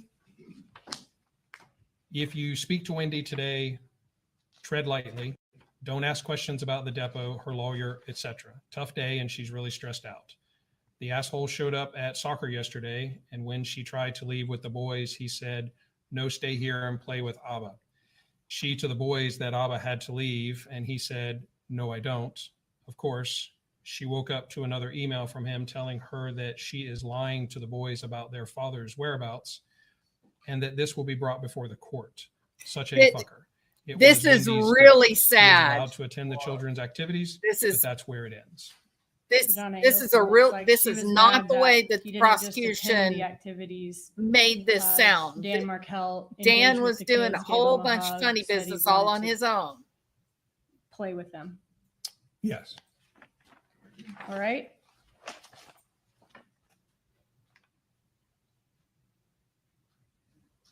Was there a text message exchange in March of 2014? Well, I don't know what Donna to say, Adelson Margaret. asked Charlie Adelson These to are erase a text that she sent. This is telling the story. Okay, can you show I don't us know that? why Can you read it to us?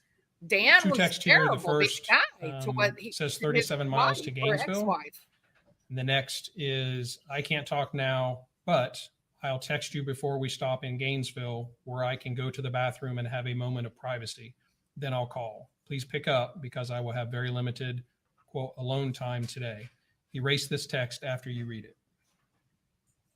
Okay, so she wants to go to a bathroom to talk to Charlie Adelson on the phone in private once she gets in Gainesville here, Yes. but wants him to erase that text. And I on did his watch phone. Katie That's what it indicates, Magbanua's yes. trial. Okay. Then a few minutes later, what does she say?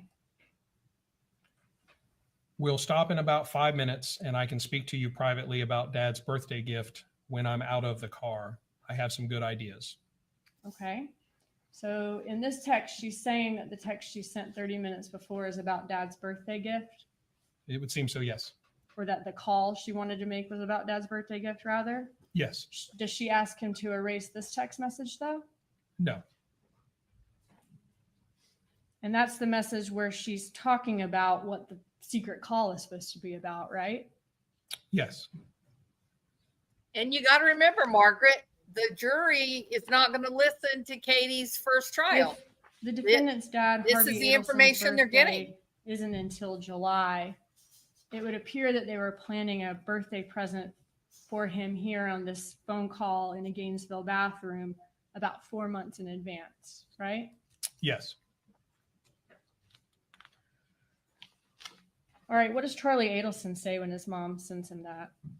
He replies, great. Okay, and what's next? Charlie responds, if you don't pick up, I'll call you back in 30 seconds. Okay, and what's next? Don't call yet. I need 5 minutes till we get to Panera Bread.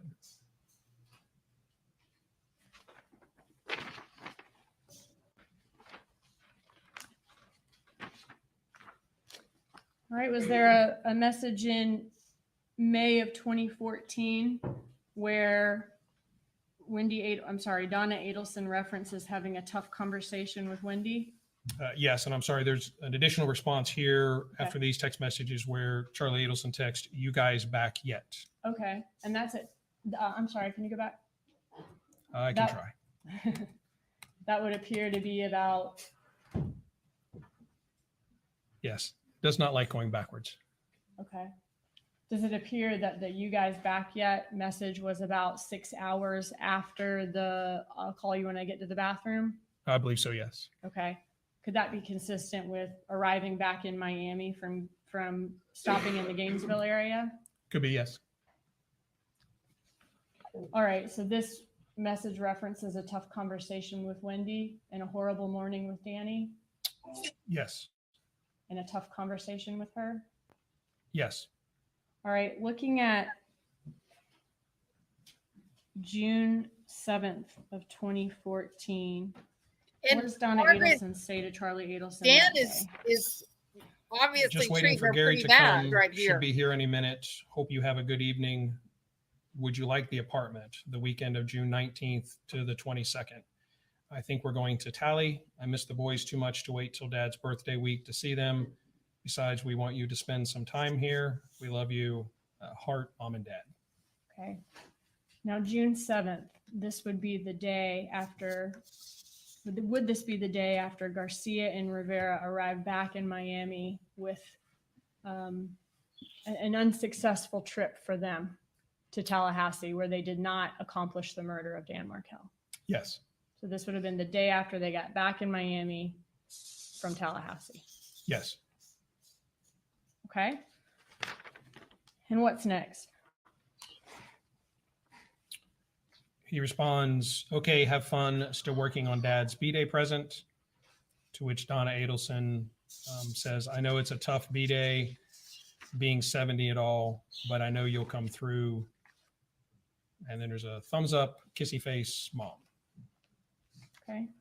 And those messages are on the following day on June 8th, 2014. They're actually June 7th if you do the time correction. I apologize. So still on June 7th, still the day after Garcia and Rivera arrived back in Miami That's correct. after they were not able to kill Dan Markel. That's correct. Just a second. No further questions. Please approach.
To stop here for the night.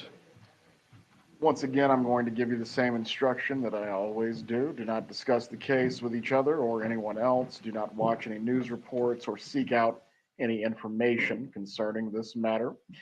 Please report at 8:30 again tomorrow morning, and we expect to get started at 8:45. Have a good night.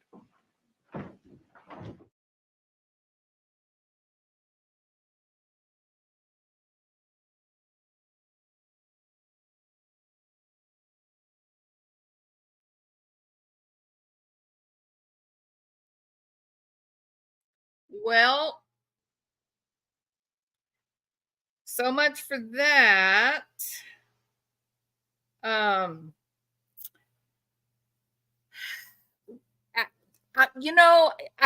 said every single day of this trial, Well, yes, sir. Dan didn't treat Wendi well, and Wendi didn't treat Dan well. We are in recess. Have a good night, everyone. Right? And Dan did some really crappy things to Wendi. And maybe Wendi did crappy things back, because that's, sadly, that's usually what happens in divorces. But it's disingenuous to see. I mean, he denies her the money that she needs for the house, to purchase the house she wants.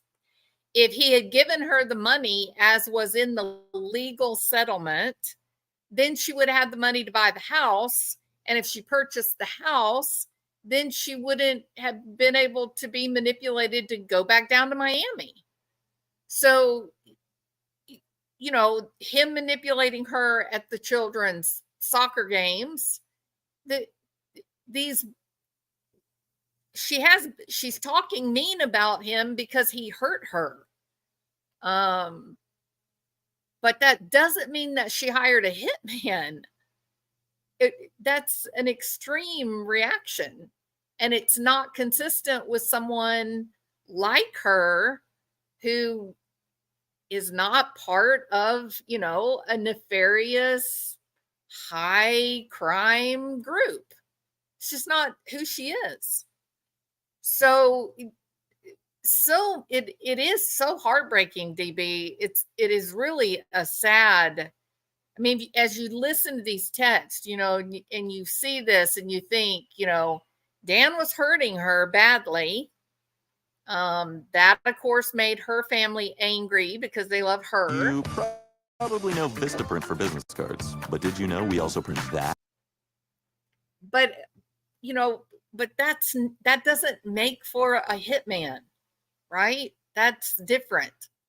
him dying, Wendi didn't benefit in the least, other than instead of Dan manipulating her, her mom gets to manipulate her. That's really kind of the bottom line. Why would a woman who's doing everything she could to try to get to move down to Miami be buying a house that she fell in love with, quote unquote? It's Donna and Charlie that are talking about her not buying the house.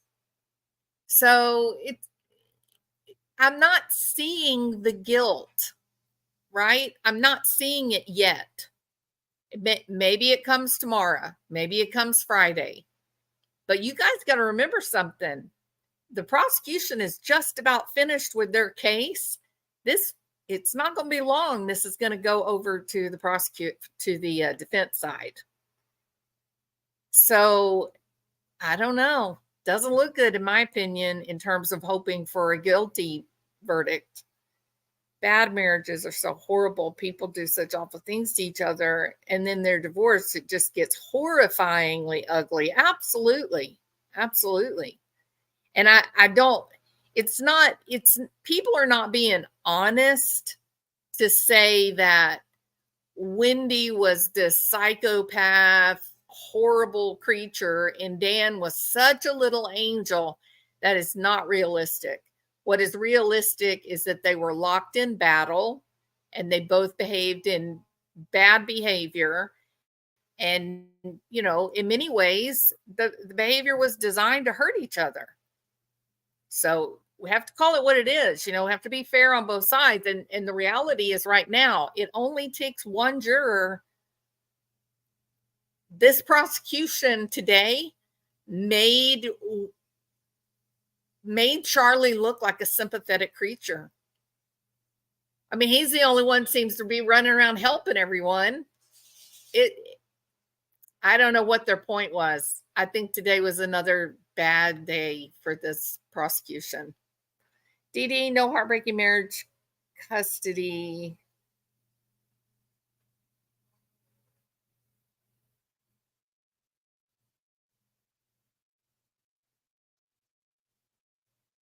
It takes two to create a bad marriage. Yeah, Margaret, I think you're looking at this from one side. I think you're not looking at the whole picture. Do you not care that Dan was refusing to give Wendi the agreed upon legal settlement? You just gloss over that like it's a non-entity.